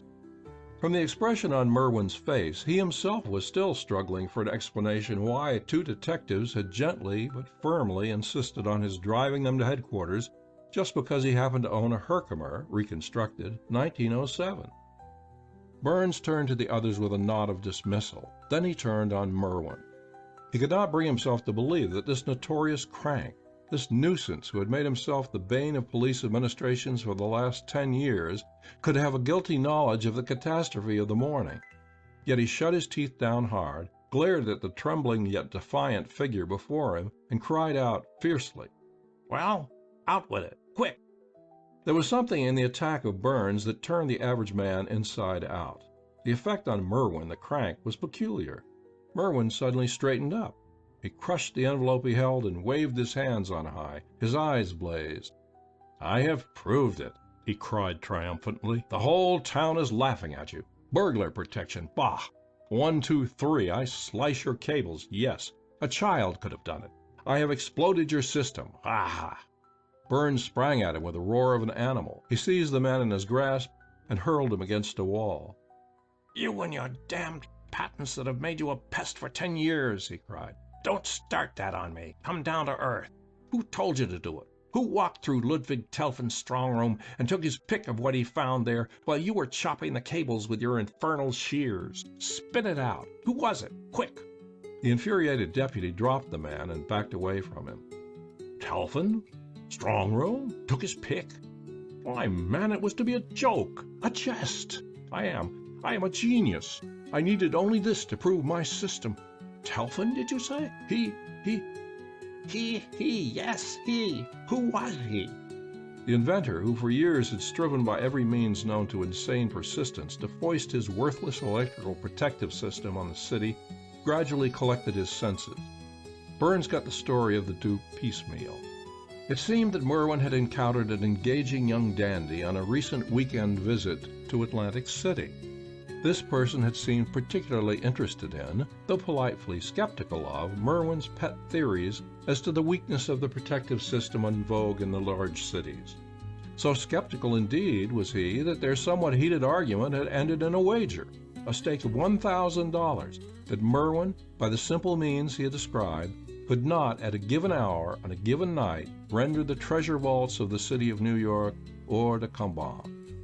They had settled the hour then and there. The electrician was smiling like a child when he ended them. "I have showed them up. I have showed them up," he cried, his insane pride getting the better of him again.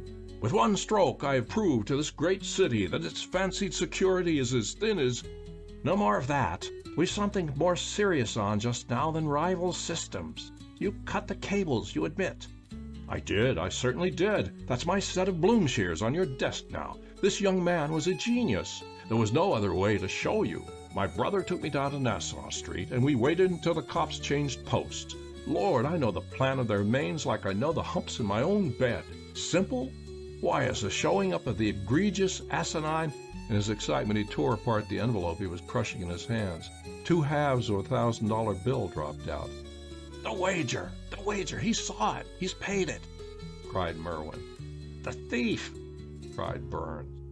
On a slip of paper with the bill was the line, typewritten, "My compliments. You have convinced me." Seeking the engaging young man who had made the estimable though fanatical electrician his easy dupe in the matter of looting the Ludwig Telfen strong room, Burns paid a visit to the address indicated in the enclosure. Needless to say, however, neither the name nor the description the electrician furnished was recognized by the respectable landlady who answered the bell. So ended the incident of the Night of the Thousand Thieves, the feat taking its place among the many unsolved mysteries. There were clues, it is true, but they were too insolently obvious on the face to lead anywhere. The misguided inventor passed the remainder of his days in confinement, childishly happy at having achieved his life's ambition. It is interesting to note in passing that of the rare gems so carefully selected from the Telfin strong room that morning, only one was ever traced. The story has never been verified. It is a myth. At the head of navigation on the Sanguinary River rests a little chapel built by fishermen. On the cliffs above stands the figure of a virgin, the thanks offering of those saved from the sea. The lost Bentori crucifix is said to hang in the chapel. It is mentioned, merely as a coincidence, that the exquisite Godahl, a famous cosmopolite, the infallible Godahl, whose true character was never known until the publication of the memoirs of this master rogue, was once rescued from drowning at this spot. End of The Night of 1,000 Thieves. Counterpoint. 1. Aside from the fact that one Mr. Jackson of Cleveland had further fattened his batting average by lifting a ball over the ridgepole of the Polo Grounds clubhouse, a stupendous feat in the dog days, there was nothing in the morning papers to excuse the waste of ink and paper incident to the running off of an edition. Everybody was out of town, and as usual, news had followed the crowd. The serialized comics and other faithful all-the-year-round performers were still active in their respective columns. A variety actress was having herself arrested in Asbury for wearing a one-piece bathing suit. An entire Jersey jury was being hung by its 12th member, who did not believe in capital punishment. And the crafty Japanese were realistically credited with sewing the gates of the Gatun locks with rhyolite, cordite, maximite, etc., so that at the psychological moment, and as a diplomatic declaration of war, a samurai in the disguise of a barber could press a button and leave the major portion of our fleet of super dreadnoughts stranded up to its knees in the mud of the lake. Godahl, the infallible Godahl, languidly pushed aside his breakfast things and ran through his morning papers. He was pleased to note that only the most enterprising of the morning papers contained the item divulging the secret of the Gatun locks being built of fulminating compounds instead of concrete, as was popularly supposed, the contemporaries remaining silent on this delicate subject. Godahl tossed the paper to an adjoining table, where, breakfasting late like himself, sat his friend of many capitals, Adichie Yakasakwa, or Yakasakwa Adichie, as you will. "I see you are up to your old tricks again, Adichie," said Godahl genially. The little Japanese looked uncertainly from the paper to Godahl and back again several times. He could not quite make out, when Occidentals addressed him, whether or not they were in earnest. Most of them treated him as a joke. Adichie was not a joke. He was traveling round the world slowly, so slowly indeed that when he reached home again he would be very wise and very old. In Germany he made wooden toys. In France he was a banker. In England he sold silks. And in America he wrote for the press. At home, Yasakawa Adichie was something we do not comprehend. Here he was trying his best to be an American, if we would only let him, which we would not. "Ha-ha," said Adichie, still somewhat uncertain. Godahl, whom he had known in Berlin, Paris, and London, had never treated him as a monkey. But Godahl always had this habit of eyeing him sharply, which was fully as disconcerting. Adichie had a tinkling little voice. Of all his features, only his square, shiny teeth expressed the mirth that this exclamation implied. He looked at Godahl several times to ascertain if that person wished to enter into a conversation, but Godahl was again immersed in a newspaper, this time an early extra of an afternoon edition which the waiter had just brought him. So Adichie resumed his task, which was the making of embroidery designs on a piece of paper, the writing of his fathers, a system of shorthand much older than the family tree of Ben Pittman himself. Adichie could handle a typewriter with any reporter, but he could think best in his own pothooks. Now he was transcribing music from the do-re-mi-fa-sol of accepted usage into fantastic ideographs. Godahl, who watched the curious little globe-trotter in the tiny mirror made by the planes of his eyeglasses, was candidly interested, as he was in everything Adichie did. Suddenly, however, Godahl's wandering attention was recalled to his afternoon extra. He brought himself back to the immediate cause of his being in town this torrid weather. Stock exchange news was on the front page. At the opening of the session at 10 o'clock that morning, the bears had raided Little Steel, knocking the stilts from under that restless disturber of Wall Street traffic just at a moment when a board of directors thought they had everything tacked down tight and had gone to sea. This was good news indeed. Not because it was Little Steel that was again playing all three rings of the circus, but because there was transpiring a movement in stocks of sufficient importance to break into the front page of the newspapers. Godahl had been waiting patiently for Wall Street news to break into the first page for months now. In 5 minutes he was in his own runabout, a high-powered car that breathed as easily as an engine coasting downhill. He stepped down into Cedar Street 10 minutes later and turned the key in his magneto switch so that he might find the car when he returned. It was quite probable that he would be in a hurry when he returned. Next, he tossed his silk cap with his gauntlets into the dust-tight compartment behind and donned a shiny silk hat. The silk hat was his badge for this occasion. He turned the corner, swinging along with the free gait which he had acquired in his earlier youth only after arduous toil with a fencing master of repute. The curb market, sprawling over the asphalt in front of the stock exchange, was bubbling like drops of water on a hot griddle. Everyone seemed in a hurry or else trying to out-talk someone else. The only exceptions to the turmoil were the decrepit nags attached to obsolete hansoms roped into line in the middle of the street, and the occasional coming and going of well-fed persons clad in silk hats and frock coats who exuded an air of prosperity and respectability. Both the exceptions, the horses munching at their nosebags and the silk hat brigade, were of interest to Godahl. The horses, because of the vegetating life they pursued.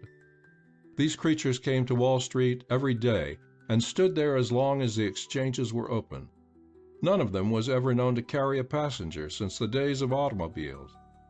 The bucolic idea of a stockbroker invariably associates him with a hansom cab, and probably these cabs were retained to preserve local color.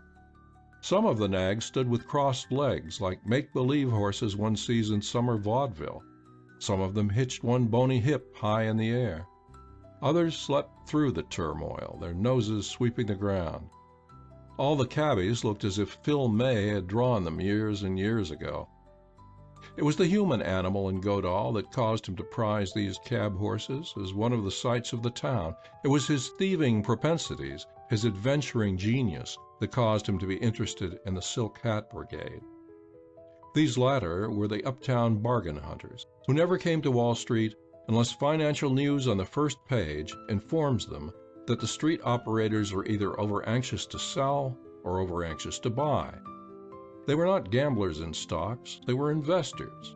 They merely took advantage of the periodic myopia from which Wall Street suffers, and they were content with a modest 100% on the dollar in the course of a 12-month.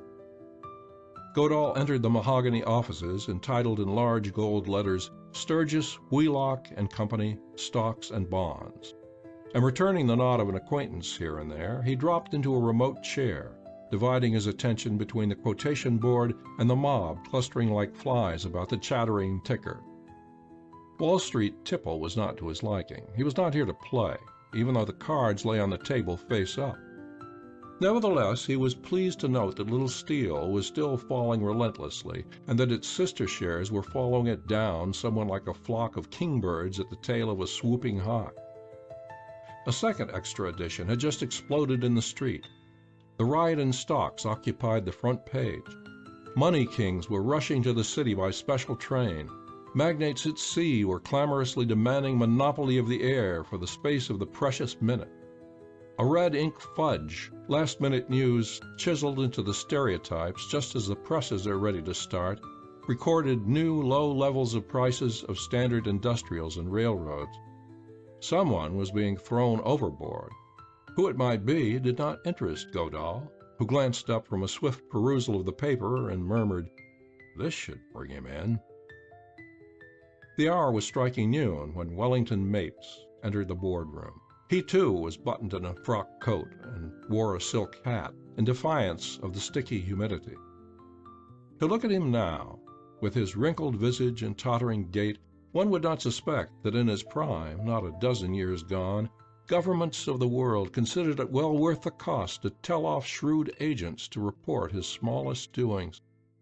It was said in those days that he had an organization extending into every corner of the earth, and that he carried a full line of presidents, cabinets, and royal heirs, ready to be seated or dispatched at a day's notice. That was before age had drawn his fangs. That was before he hid himself from his closest intimates in a seclusion none could penetrate.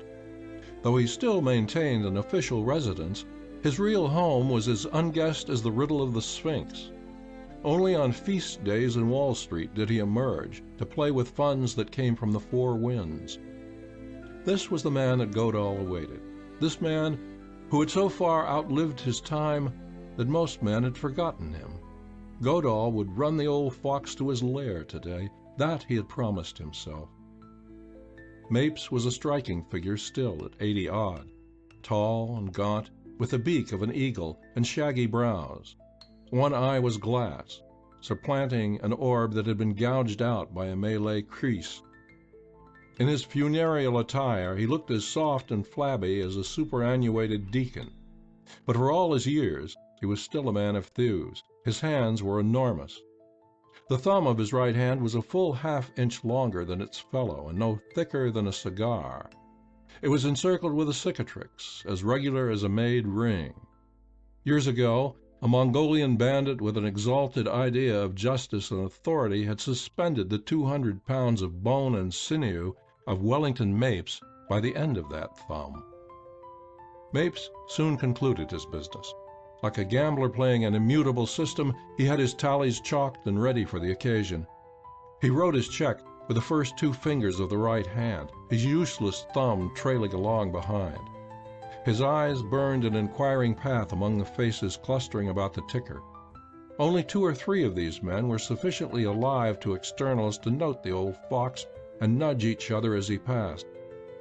The old man tottered to the door and helped himself down the flight of marble steps leading to the pavement by means of the substantial brass railing. Godahl watched him covertly through the broad window screened with a fine copper mesh like watered silk. On the last step, Mapes paused and looked up and down the street. Then a miracle occurred. The old man summoned a hansom. Either, thought Godahl paradoxically, he sought to attract attention or to avoid it.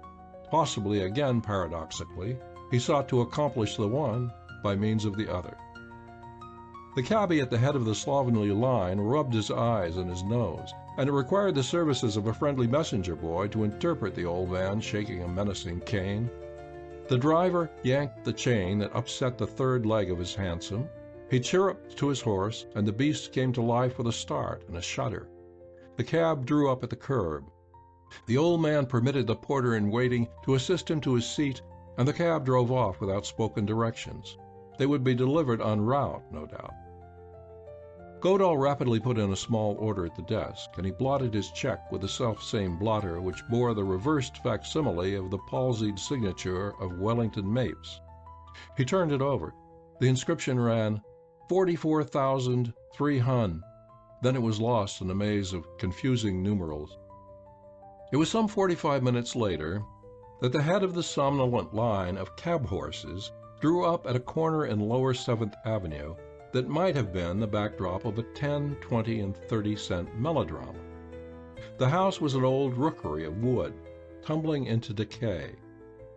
A tailor's sign decorated one dusty window, and round the corner a device rusty with age related to the passerby that in the heyday of its prosperity the rookery had housed a carpenter named Jones. At the apex of the building, the house formed a triangle fenced in by an intersecting street and avenue, was a gaudy barber pole, ceaselessly churning an endless screw of red and white to advertise the industry within. In front of the barber shop, trespassing on the pavement, stood an old ailanthus tree in the act of shedding the shreds of its effulgent blossoms. Under the tree were playing a group of dirty children. Against the tree were lounging a young man who might be a plumber, to judge by the kit of tools that lay at his feet, and streaks of plumbago that decorated his face. Behind this soiled mask looked out the keenest eyes in all New York, those of the exquisite Godahl. Godahl had made a quick change from his faultless walking attire to anticipate, for the second time in 3 months, the coming of Wellington Mapes to this down-at-heels neighborhood. On the previous occasion, when Wall Street news broke into a first-page column and lured Wellington Mapes from his retreat long enough to invest in marked-down goods in Broad Street, he had made his way, then in a taxicab, to this sequestered barber shop, with Godahl running a warm scent. But the man the master thief had followed away half an hour later proved in the end to have 2 good eyes in his head and a perfect thumb on his right hand, though in all other respects he was Wellington Mapes to the life. Apparently on that occasion the old world adventurer had cause to employ a double. Mapes now alighted feebly and walked across the sidewalk to the door, which opened for him from within. It was only a brief wait. Everything occurred as it had occurred in the former instance. The door opened again, and a white-coated barber assisted the old man, who emerged to the waiting hansom. Again it was Wellington Mapes to the life, except, as the apparently drowsing plumber noted under his lashes, both eyes were busy covertly examining the street in all directions, and one glimpse he got of the right hand told Godahl that all its members were intact. Godahl smiled discreetly to himself. It was so simple if one only used his wits. The cab started off. As it rounded the corner, a second cab, another cab of the Wall Street vintage, appeared quite accidentally from Greenwich Avenue, turning north onto 7th Avenue in the wake of the first. And shortly an automobile that had been standing at the curb opposite began to churn and rolled off leisurely up the avenue. Godahl was not the only one interested in the movements of Wellington Mapes on this day. It was a full half-hour later that a tottering figure, muffled to the eyes, emerged from the barber shop, and as if by magic, a taxicab rolled up to the curb and was off with the old man as quick as a flash. "I am with you this time, my fine friend," said Godahl to himself, and when the second taxicab was halted at 23rd Street by the crosstown tide of traffic, an exceedingly dirty plumber with a high-powered runabout of splendid appointments was next in line. 2. The house was old, yet it retained in its grim signs of age every touch of its pristine magnificence. It occupied a park of probably 3 acres overlooking the river. A bluff overhung and concealed the tracks of a railroad running beside the placid Hudson. Hemming in the place on 3 sides were the towering lights of encroaching apartment houses. On the riverfront, for blocks, the entire slope was a net of paved streets flanked by magnificent structures of terracotta and brick. Only this sequestered square, its lawn overgrown, its shrubbery running riot, and its fences falling to decay, suggested the glories of old Washington Heights in Revolutionary days, before the city had traveled north. Over the ridge on the other side of the hill were the 13 trees Alexander Hamilton himself planted as symbols of the units of the young nation. 10 minutes' walk to the north, overlooking the Harlem River from the heights, was the historic mansion where first the British, then the colonial officers had gathered about the mahogany and planned their scheme of battle. The house stood 4 square in its little park. It was of 3 stories, surmounted by a mansard roof. A veranda clung to its river face, one end sagging under the rotting timbers laid more than a century ago. Godahl had chosen a rear window on the first floor after a painstaking reconnaissance of the situation. His blood tingled. It was rarely that he indulged in an adventure of breaking and entering, and then only for high stakes, as now. But tonight there was an added zest in the affair. Mapes had been a roaring lion in his day, and to tamper with him and his possessions at his zenith would have been to invite certain destruction. All this had changed now with the coming of age, and when Godahl had set forth airily on this adventure, he had not anticipated entering a web. Yet 2 vehicles do not dog a fictitious person without reason, and Godahl, as he worked, could not help wondering if he alone had been successful in picking up the right trail. The mere fact that the crafty old man had on at least 2 occasions taken such pains to cover his tracks after an open appearance in Wall Street, gave rise to 1,000 speculations. It was simple enough for a man of Godahl's talents. The French window gave easily and noiselessly. Godahl found himself in a broad room that seemed long unused. Through an open door he caught the sound of tinkling silver. Mapes was at dinner. If Godahl's information was correct, the old man was attended by but one servant. That servant would now be engaged in caring for his master's wants at table, and the light-footed thief moved forward in the gloom and lifted a dusty tapestry leading to the adjoining library. A low light was burning there, and the window curtains were drawn tight. It had the familiar pleasant smell of tenancy. In one corner was a closed desk. Adjoining it was a small safe let into the wall. In the center, under a hanging gas lamp, was a table piled with books and odds and ends. A tray with a decanter of liquor and a half-emptied glass stood invitingly in the center. Several loose sheets of paper lay on the table, one held down by a pen, still wet. It was as he had learned. The man with a soul seared by avarice, extending over an active life of more than 50 years, had developed one queer trait of character in his declining days. This was his infatuation for music. Mapes had picked up and reduced to Occidental scoring the weird chants of some Eastern tribes he had encountered in his wanderings. There had been no principality too mean for this famous meddler to pry into its secrets. And out of his adventurous past, all he now retained was the memory of those mystic chants whose significance stretched back thousands of years. It was said that the old man toiled unceasingly setting these airs down on paper. Apparently he had been bent over his task within a few hours, for a sheet of music scores, each inscribed in a trembling hand with fragments of impossible themes, lay on the blotter. Godahl picked up one of them and ran over the air in his head. But he was not here through interest in exotic melody. He sought something else.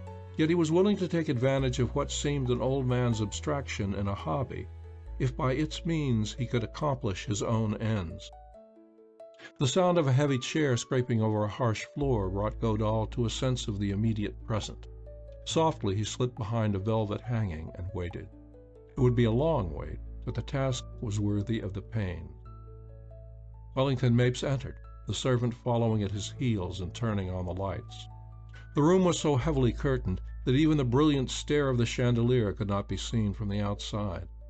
The servant withdrew immediately, and as he passed through the door, the old man took a key from his pocket and closed and locked it. He would be alone. Godahl's flesh tingled again. The success of his venture largely depended on the next act of Wellington Mapes.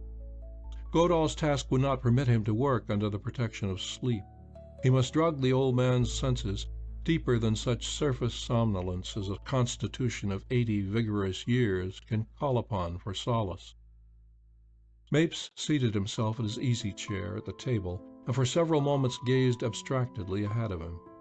Finally, he roused himself and methodically lifted a brass salver from the desk and placed it carefully on the floor beside his chair. He next took up a bunch of keys that lay beside him, rested his left arm on the arm of the chair so that the keys hung over the brass salver, and let his head fall back. It was true, then. Wellington Mapes still indulged this unique habit in his old age. In his early days, Wellington Mapes had reduced the science of sleep to elementals, to lose himself in sleep until the muscles of his fingers relaxed and let fall the keys in the resounding salver, ensuring an instant awakening, was all the rest he required to refresh himself for hours of toil. He had learned the trick from a famous physician, and thenceforth had practiced it as sedulously as the great specialist himself. The old man's breathing became more and more regular. Godahl crossed the room with padded steps, watching the keys with fascinated eyes. Suddenly, the fingers relaxed and the keys fell, but the resounding crash of their contact with the resonant brass did not follow. They fell softly into the waiting hand of the intruder. Godahl straightened up with a smile and regarded the keys in his palm. The old man was his prisoner, for the moment at least, as securely as if bound by chains. Godahl knelt softly beside the recumbent form and gently touched the loose flesh of the throat with a thumb and forefinger. With a touch as soft as running water, he exerted pressure on the throbbing carotid arteries. Consciousness would not return to that numbed brain until the blood was again permitted to resume its course. It was a trick Godahl had acquired in Java, where it is frequently used. To this device of the ancient Javanese he added another of the moderns. He took from a pocket with his free hand a band of soft rubber, and as carelessly as if he operated on a patient under ether, he proceeded to stretch this over the gray head resting on the cushions. He brought it down to the neck, tightened it, adjusted 2 soft molds of rubber in the place of his pressing fingertips, and stood away, regarding the finished task with satisfaction. Now he might go about his business. First there was the desk. It was a small chance, but he must be thorough. The lock came with a click, and he stood up and watched and listened. He gave thanks that Wellington Mapes spent his evenings behind locked doors, free from the eyes even of trusted servants. Inside the desk was a litter of letters and memoranda, mostly pertaining to business carried on by the means of the cash that came from the 4 winds. Godahl did not seek money. A letter attracted his eye. He picked it up and carried it over to the light. His quick sense of detail told him that the flap had been steamed and carefully resealed. By whom? Not by Wellington Mapes, surely, because the letter was torn open raggedly at the top. He examined a second and a third. All bore the same evidence that someone was tampering with the mail of this burned-out creature of many lives. Godahl, his curiosity aroused, drew forth an enclosure. It was a torn scrap of paper, some insignificant memoranda relating to a chart of stocks. Gamblers chart stocks in much the way as the Weather Bureau charts the weather, occupied one side. Surely there was nothing in that to repay a prying person the trouble of intercepting a man's mail. Godahl, a magician in ciphers, studied the words and the formation of the letters, but he brought his mind away from the task, satisfied that the inscription contained no hidden message. He examined the other side of the paper. At the top it bore the embossed name of Wellington Mapes. It was a sheet of paper the old man had used in his endless scoring of his weird music. There were a dozen bars of wobbly musical notes, which as Godahl mentally ran through them, revealed a jumble of sounds without lilt or rhythm. A second enclosure he found to have been written on a similar sheet, although the whole sheet was intact and without musical inscription. So with a third and a fourth. Some contained fragments of strange chants, similar to those lying on the table beside the heavily breathing Wellington Mapes. Each of the communications was signed with the initial R. The thrifty correspondent, whoever he might be, seemed to have made use of Wellington Mapes' waste paper. Thrusting several letters into his pockets for examination at his leisure, Godahl put the rest aside and resumed his search. The safe bore an intricate lock, but the fingers of the rogue, schooled to recognize the silent impact of the hidden tumblers, readily conquered the combination. There was something fantastic in the boldness with which he worked, with the sleeping man at his side. From time to time he stopped to listen, but otherwise gave no sign that the situation was perilous. In the safe was a litter of odds and ends, money, papers, and a drawer of foreign coin. Another of rudely carved ornaments and decorations in gold, silver, and hard stones, each of them probably with its tale of blood and disaster. Godahl gave them hardly a glance. He explored every nook and crevice of the room to no avail. Finally, with infinite caution, he ran his delicate fingers through the clothing of his unconscious victim. But Mapes wore no belt. It might be around his neck, then. Yes, a pouch hung on a thong under the shirt bosom. With hands that trembled ever so little, Godahl untied the string that bound the neck of the pouch. His fingers were alive as they searched the recesses. It was here. He drew forth a roughly shaped circlet of zircon. It was large enough for a man's first finger. The characters, microscopic in size, engraved on its surface, were of a language 2,000 years dead. Godahl took from his own pocket a stone of similar size and shape. To the touch, the two were identical. Yet even his skill had not been equal to the task of counterfeiting the inscription of the original. He placed the substitute in the pouch and replaced the pouch in the bosom of the unconscious man. The chances were, he thought, that Mapes would not discover the fraud for months, possibly never. Yet the substitute was dross, and the original, which Godahl slipped into the back of a capacious watch case, was a passe-partout, a talisman, a charm, a division of kingship, the mere possession of which, in its long-forgotten day, would have enabled its bearer to pass unquestioned through the sacred places of an ancient empire. Today it was a curio, a mere nothing, yet to the mind of the man now treasuring it, it was worth the risks of a night not yet ended.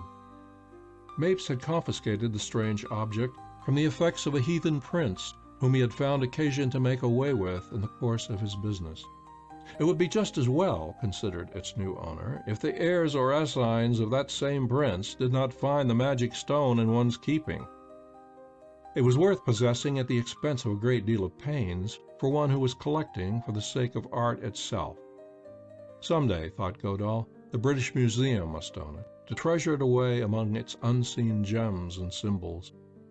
Only Godahl and the British Museum were institutions to value its true worth, and this Wellington Mapes, who carried it in a pouch on his body, waking and sleeping. Godahl settled the old man's head comfortably against the cushions, arranging his clothing and posture with great care. So far all was well. It now remained only to escape, and at the same time to unlock the fettered senses of his victim. "I am presenting you with 30 minutes of eternal time in exchange for your bauble," he said, nodding familiarly at the sleeping form. "At your age, one must treasure time beyond rubies." Smiling blithely, he stepped to the tall clock opposite and turned back the hands a half hour. Likewise, he adjusted the hands of the watch of his victim. Standing beside him, Godahl measured the distance to the curtain behind which he had taken refuge on entering here. It would take quick work, the type of skill he rejoiced in. With his fingers pressing the arteries whose resumed flow would bring consciousness to the numb brain, he removed the rubber band. With one movement, he tossed the keys into the waiting solver and leaped to his curtain. The sleeper sat up with the start of one suddenly roused. From force of habit, his fingers sought the keys in the solver. For a short space he sat idle, summoning his lagging senses.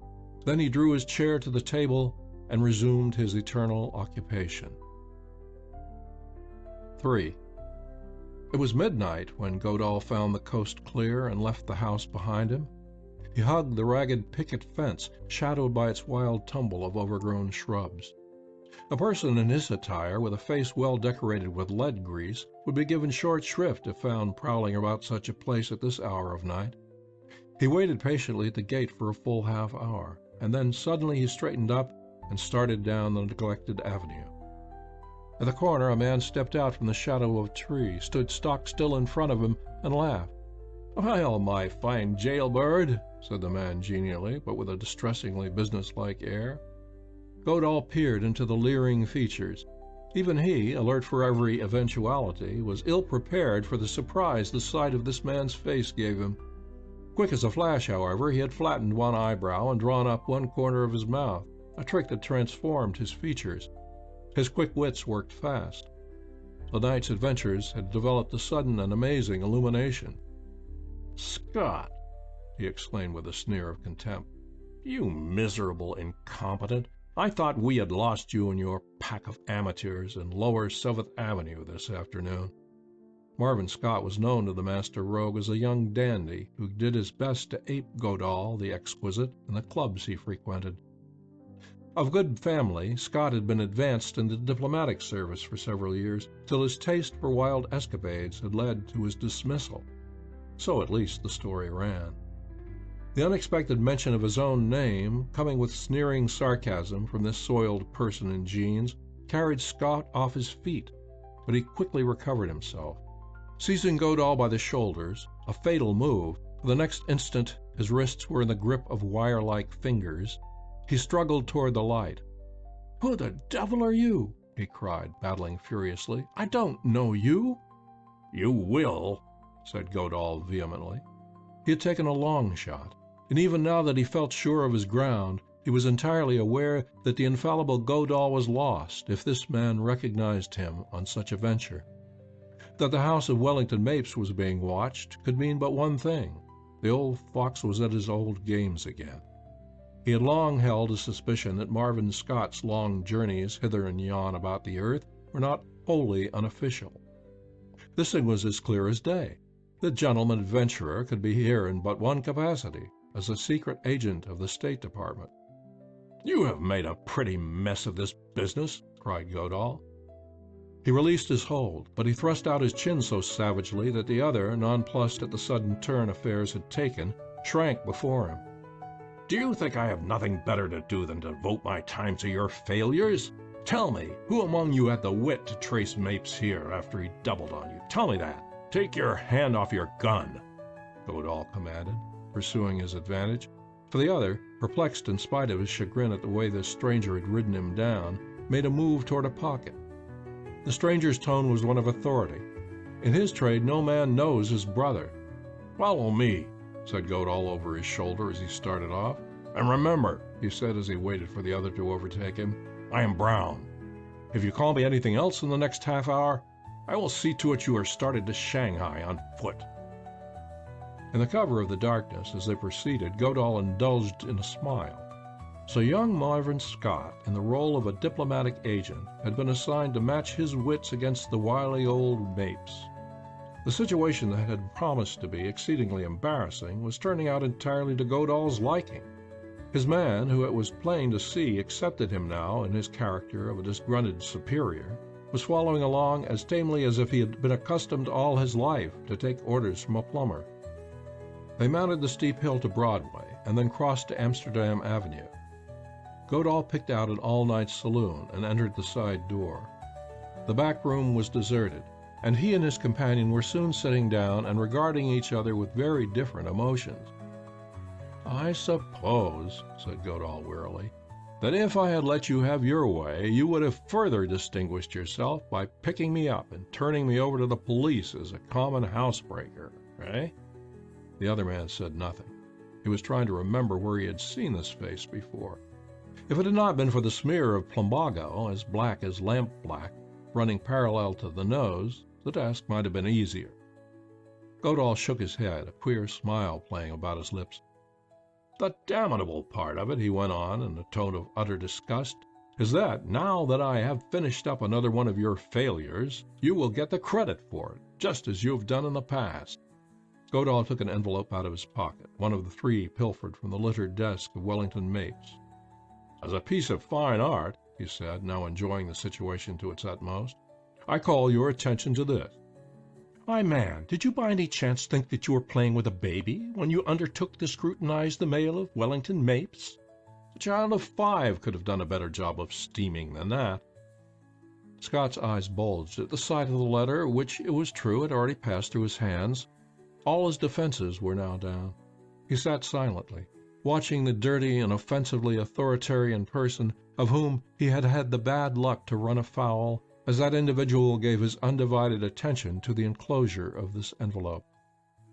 The adventure of the night was, after all, a mere bagatelle to Godahl. Something infinitely more interesting was on hand now. He read and reread the words of the letter. They suggested nothing but margins and rights, dividends, and Supreme Court decisions affecting big business. He turned the paper over, and a second time a dazzling illumination stole over his senses. He had begun to discover that 2 and 2 make 4. There was a decrepit piano in the room. Godahl stepped over to it, and holding the paper with its straggling bars of music, he fingered the notes over. "I suppose that means nothing to you, Mr. Marvin Scott," he said. Scott shook his head, but a dull red began to burn in his cheeks. A dozen of these letters had passed through his hands, but not until this moment had he thought of attaching any significance to the crazy scores written on the back. "No, I suppose not," said the plumber person abstractedly. "Let me have your pen." It was then 12:30. At 1:30, Godahl handed Scott a sheet on which he had written the answer to the riddle. It was a cipher, after all. The crafty old Mapes had buried it in the music score. "It is a bit clumsy," said Godahl, "but at least it has the advantage of not requiring a written key, and it can be varied at will." The key ran as follows: A equals AA, B equals AB, C equals AC, D equals AD, E equals AE, F equals BA, G equals BB, H equals BC, I equals BD, J equals BE, K equals CA, L equals CB, M equals CC, N equals CD, O equals CE, P equals DA, Q equals DB, R equals DC, S equals DD, T equals DE, U equals EA, V equals EB, W equals EC, X equals ED, Y equals EE. The dazed young man took the paper from Godahl's hand. His face was flushed with an intermingling of enthusiasm and chagrin when he looked up. Godahl, the soul of indulgence, was beaming on him. "Reduce your score to letters, C, D, E, F, G, A, B, C," he said. "The F and the G are blinds, you see," he said. "So are the sharps and flats. When you come to a chord, disregard all but the dominant note. I see I must teach you elementals." Scott took the letter and set to work feverishly. Soon it was done. "By gad, wonderful!" he cried, and he read the translation. "Flamenco and naos complete. Perico not later than the 15th. Flamenco, naos, and Perico?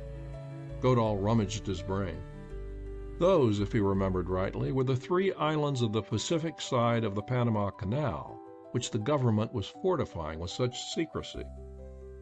"It beats all," cried the youth. "Outside of Goethals and the House and Senate Committee on Military Affairs, and possibly the War College, there is not another man alive supposed to know those plans. And yet old Mapes, practically dead and buried 10 years ago, so far as his ability to meddle is concerned, has walked right into the middle of things with his damnable organization and snitched the plans right out from under our noses." "I presume," said Godahl, whose mind, working back through a series of pictures, had suddenly found a new inspiration, "I presume, seeing you have distinguished yourself so signally on this end of the combination, that you have not the remotest idea who is working the other end." The enthusiasm of the other was suddenly squelched. He blurted out his complete failure. "Do you happen to know a smooth little Jap named Adichie Yasakwa?" asked Godahl. "He is taking 100 years to circumnavigate the globe." "Very well," said Scott in surprise. "The mildest little creature that ever—" "Yes, I know. Very mild indeed," retorted Godahl sharply. "Remember, this is your affair. I am not to be known in it, not even to the chief. Recollect that, or off goes your head at the collarbone. Scott," he said, leaning forward, "Yasakwa is interested in music, deeply interested in music. He transcribes it into pothooks of his own. Don't attempt to decipher his pothooks. That would be asking too much of you. But raid his rooms after 11 in the morning, and you will find just what the government of Japan thinks of flamenco, Laos, and Perico. And Scott," he added, looking very dignified and solemn, "make it a point not to know me when we meet the next time. I congratulate you on the successful termination of your assignment. I have the honor of wishing you a very good morning." End of Counterpoint. The Fifth Tube. 1. It will be observed, noted the pharmacopoeia, that the size of the drops of different liquids bears no relation to their density. Sulfuric acid is stated by Durand to yield 90 drops to the fluid drachm, while water yields but 45, and oil of anise, according to Professor Proctor, 85. It follows, then, that the weight of the drop varies with most liquids, but few experiments on this subject have been recorded, the oldest being contained in Moore's Pharmacopoeia Universalis of 1845. More accessible to the American and English student are the results of Bernoulli, and so on.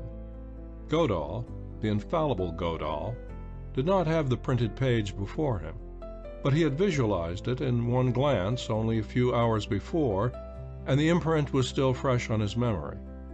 Reduced to elementals, a drop of liquid varies in size from 1/3 to 1 1/2 minim. Godahl split the difference and called a drop and a minim synonymous for his purpose. Later, if he were so minded, he might arrive at precise results by means of atomic weights. He began a lightning mental calculation as he sat, idly stirring his beer of Pilsen with a tiny thermometer, which the proprietor of this Hanover Square resort served with each stein of beer. "It should be 52 degrees Fahrenheit, my friend," said the master of the house, who in passing saw that Godahl was seemingly intent on the thermometer. Godahl was not intent at all on the tiny thread of mercury. Rather, he was studying the drops of golden-brown liquid rolling off the pointed end of the glass instrument. However, it was as much as one's life was worth to dispute the proper temperature of beer at this eating place, and Godahl smiled childish acquiescence and explained that he was awaiting with impatience the rise of 1/2 degree of temperature before he indulged his thirst. "It should be just such a color," he mused, "possibly a little more inclined to orange, and a little syrupy when stone cold." And with his head thrown back and his eyes shut, he completed his calculation. There should be 61,440 such drops to the gallon, at 10 cents a drop. "Tut, tut!" he exclaimed to himself, conscious of feeling exceedingly foolish. It was so simple, so insolently obvious. Like all great inventions and discoveries, once they have been uncovered. This was one of the 3 tasks he had dreamed of, each worthy to be the adventure of a lifetime. 3 tasks he had dreamed of, as a poet dreams of a sonnet that shall some day flow from his pen with liquid cadence, as an author dreams of his masterpiece, the untold story, as an artist dreams of a picture with an atmosphere beyond the limits of known pigments. One was the Julius Tower, where at the bottom of a well lay 30 millions in coined golden eagles, hoarded by an emperor more medieval than modern, against the time when he must resume the siege of Paris.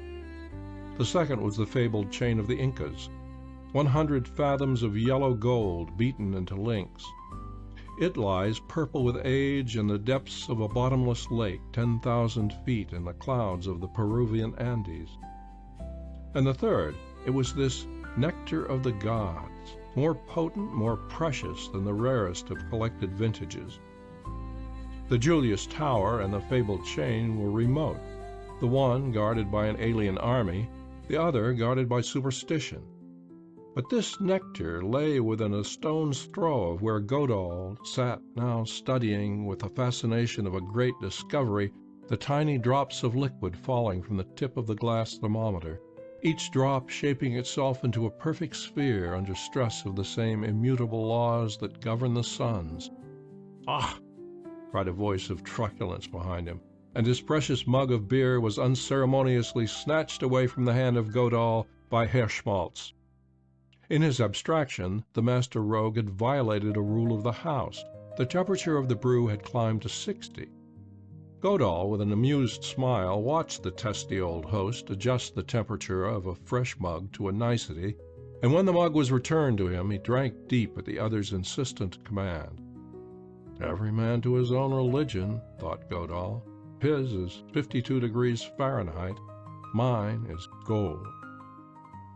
Godahl, swinging his cane with a merry lilt, picked his way up the crooked street under the elevated to Wall Street. To the east, the street was lined with grimy warehouses. To the west, it was lined with marble. To the west was the heart of gold. Godahl turned west. Every window concealed a nest of aristocratic pirates plotting and scheming for more gold. In the street, the hoi polloi were running errands for them, enviously cognizant of the shiny silk hats and limousines of their employers. Gold bought everything the heart could desire. Gold attracted everything with invisible lines of force radiating on all sides. An express wagon was backed up to the curb, and curious pedestrians were peering over each other's shoulders, attracted and held spellbound by no more rare a sight than a pyramid of rough pine boxes, each as big as a shoebox, piled on the pavement. The boxes contained gold, ingots of gold. If the guards who stood on each side of the sweating porters carrying the boxes inside had not looked so capable, it was more than likely that many individuals in the crowd would have remembered that they had been born thieves thousands of years ago, and fought madly for the possession of this yellow stuff. It should obey the laws of gravity and be subject to the stress of vacuum, mused Godahl, still delighted with the obvious idea he had discovered over his beer in Hanover Square. I think, he wandered on ruminatively, I think I shall reduce it to its absolute atom and beat it into a freeze for the walls of my study. 61,000 drops to the gallon. It should make a freeze at least 4 inches wide. And why not? He thought abruptly, as though some sprite in him had snickered at the grotesque idea. It was in this way that the dead and buried races of the Andes prized the yellow metal, not as a vulgar medium of trade and exchange, but as a symbol of kingship, a thing to be possessed only by a king. They decorated the walls of their royal palaces with bands of beaten gold. It must have been very satisfactory, thought Godahl, pursuing his whimsical idea, at least, he added as an afterthought, for the kings. He paused at the curb, and his aesthetic eyes sought not the boxes of gold that lay on the pavement, but the exquisite lines of the little structure of which the barred door stood open to receive the treasure. The building was no bigger than a penthouse on the roof of any of the surrounding skyscrapers, yet, with its pure lines and its stones mellowed with the wash of time, it was a polished gem in a raw setting. It stands, as anyone may see, like a little Quaker lady drawing her shawl timidly about her to shut out the noise and clamor of the world crowding in on all sides. On one side rises a blank wall 20 or more stories in height. On the other, the cold gray pile of the sub-treasury stands guard and stolid and sullen as the great pyramid itself. The windows were barred, so that even a bird might not enter. The door was steel-studded. The very stones seemed to cluster together as if to hide their seams from prying eyes. The cornices were ample for a flood, and the tiles of the roof were as capacious as saucer. Before the days when electrolytic chemistry came to the aid of the crude agencies of earth, air, fire, and water, the very smoke that emerged from the blackened chimneys was well worth gathering, to be melted down in a crucible to yield its button of gold. The whole represented the idea of a strong house of a past age. It was the assay office of the United States that Godahl regarded. If, thought Godahl delightedly, as his eye caressed the picture, if it were painted on china, I am afraid, friend Godahl, you would not sleep until the plate was secure in your possession. The hour of 1 was suddenly, stridently ushered in by a crash of steam-riveting hammers, like the rattle of machine guns. Little apes of men, high in the air back of the little building, were driving home the last of the roof girders of a tiny chimney-like skyscraper which in several months' time was to absorb the functions with ultra-modern methods so long and so honorably exercised by the beautiful little house in the street, the old assay office. Godahl passed on, and shortly was in his lodging. There was mellow contentment here, something he prized above all things, and he sighed to think that he would not know this comfort again for weeks.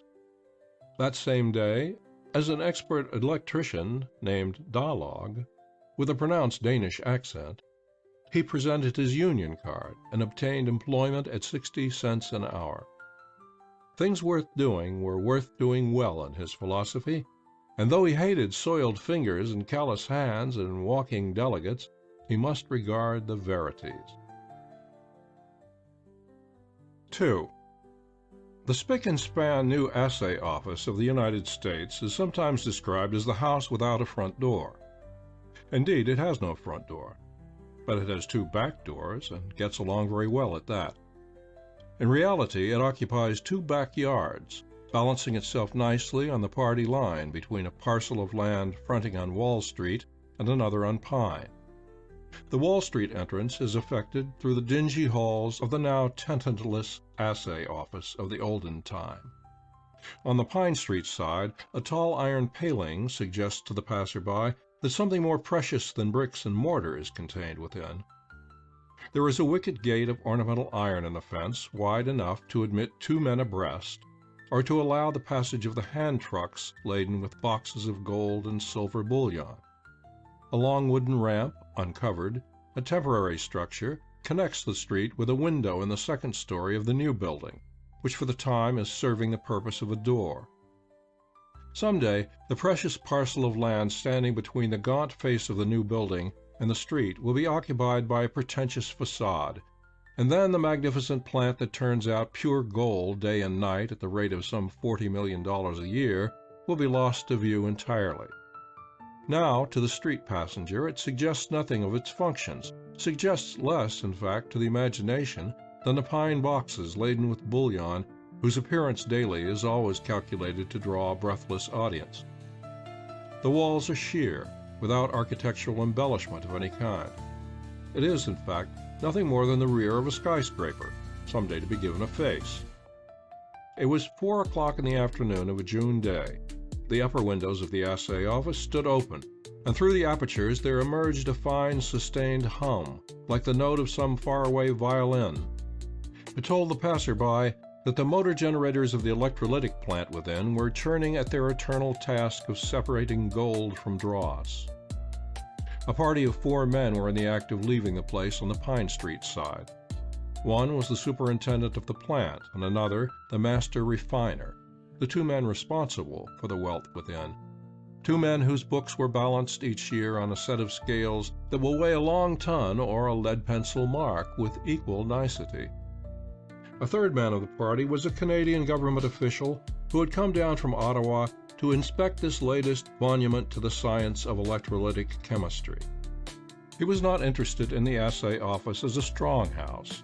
It had long ago passed into tradition that the Mint of the United States, with its accessories, is inviolable, and to ask whether this latest plant of its kind in the world were burglar-proof would be to laugh. The fourth member of the party was the chief of a division of the United States Secret Service, who in passing through the city had run down to find out whether Guinea gold owed its particular color to a unique atomic structure or to the presence of a trace of silver. On the answer hung the fate of 2 rascals he had laid by the heels. "No, you haven't the idea yet," the master refiner was saying to the Canadian official. "We superimpose a low-frequency alternating current on the direct current for the purpose of shaking out the bubbles of gas that otherwise would prove very troublesome." "That is all due to a small percentage of silver," the superintendent was explaining to the secret agent, and the latter was gnawing his mustache in chagrin, for the answer meant that he had barked a coon up the wrong tree. At this point, an incident occurred seemingly trivial in itself, the significance of which, however, struck the fore with the force of a thunderbolt a few hours later on that momentous evening. It had to do with the secret agent's enforced moderation in the matter of tobacco. His physician had ordered him to cut his nicotine allowance down to 3 cigars a day, and now, in the first throes of his abstention, he was as cross as a bear with a sore toe. The whiff of an Irishman's cutty pipe smote his nostrils as the little party passed through the gate. Now there is something about the exotic fragrance of a well-seasoned cutty pipe that induces in those who happen to be in its immediate neighborhood an almost supernormal desire for a puff of the weed. Whether it was the intensive quality of the tobacco itself, the ripeness of the clay cutty pipe, or the fact that the cutty pipe is subjected to a forced draft by reason of the extreme abbreviation of its stem, whichever of these elementary causes it might have been, the psychological effect was the same. The secret agent stared vacantly about him. A mud rat, so the brown-jeaned scavengers whose business it is to scoop mud out of the catch basins are known, was igniting a fresh charge of tobacco in the lee of his mud cart, a watertight affair of sheet steel. The tempted one drew a cigar from his pocket and regarded it with a scowl. "It's the vile pipe that scavenger is hitting up as though it were a blast furnace," explained the secret agent guiltily as he bit off the end of his cigar. "This is my after-dinner pill. Here goes." He searched his pockets for a match, forgetting that he had adopted the practice of traveling matchless to make life easier. He appealed to his 3 companions, but they could not scare up a match among them. "What?" ejaculated the secret agent incredulously. "Do you mean to say there are 3 able-bodied men in one bunch who turn up their noses at tobacco? I have heard," he went on with infinite sarcasm, "of isolated instances, of individuals like our friend Dr. Pease, for example, but 3 men in one spot! I am amazed." It was true, nonetheless. "Would you honor me with a light?" said the secret agent, stepping over to the mud rat and touching him on the shoulder, interrupting that worthy in the act of dumping a scoopful of subterranean mud into the capacious bottom of his cart. "You seem to be the only man in my class around here," he added facetiously. "We have a vice or 2 in common. My friends," he said, airily indicating the 3 beside him, "are pale angels." The mud rat surveyed the 4 with an air of vague curiosity. He went through the pockets of his jeans, but his hands came away empty.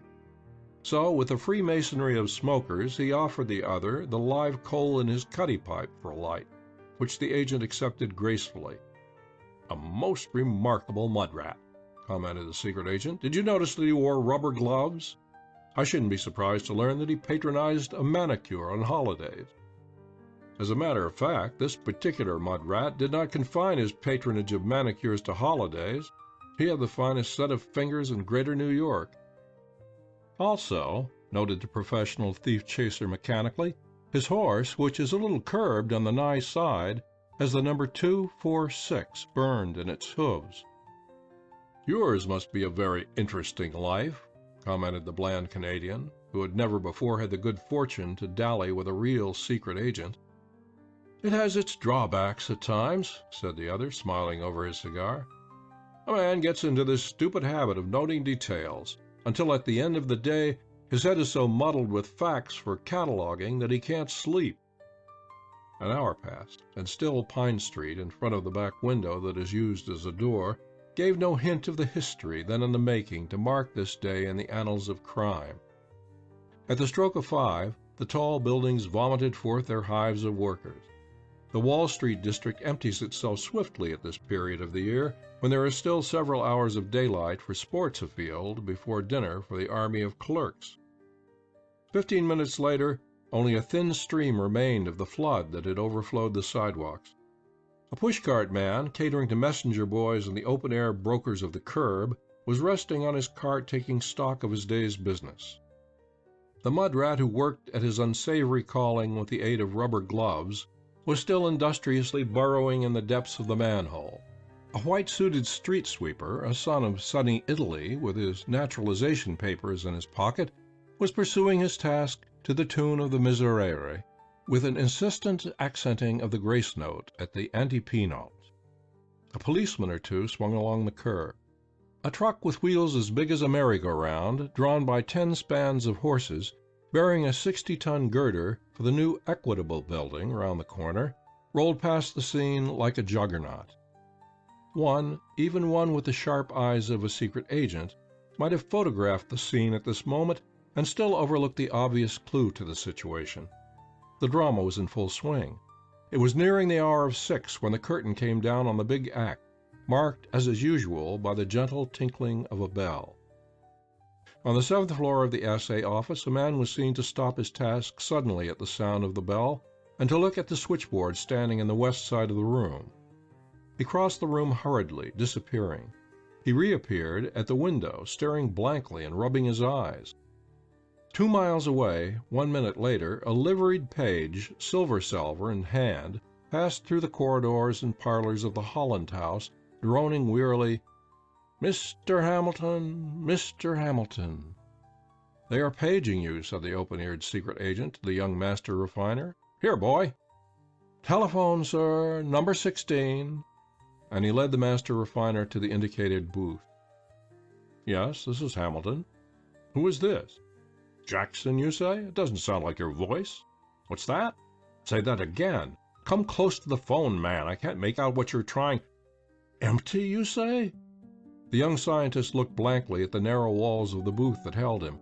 Then, with a peremptory tone in his voice, "Who is this? Where are you? What is this tomfoolery, anyway?" He pressed the receiver to his ear, his heart thumping. "Empty? The tank is empty? You are crazy, man." Evidently the voice at the other end of the wire had become incoherent. "Jackson," cried Hamilton sharply, "you are lying. You are seeing things. Can you understand me?" He waited for the answer, which did not come.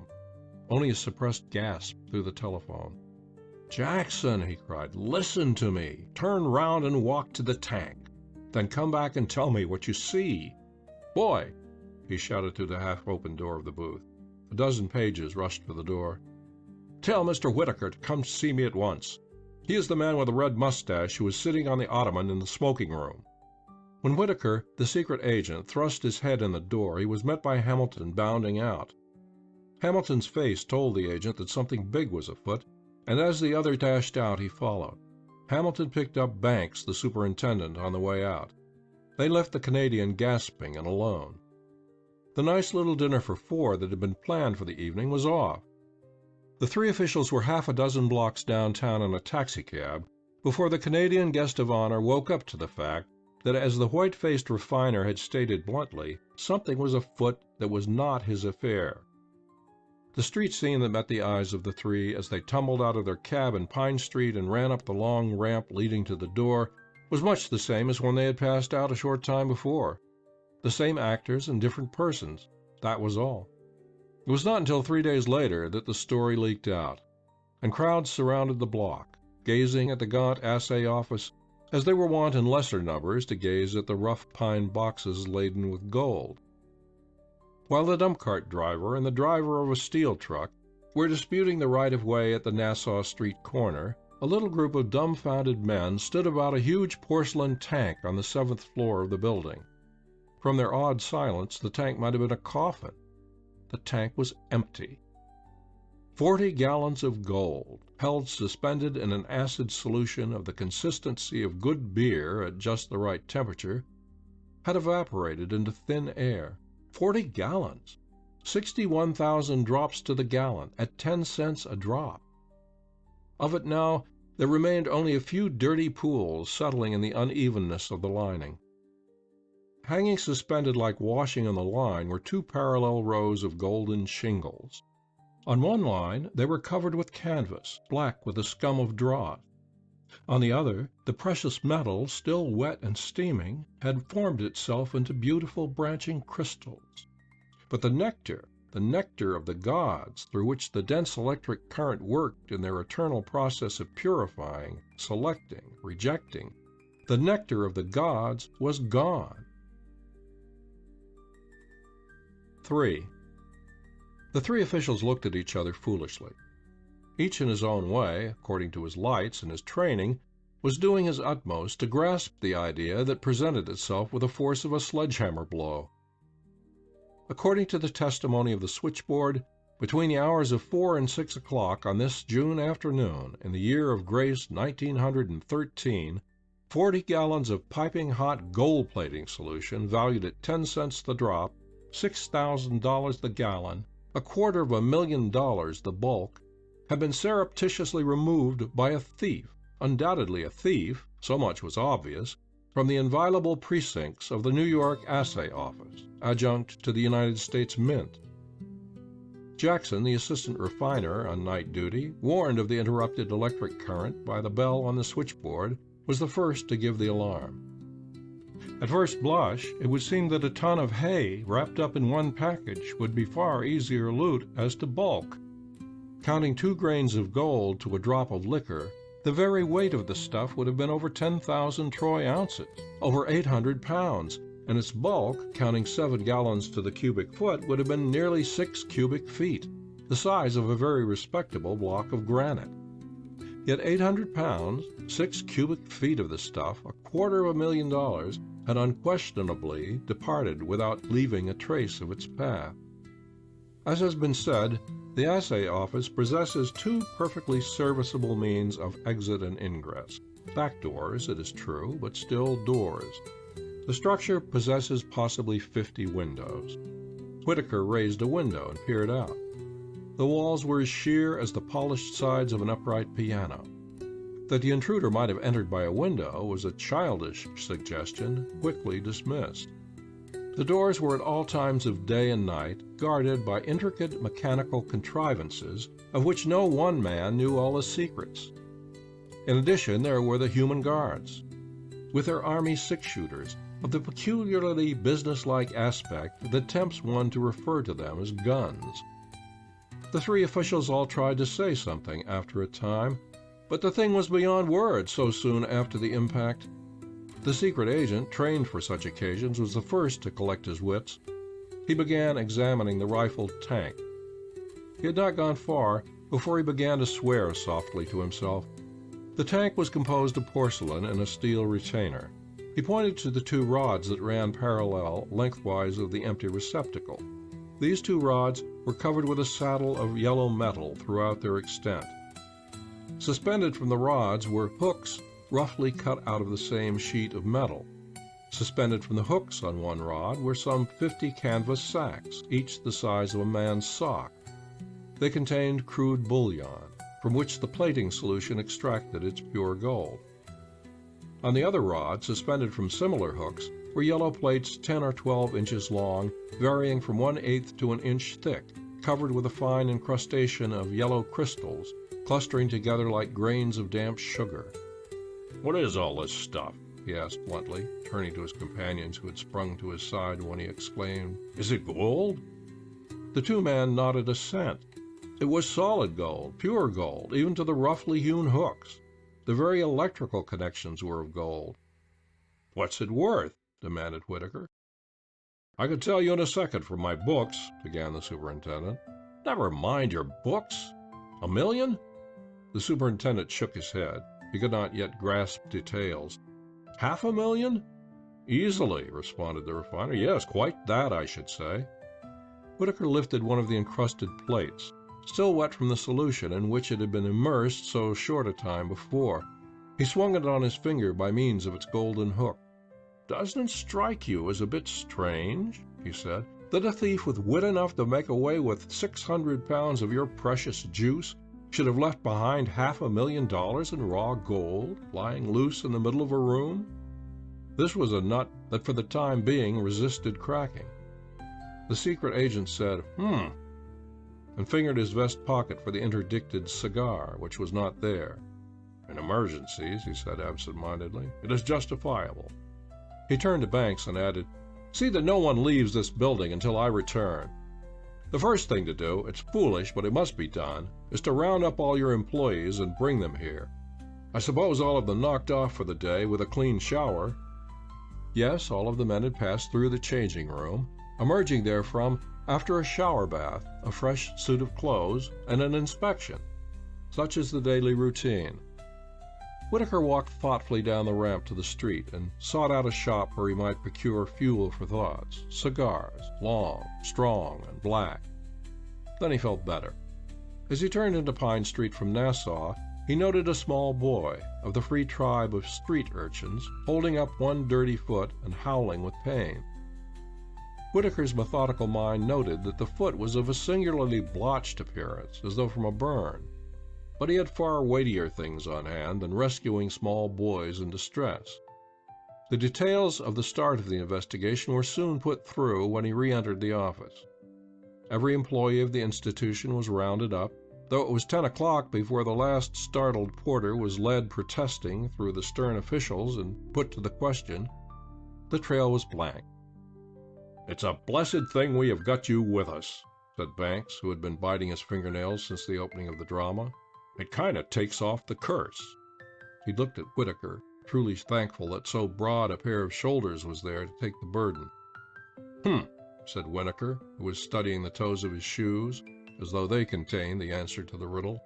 "It is quite evident," he began, "that 800 pounds of gold, especially in a fluid state, did not get up and walk off without help. I think," he said, rising, "that before we go farther, I will take lessons in electrolytic chemistry. We haven't lost much time on this case, and we can afford to waste a few minutes getting at the fundamentals."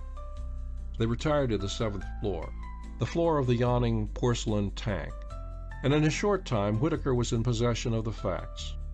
It was a simple system when all is said and done, this system of refining gold, which had been worked out by the greatest students of the time. the secret agent was put through the elementals of the process of transmuting gold from the alloy by means of the electric current. "Very clever indeed," remarked Whitaker. "Also, gentlemen, let me add that it is very clever indeed to lock up gold bars downstairs in safes that cost a fortune and leave a tank full of the stuff standing in the center of an unprotected room like this. But who could come 7 stories up in the air and get away with stuff of such bulk?" querulously interjected Hamilton. "The thing is preposterous." "The preposterous thing," said Whitaker with his drawl, "has occurred, apparently under your very noses. And from the looks of things, the fact that the liquor was steaming hot did not interfere with the plans of the thief in the least. What is that collection of pipes?" He indicated a nest of black varnished iron pipes running along the outside of the tank. "Those are the conduits to carry the electric wires," explained the master refiner.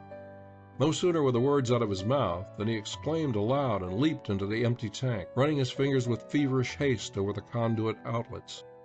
"By Gad, I've got it!" he cried, his voice a high falsetto under stress of his excitement. "Hand me a portable light, quick!"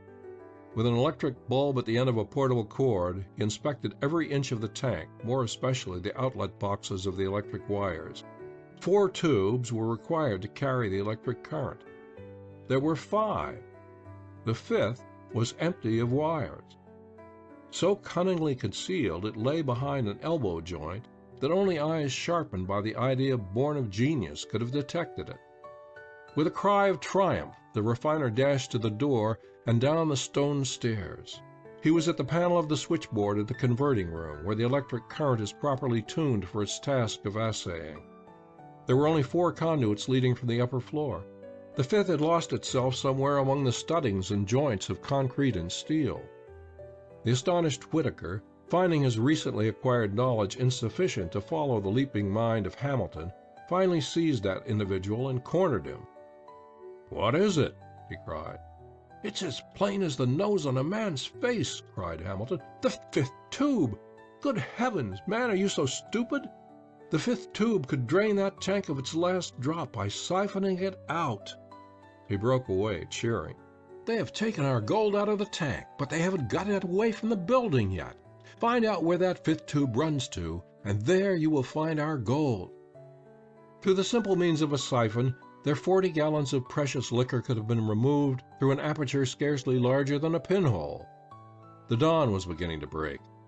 Whitaker's mind, clogged by its abnormal meal of technical details, was beginning to run cleanly again. "Stop!" cried Whitaker. "I am in charge of this affair. I want you to answer my questions. In the first place," he cried, seizing the refiner by the arm and twisting his hand above his head, "what is the matter with your hands?" Hamilton's hands, where he had been pawing about in the electrolytic tank, were stained brown, as though from cautery. They were drawn with pain, though in his excitement up to this moment he had not noticed it. "Cyanide of potassium." "Where did it come from? Quick!" "Oh, you fool! The tank, of course. The process, I went all through it with you. The tank contained chloride of gold dissolved in cyanide of potassium." "Does it hurt?" inquired Whitaker with an irritating slowness. "Hurt?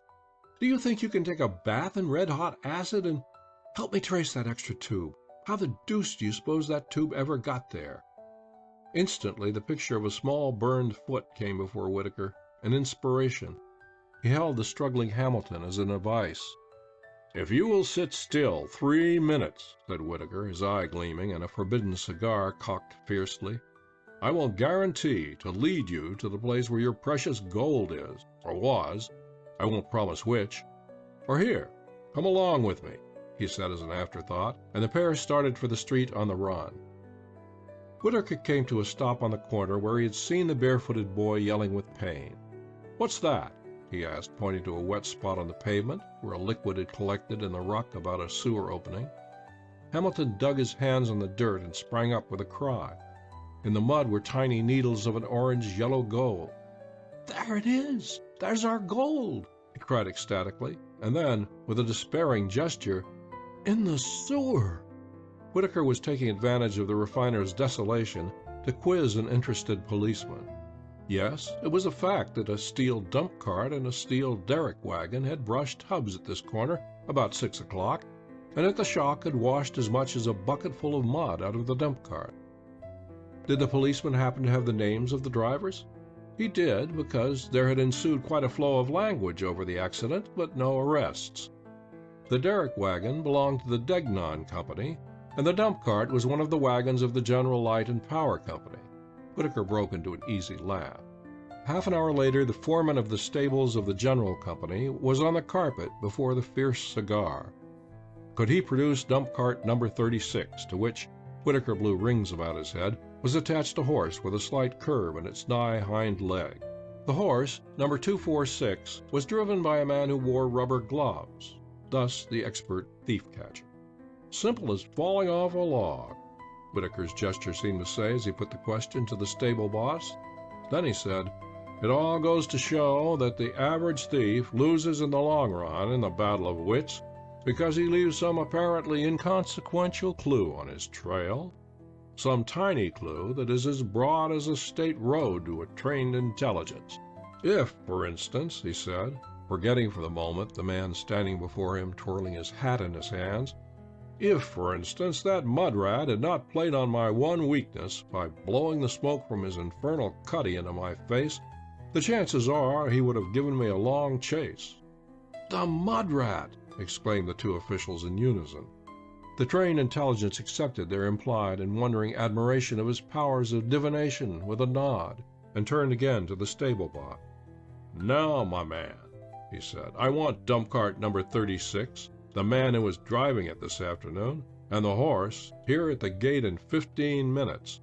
I will send one of my men with you." "If you can tell me where to lay hands on it, sir," said the stable boss, still rotating his hat, "I would be much obliged to you, sir. Dump cart 36 was stolen from the stables this noon, and we just set out a general alarm for it through the police, when your man nabbed me." At this point in the prosecution of the investigation of the looting of the assay office of its liquid assets, the irresistible force of the trained intelligence in charge met with an immovable post. It never got much farther. The missing wagon was found, abandoned in the Newark meadows, the humane driver having provided the horse liberally with grain and hay before departing. Curiously enough, the interior of the wagon had been coated with some acid-proof varnish. In the bottom, crystallized by the cold, was a handful of needles of gold, to show that dump cart number 36 was indeed the receptacle in which the thief had carted off 40 gallons of gold worth 10 cents a drop. It was a simple matter to trace the mysterious pipe from the gold tank through the junction boxes of the electric system to the electrical manhole in the street. Evidences were numerous that this extra conduit had been installed by the far-thinking thief at some time during the period when the building was in the process of erection. In the bottom of the manhole were found a few pints of the precious stuff that had been siphoned down through 7 floors to the street by the adroit expedient of breaking open a concealed plug. "I must confess I am not much of a scientist," said Whitaker a week later, "and before we turn the page on this subject, I want to find out one thing. Admitting that our dump cart friend got away with $250,000 worth of gold in the form of mud, what value would it be to him? How could he get the gold out of it?" An indulgent smile curled Hamilton's lips. "The process of extracting gold from mud is one of the simplest in chemistry and mechanics. And the joke is," he went on, screwing up the corners of his mouth, "that when that crafty mud rat has manufactured it into bullion again, he will probably have the supreme gall of bringing it here and asking us to buy it. The devil of it is that we shall have to buy it, too." At this remote date, the assay office officials are still in doubt whether they have repurchased their stolen treasure.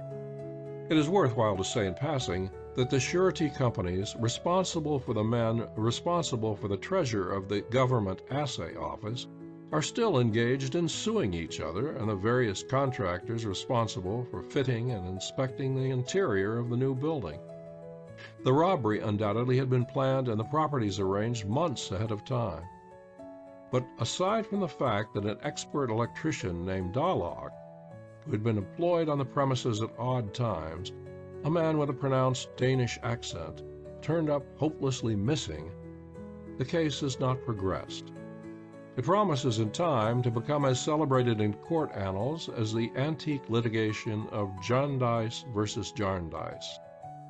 Whitaker seldom confessed his failures, but several months later, over cigars in the library of his friend Godahl the Exquisite, he related the story, unabridged, of the most remarkable bit of thievery in his experience. It was his secret hope that the acute mind of this celebrated dilettante, who had many times pointed his researches with astounding analyses, might help to the solution. Godahl laughed. "Let us go below the surface," said Godahl.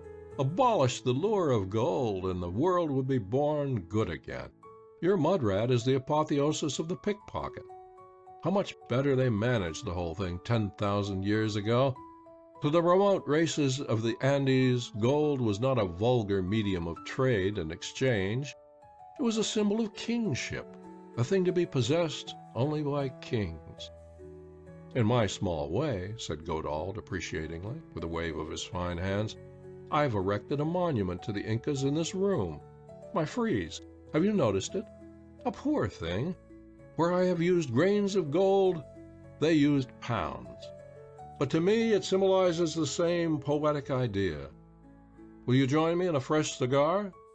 Ah, I beg your pardon. One's physician is a tyrant." End of the 5th tube. An all-star cast. 1. One afternoon, when he was going home from work, a young woman who appeared perfectly normal sat down beside young Grimsey in an elevated train and asked him whether he did not think people look silly sitting still and staring at each other, the way they have the habit of doing in public conveyances. The remark struck him as being the most sensible one he had heard during his 6 months' residence on Manhattan Island, and just as he settled down for an interesting, though somewhat unconventional, chat with this normal person, the guard brought in a policeman and pointed her out as an escaped lunatic. This hit young Grimsey rather hard, because he had spent his 6 months looking for a friend who was a sociable animal like himself.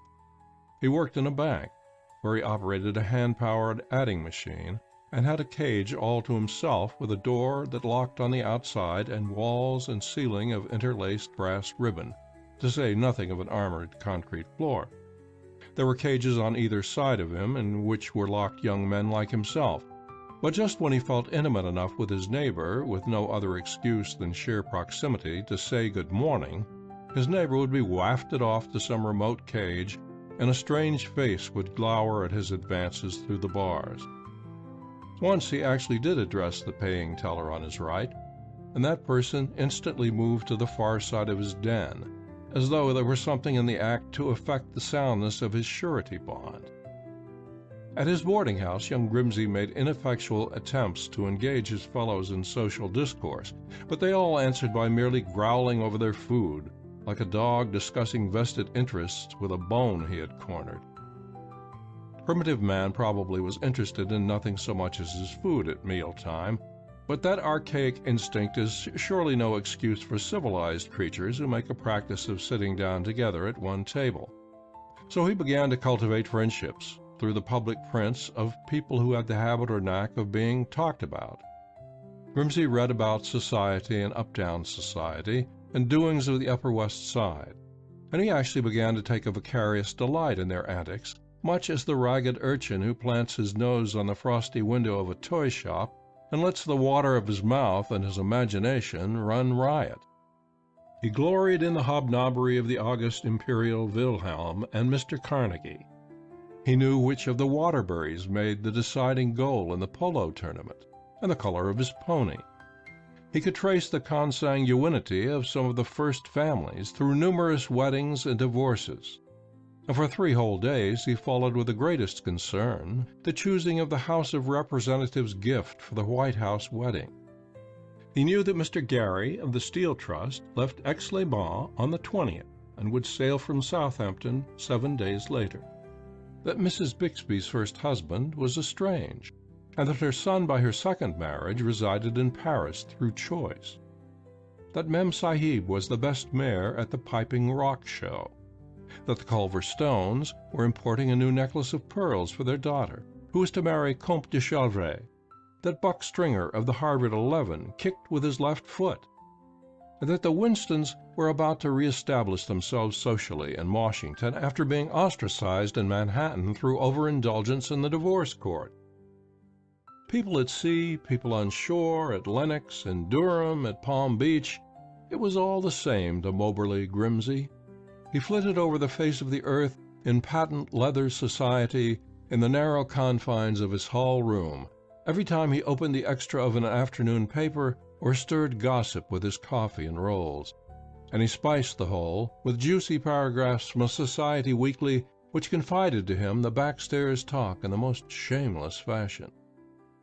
So in time he came to acquire a stock of information that would have been of infinite value to a faithful old family nurse in a 3-story novel, or to an editor of a metropolitan newspaper. It was, after all, merely one step in acclimatizing himself to New York, assisting in the laborious process of the transmogrification of one's soul from the person of a gregarious provincial to that of an insular New Yorker. He acquired numerous bowling acquaintances in print, but none on the street. It is hard breaking the crust when one comes from the country. Do not blame young Grimsey when he began looking for queer places to eat.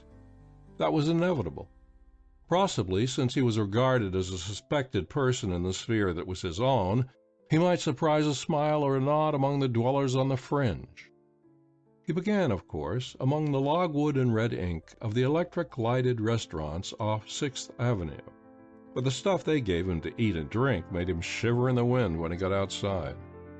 One night he stumbled into a Lombardy boarding house in 9th Street, where for the nonce his spark of sociability was rekindled by a Great Dane dog that rested its chin on his table and regarded him with loving eyes, so long as the division of the meat was 50-50.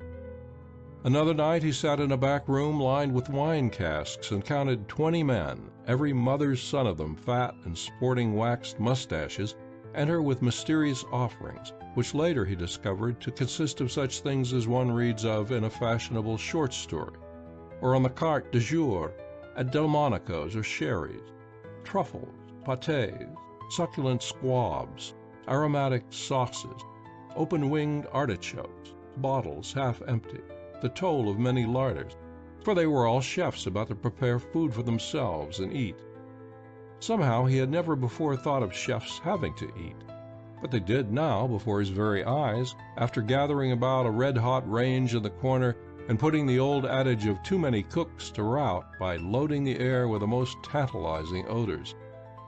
Then they converted the pool table in the center of the room into a groaning board, and with many gibberings and gesticulations sat down with the utmost enjoyment, except when they turned to scowl at him over his cold ham and cabbage. Down in Pearl Street, the Spanish cook treated him to a dish that made him feel like a 3-alarm fire. In Washington Street he stumbled across an Armenian atrocity in which sulfur was the main ingredient. But he would not have minded the food if they had all not looked so sour when he helped himself to an empty chair and drew up to their table.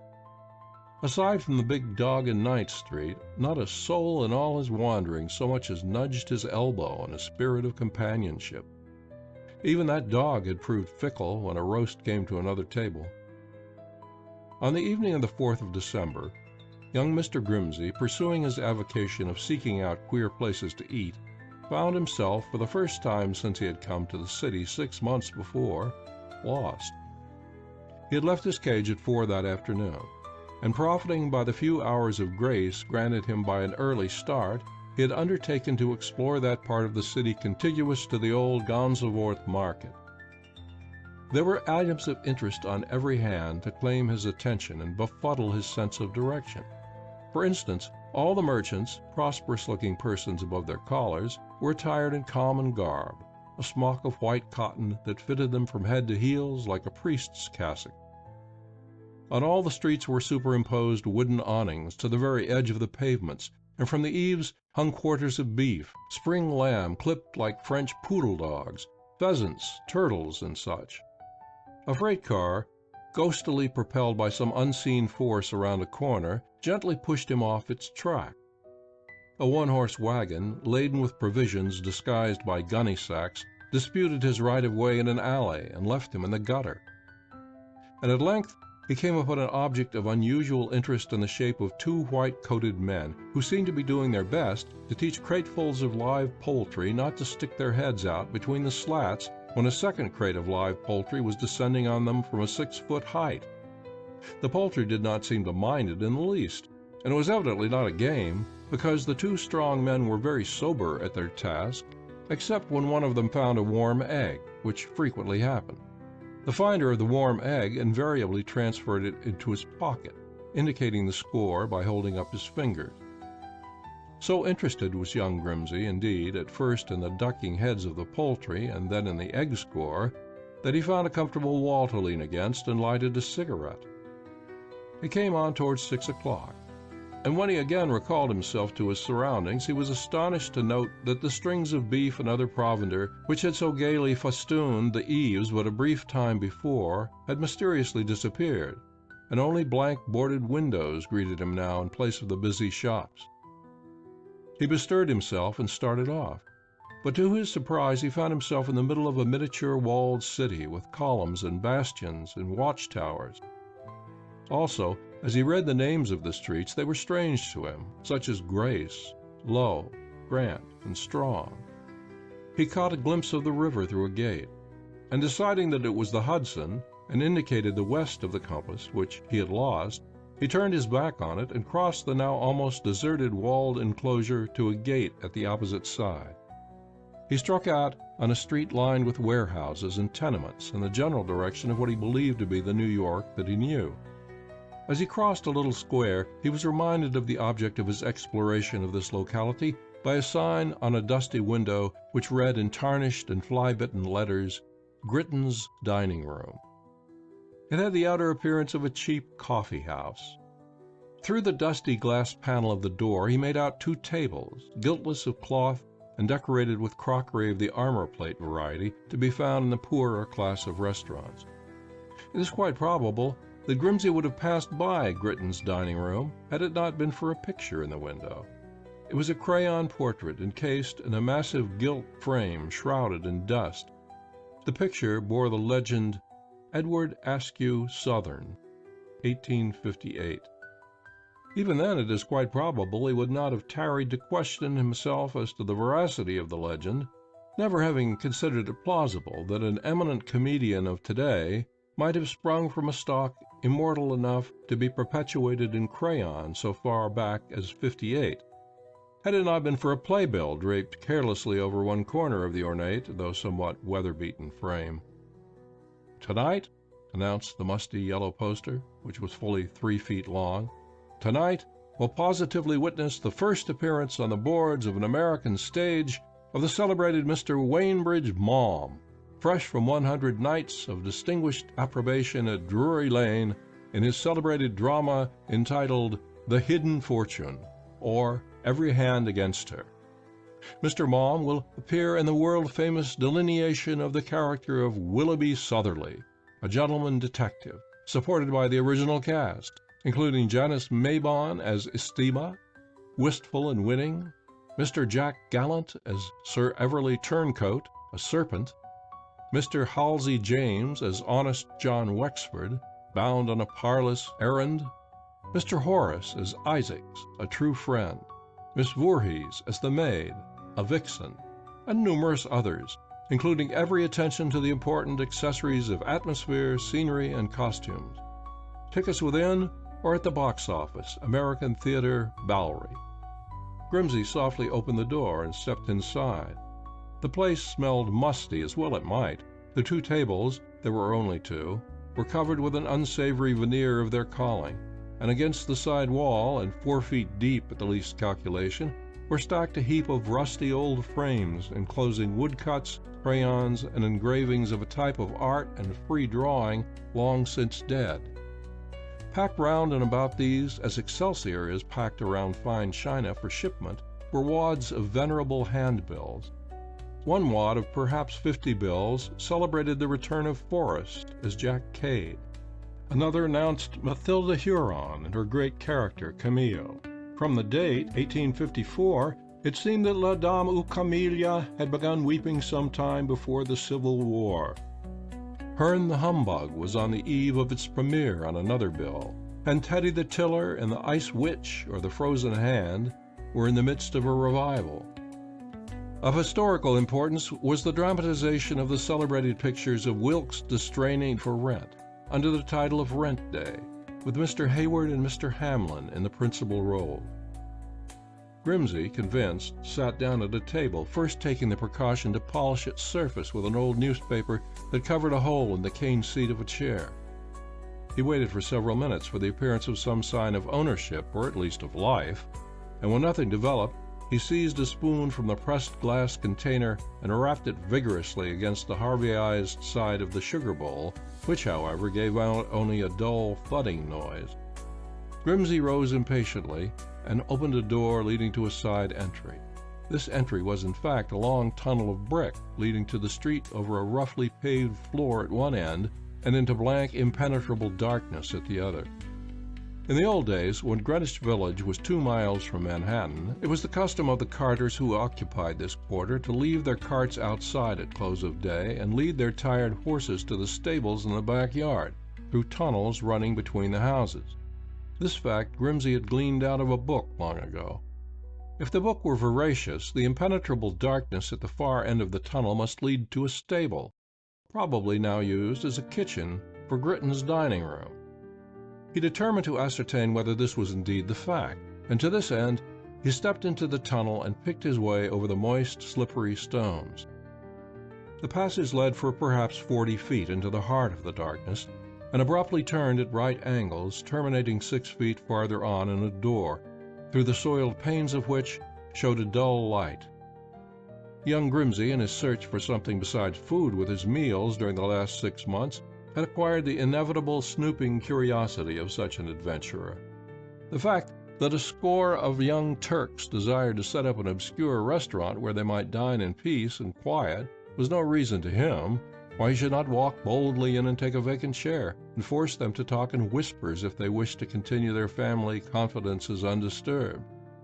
And the fact that this Mr. Gritton, whoever he may have been, advertised a dining room on his front windows and forced volunteer customers to locate the source of food for themselves was sufficient excuse for our explorer boldly to open the door before him and step through the aperture.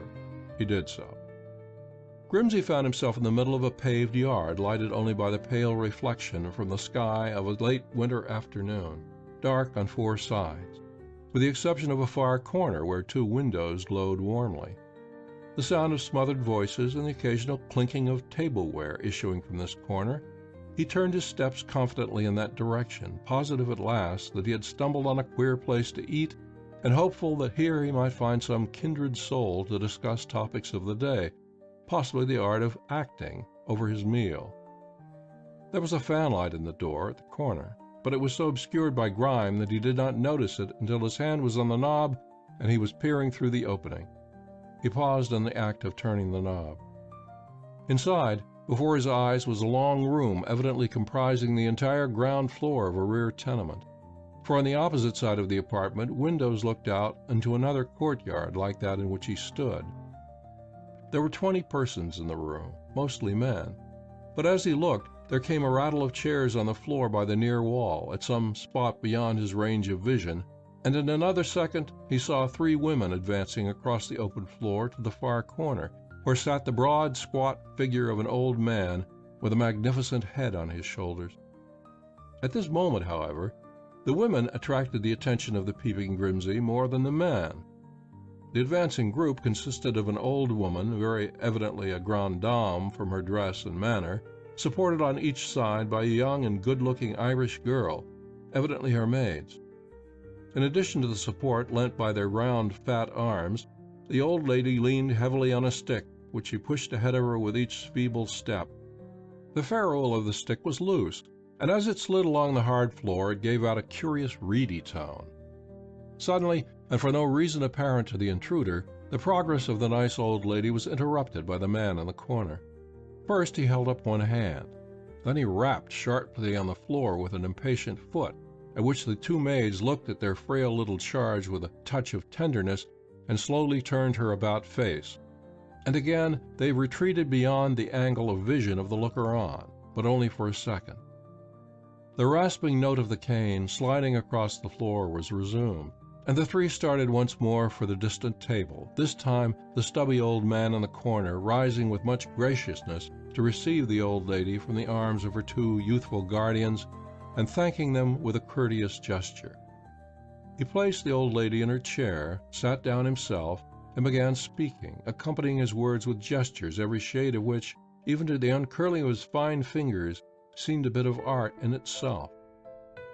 Grimsy could not distinguish the words, but as he listened, fascinated at the queer sight on which he had stumbled, with no qualms of conscience, he thought this voice must be the most beautiful in all the world.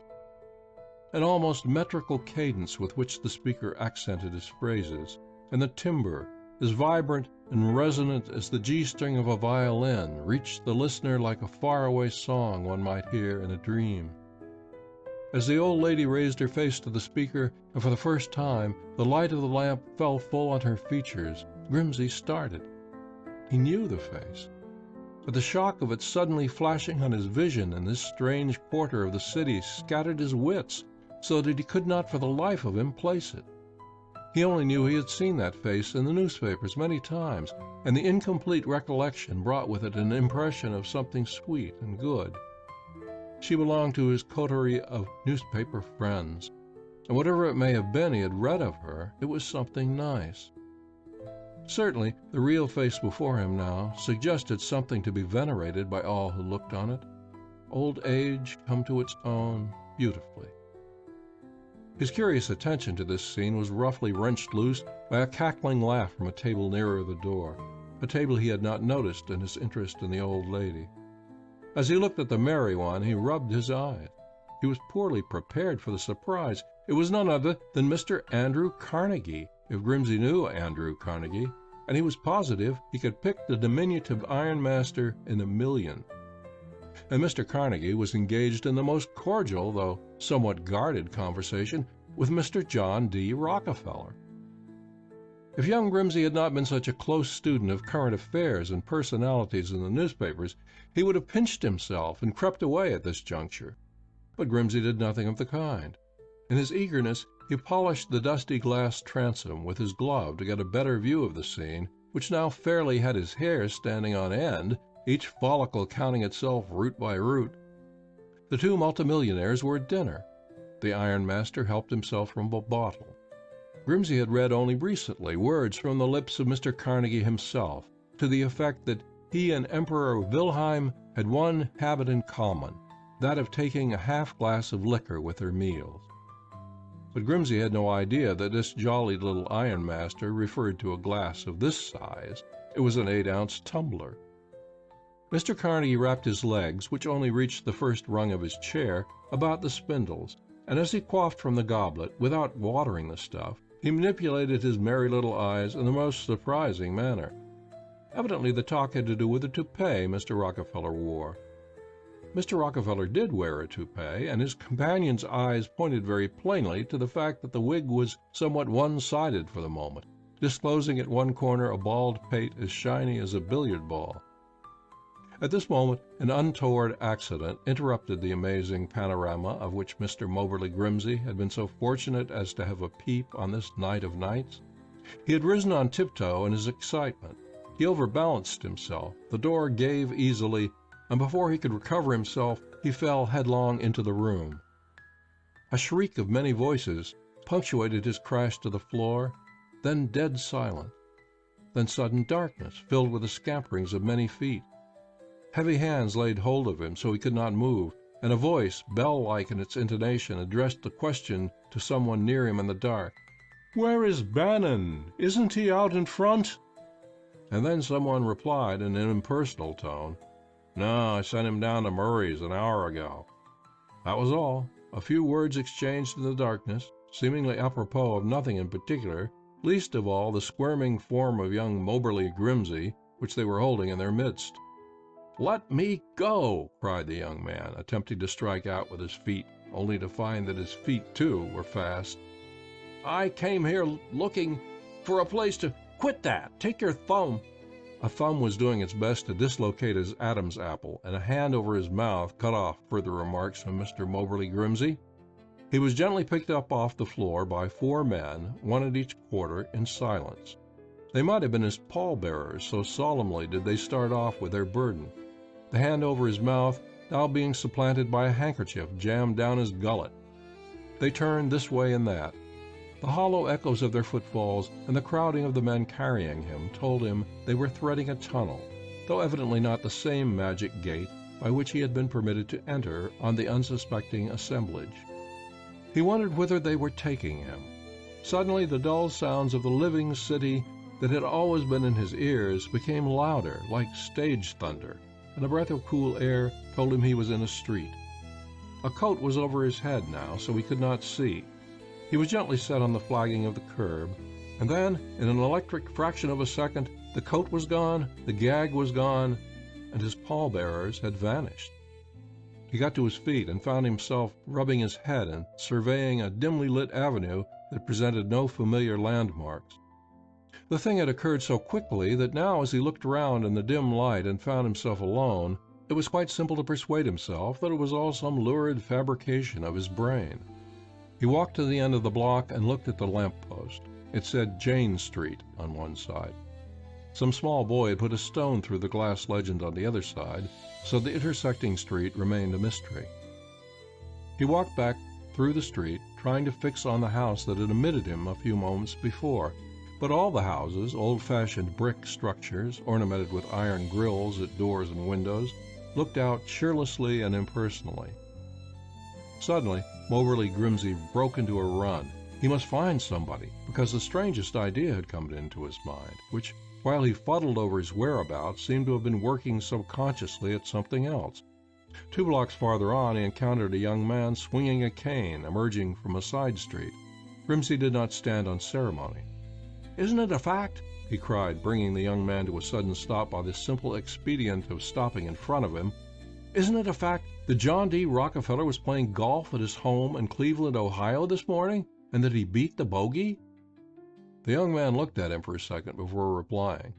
Then he said, "My acquaintance with Mr. Rockefeller is confined to the interesting gossip of his doings as set forth in the newspapers. And," he said with a smile, "with that authority, I think I can assure you that Mr. Rockefeller indeed was in Cleveland this morning. I recollect an item to that effect in an afternoon edition, which I saw but an hour ago." "Then how," began Moberly Grimsey, squaring off and holding up one handful of fingers to count off the points of his argument, "how in the name of the 7 sins could I have seen him hobnobbing with Mr. Carnegie less than half an hour ago, and within 100 yards of this spot?" "It is rather remarkable," said the other soothingly. "Come, are you going in my direction? We will try to figure it out together as we walk along." Grimsey came to his senses. He tried to laugh, to excuse himself for this sudden attack of his on a stranger who seemed very much of a gentleman from the manner in which he had met the situation. "Show me how to get out of this hole, if you will," said Grimsey. "My mind is giving away. I have just gone through a most amazing experience. In fact, I am not quite sure. I am lost," he said, breaking suddenly in on his disjointed sentences. "If you will be kind enough to direct me, I will not further trespass on your good nature." "I will do better than that," said the stranger, taking him by the arm. "It is but a step to New York. I am going there myself." And indeed it was but a step. Under the guidance of the skilled pilot, the tangles of off-shooting streets straightened out, and they set foot in 6th Avenue as unexpectedly to Grimsey as one comes on a hidden pond in the Maine woods. Grimsey turned round and surveyed the entrance to the New York he knew. "I was looking for an out-of-the-way place to eat," he explained, and then abruptly, "I thank you. I will not intrude further on your good nature. You must think me loony, but believe me—" His guide held up a slender gloved hand and smiled appreciatingly. "If you have not yet dined," he said, "let us make it a company of 2. I have leisure and an appetite. Possibly I can be of service to you." The stranger looked at his companion out of shrewd gray eyes. Some restless spirit within was clamoring for adventure, and the occasion seemed to promise something of the sort, surely. He led Grimsey, the latter protesting weakly, to Fifth Avenue, and there, a block to the north, turned into a mullioned doorway of brownstone, where they were instantly greeted by a gorgeous person, evidently a maitre d'hotel, much rigged up for his part. His guide seemed a person of consequence, and Grimsey, impressed, followed on through the heavily carpeted hall to a small room hung with deep curtains and warmed by a glowing fire on a stone hearth. "May I be permitted to suggest the filet de sole, Monsieur Godahl?" said the maitre d'hotel in French as he seated them. "Godahl?" cried the youth ecstatically. "Are you indeed Godahl?" It was indeed Godahl, whom chance had thrown in the way of the distressed Grimsey, and the latter, whose one-sided friendships were all gathered through the common medium of the press, impulsively seized that arch-rogue by the hand in an outburst of enthusiasm. Did not the reading public know this Godahl as one of the institutions of the town? As a matter of fact, the infallible thief, in his assumed character of a well-found young man about town, had proved it impossible to keep his picturesque personality from the eyes of prying news-gatherers and cameramen, and he was known outside of the favored circle to which he belonged as Godahl. Just Godahl, as one knows Mattie, or Corot, or Napoleon, or Fatima. The name Godahl was an established entity. So, before the clams were gone, little clams the size of a dime, Moberly Grimsey had launched himself spontaneously into a confession, glowing with the subtle fire of a well-flattered person, a condition of mind that some personages have the faculty of conferring on those about them. Godahl studied his man as he gave attention to the strange story. Godahl was partial to this man Grimsey's type. Closely cropped red hair, freckles, tawny eyes, and a natural manner of wearing clothes, even though those clothes were obviously ready-made. "The woman," said Godahl, "the old lady. Tell me more about her. You say you know her. Who was she?" "Who was the woman?" said Grimsey, bringing together the leading strings of recollection. "Who furnished the money necessary to buy that island in the Gulf of Mexico for the protection of migrating shore birds?" "Mrs. Jeremiah Trigg," responded Godahl, and the restless fingers of that master craftsman ceased caressing the thin stem of his glass. Aye, Mrs. Jeremiah Trigg!" exclaimed young Grimsey, and he stared at his companion, interpreting the sudden calm that had come over Godahl for lack of interest. It was, as a matter of fact, the reverse. Jeremiah Trigg had run out a life of 70-odd years in the character of what Wall Street was pleased to call a shark. His main occupation was loans, call loans, but using the genius that evidenced himself to the world only as brittle sensibilities and fingers that stuck to gold, he had steered the ship of several great family fortunes for the younger generations, and the best evidence of his genius lay in the fact that these same fortunes had begun to disintegrate soon after his death. His character, to the public who were never permitted to peep behind the scenes, was that of a miser hard as nails, with a heart wrung dry of pity. Yet at his death he had consecrated his fortune of some $70 million to simple charity, not for himself, that his abused name might be acclaimed, but for his widow, the gentle wife whom all the world had revered. The fortune was deeded by the will to no other trust than her kindly sympathies. And immediately on her assuming the responsibilities of the administration of great wealth, she had been hounded by an importunate army of professional charity-mongers, implored, besought, threatened in the name of pity, justice, patriotism, and all the other masks of the nefarious crew who ply the profession of leeching on charity. At length, the kind creature, who loved nothing so much as a simple home life and an open, unaffected communion with the whole world, was forced into a seclusion that could be compared only to that of some prisoner rescued from a howling mob by his keepers, until she was forced to bury herself under a cloud of retainers to fight off the importunities of the world she would have loved to succor in her own sweet way. "And this man?" pursued Godahl, thrilling. "You tell me that when she started across the floor, he rapped her back and made her try it again." "Yes." "Describe him." "A head like Daniel Webster, magnificent, enormous shoulders, long arms, and his hands. The best way I can describe them is they seemed to float in the air as he gesticulated. And a voice like a god." said Godahl, suddenly leaning forward over the table. "A voice like a god, eh?" "God? Yes," cried Grimsby. "Such a voice as I never—" Godahl, however, was not listening to him as the young man rattled on in a maze of hyperbole. Godahl had risen to his feet and was pacing the room. "I'm going to trust you," he said, suddenly coming to a stop in front of Moberly Grimsby and putting a hand on his shoulder. "I never saw you before in my life, and your interest in the golf score of John D. Rockefeller was not, I should say, a propitious opening for a prolonged friendship. Listen to me. You are a bank clerk, you say, at the Cheltenham Bank. Forget that. Marston, the vice president, will give me the loan of you." "Grimsby," said Godahl, dragging up a chair and sitting down at the corner of the table, "the greatest actor the world has ever known is a man who has never been on the stage, and his name is David Hartman. A mind like a diamond, a voice of a god, and the frame of a hideous gorilla. That's Hartman, embittered, unscrupulous. Think, man, a man with the wits of an oaf has the world at his feet in the Metropolitan Opera House tonight because the good God above gave him not only a throat, but the physique of a man. The lack of a body of the most commonplace proportion, such as you and I and everybody else possess as an inalienable right, is all that prevents the greatest master of his art in this generation from claiming his own.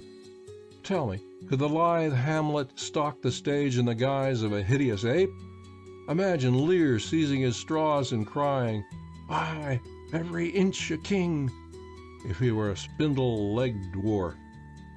"Enough of this," cried Godahl, suddenly rescuing himself from his thoughts. "Never mind about your precious cage at the bank. You are mine. There is work to be done." End of an All-Star Cast, Part 1. An All-Star Cast. 2. Old Fifth Avenue is gone, and gone forever. There is a fringe along the edge of Washington Square, and for a few blocks to the north, still stubbornly holding out against the encroachment of trade, to suggest the stately solidarity of the aristocracy of this quarter a generation ago. There is a zone now given over to sweatshops, and from 23rd Street north stretches the Rue de la Paix of this side of the water, advancing its half-mile each year with glittering windows. They say it shall not encroach north of the park, but it is already there, clamoring at the barrier.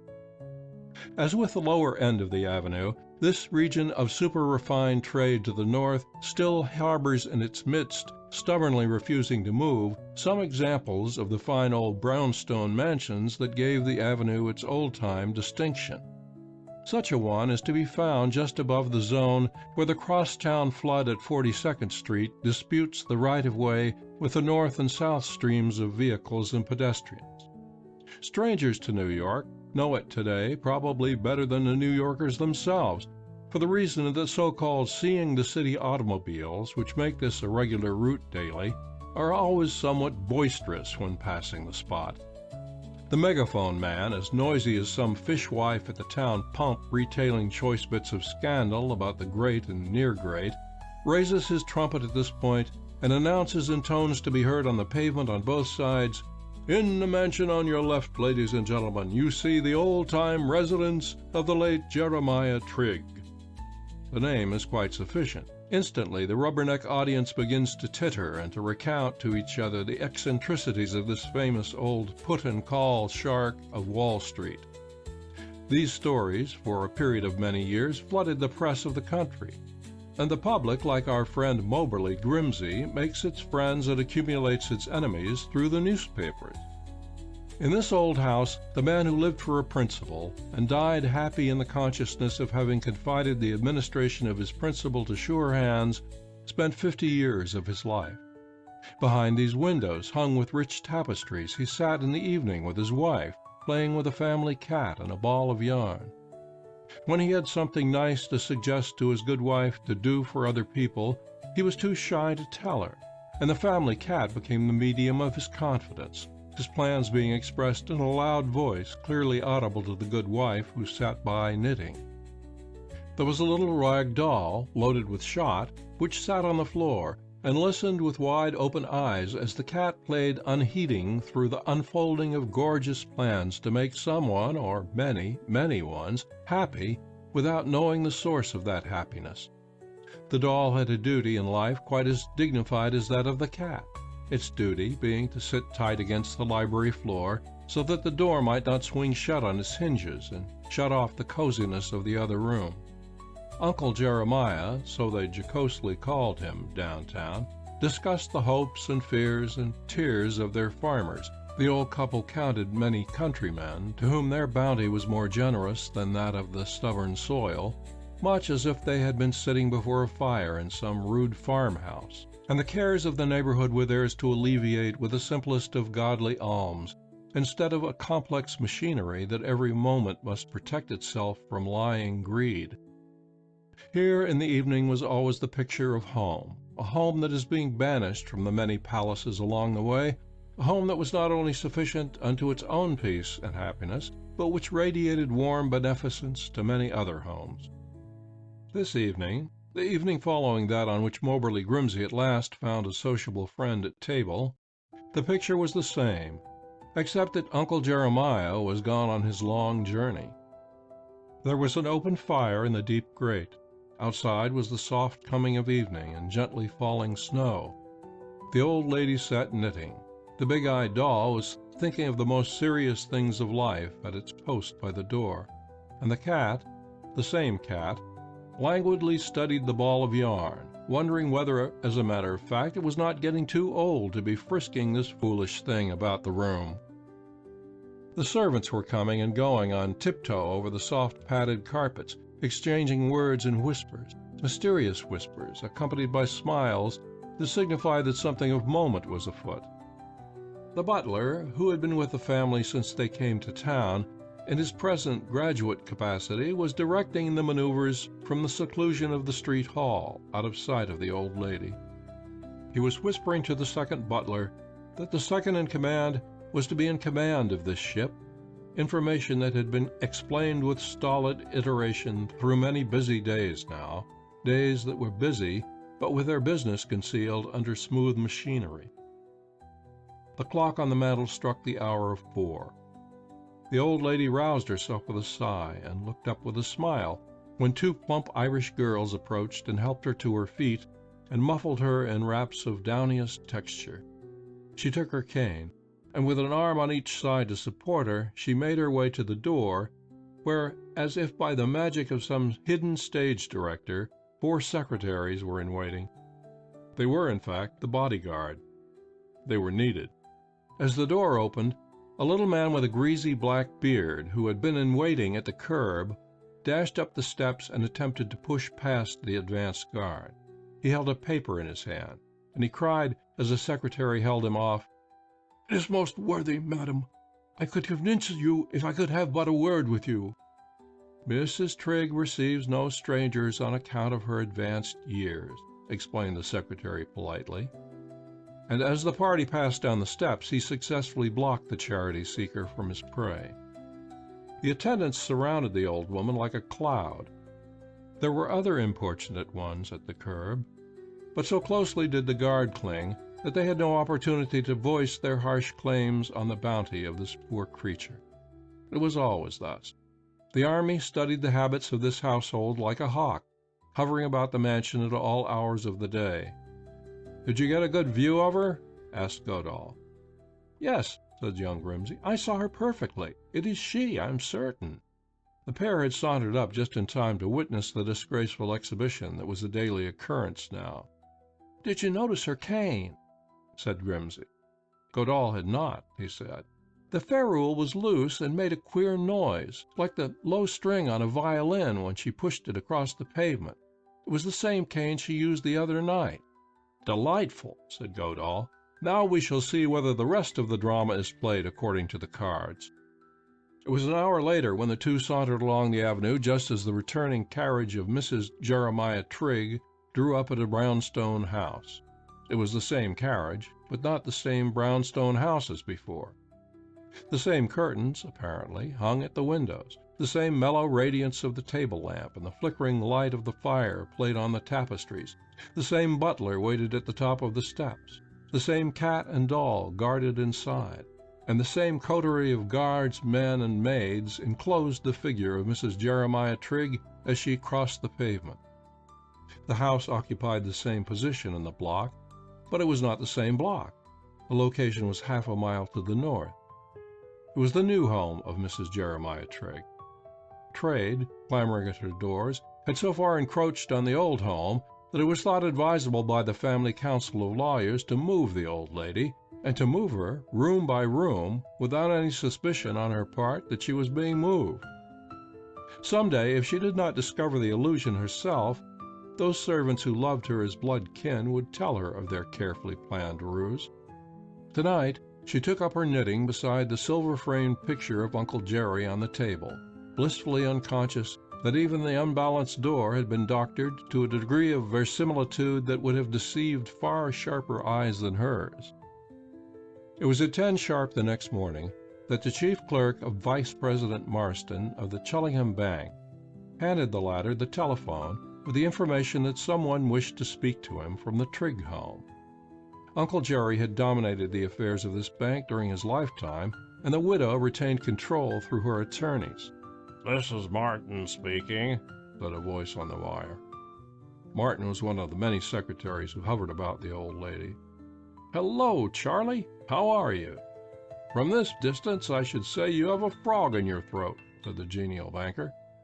"That's not worrying me half so much as other people's troubles," said the husky voice with a cough. "The old lady wants those bronze medallions that are in the big strong box, and there is nothing to do but to bring the whole box up here to the house."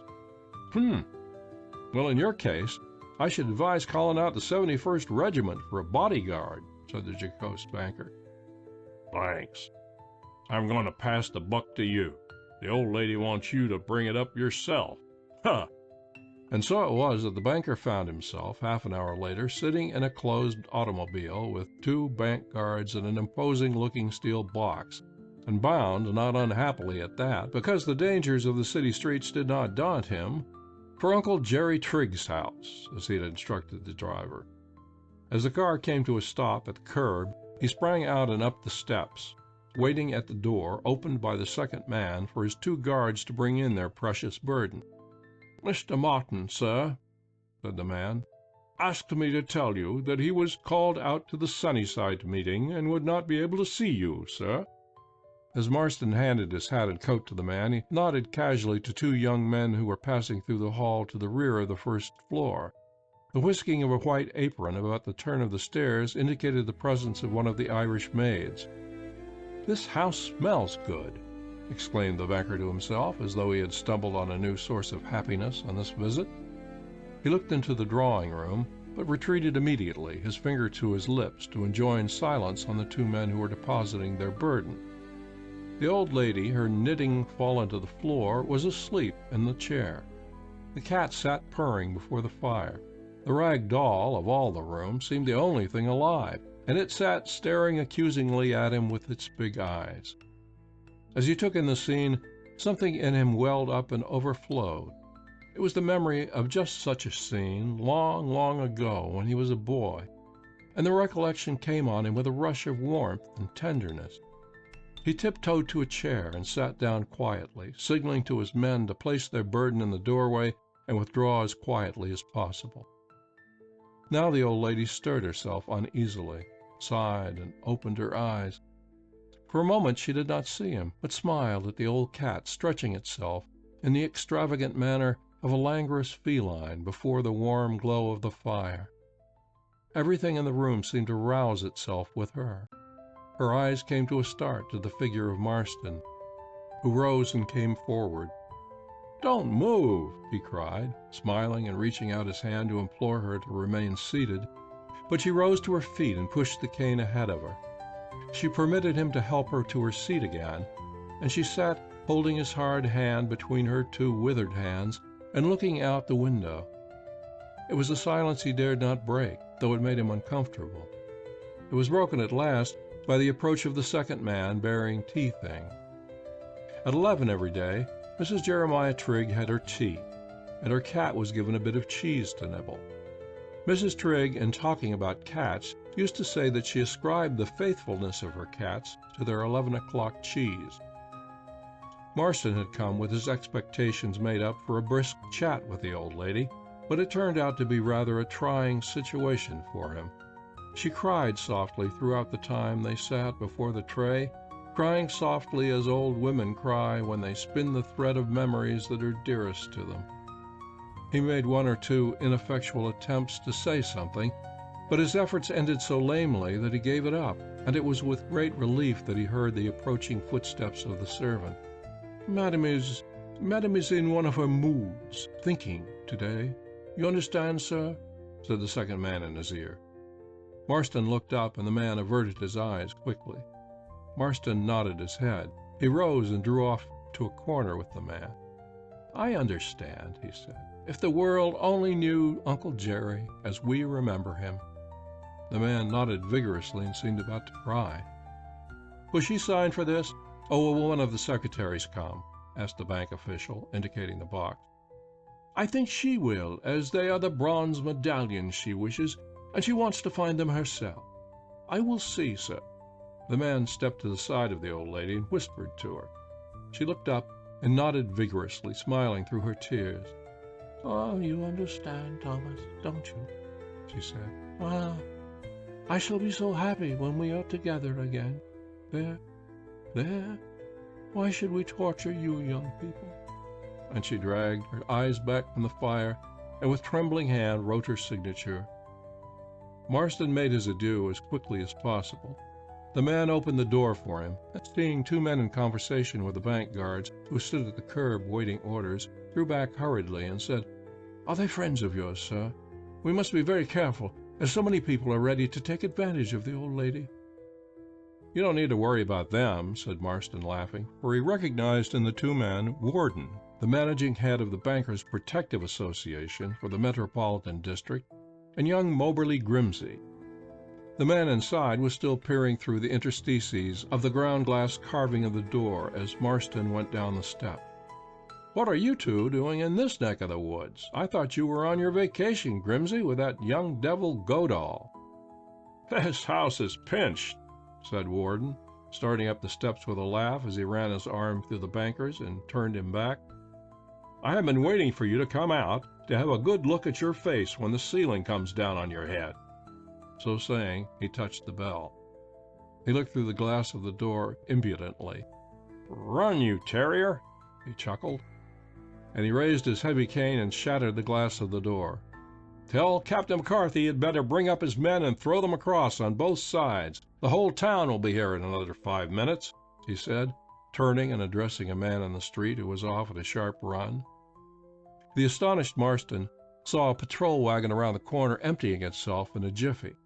People in the street had already begun to gather in front of the house, attracted by the sound of the broken glass and the sudden appearance of the policeman in force. Warden had run his hand inside the door and slipped the lock. Marston, shivering, followed him with young Grimsey close at his heels. The parlor was empty, save for the cat and the rag doll. The old lady was gone, the steel box was gone, and the second man was nowhere in sight. The banker stared about him. Warden and Grimsey looked at him soberly for a moment, but the strain was too much for them, and they broke into shouts of mirth. The color gradually returned to his face, and his knees again showed signs of behaving themselves under this kind of attack. If that box was gone, and gone beyond recovery, whatever might be the explanation of this weird situation, Marston concluded that the superintendent of the Bankers' Protective Association would be laughing on the other side of his mouth. For the love of the holies, don't stand there grinning at me as though I were a lunatic. Tell me, what does it all mean? Cried the amazed banker. Come with us, said Warden, showing no desire for haste or inclination for any other task than relieving the curiosity of his friend. He took Marston by the arm, and the three marched upstairs.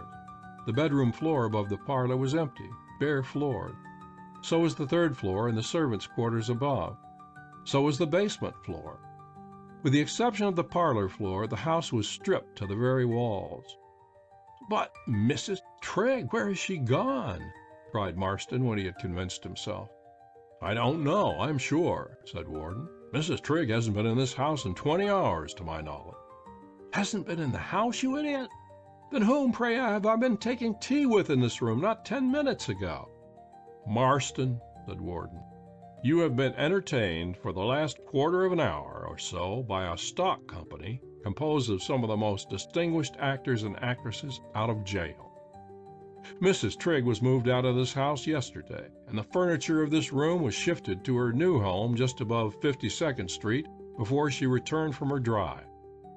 With the connivance of a rascally second butler, the cleverest gang of thieves this side of the River Jordan rigged up the rooms again for your especial entertainment this morning, and I suspect," he said, glancing slyly at young Grimsey, "that if it had not been for Grimsey here and his friend Godahl, you would now be poorer by the several $100,000 worth of bonds that steel box contained. Come," he cried with a laugh as he snapped his fingers in Marston's ears, for that person was standing transfixed like one in a trance, "I'll take you behind the scenes if you want to see the rest of the show." The three went to the garden in the rear of the house. In one corner, handcuffed, snarling and defiant, stood the second butler, the key of the combination. In another corner were three women, two of them girls made up for the parts of the two Irish maids, and the third, the old woman who had entertained Marston with tea and tears so effectively. The girls were in a state of collapse, but the woman, amazing in her makeup for the part even now when she had lost her countenance, stared boldly at them. In the basement were the two young men who had masqueraded as secretaries. "I congratulate you, madam," said Marston, now quite himself again. "Your talents are worthy of better things, believe me." "You needn't inform her as to her talents," said Warden. "That woman is Mary Mannerly. We used to think she was the greatest emotional actress that ever lived back in the 70s. Lord, until I found she was in this game, I thought she was dead and buried. The rascals dragged her out of an old folks' home for the part." Marston shook his head, bewildered. "You ought to see the bunch we just nailed downtown at the restaurant," cried Warden. "There was John D. and Andy Carnegie and Cat. Tom, when I first laid eyes on the bunch an hour ago, I swear I couldn't tell at first whether I had stumbled into a meeting of the directors of the Steel Trust or Mrs. Jarley's waxworks." "Would you be surprised," said Godahl, taking the arm of the man in the crowd that surged about the police line, "would you be surprised if I should ask you to accompany me?" The man he addressed was less than 5 feet tall, though he had the head and shoulders of a giant. The massive head turned slowly and regarded the speaker. Godahl's manner was to all appearances friendly. He was smiling, and his tone was casual, so that none of the crowd, eager to seize on a morsel of excitement outside, turned to look in his direction. The small man regarded Godahl steadily under his gray brows. "What a grand old warlock it is," thought Godahl.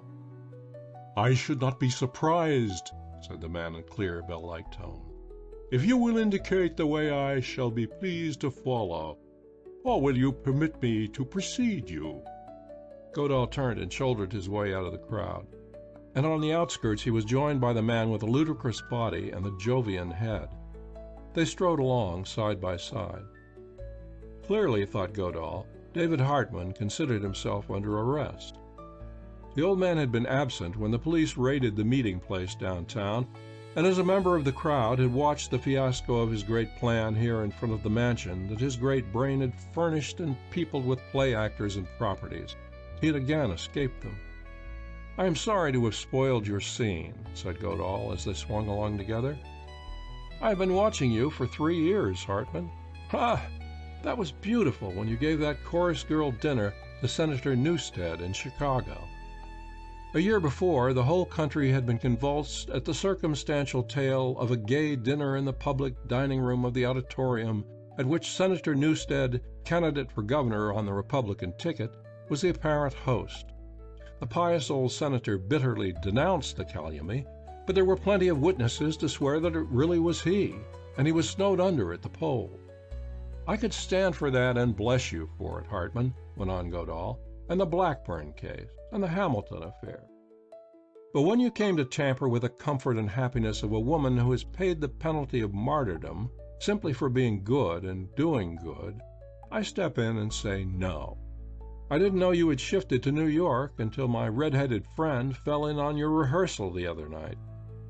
"The red-headed boy, yes," said David Hartman to himself, though aloud, and carving his words with that devilish trick of enunciation he alone possessed. "Yes, I thought so. My man," he added, indicating Godahl, though he did not deign to turn his head in the direction of the young man, "I do not believe I care to discuss the matter with you. I am presuming that you have the authority to ask me to accompany you." "No," said Godahl, with a consciousness of a bitter taste in his mouth. "I am taking you to the Grand Central Station to see you aboard any train you may elect to choose. See, we are here now. I have money. It is yours. Even now the police of the country are seeking you. Your mates will squeal, that's absolute. I am ready to aid you in any way I can, not because of today, but because of—" Godahl ran his fingers through the air in front of him impatiently. "You are not of the police, then, or with authority to detain me?" Passers-by turned their heads to catch the nuances of that voice, though the words were low.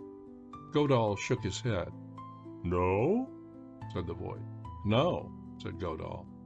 David Hartman came to a stop and raised his hand, the hand which Moberly Grimsey said seemed to float in the air. He waved it at a policeman who stood on the corner. The policeman came to his side and bent over.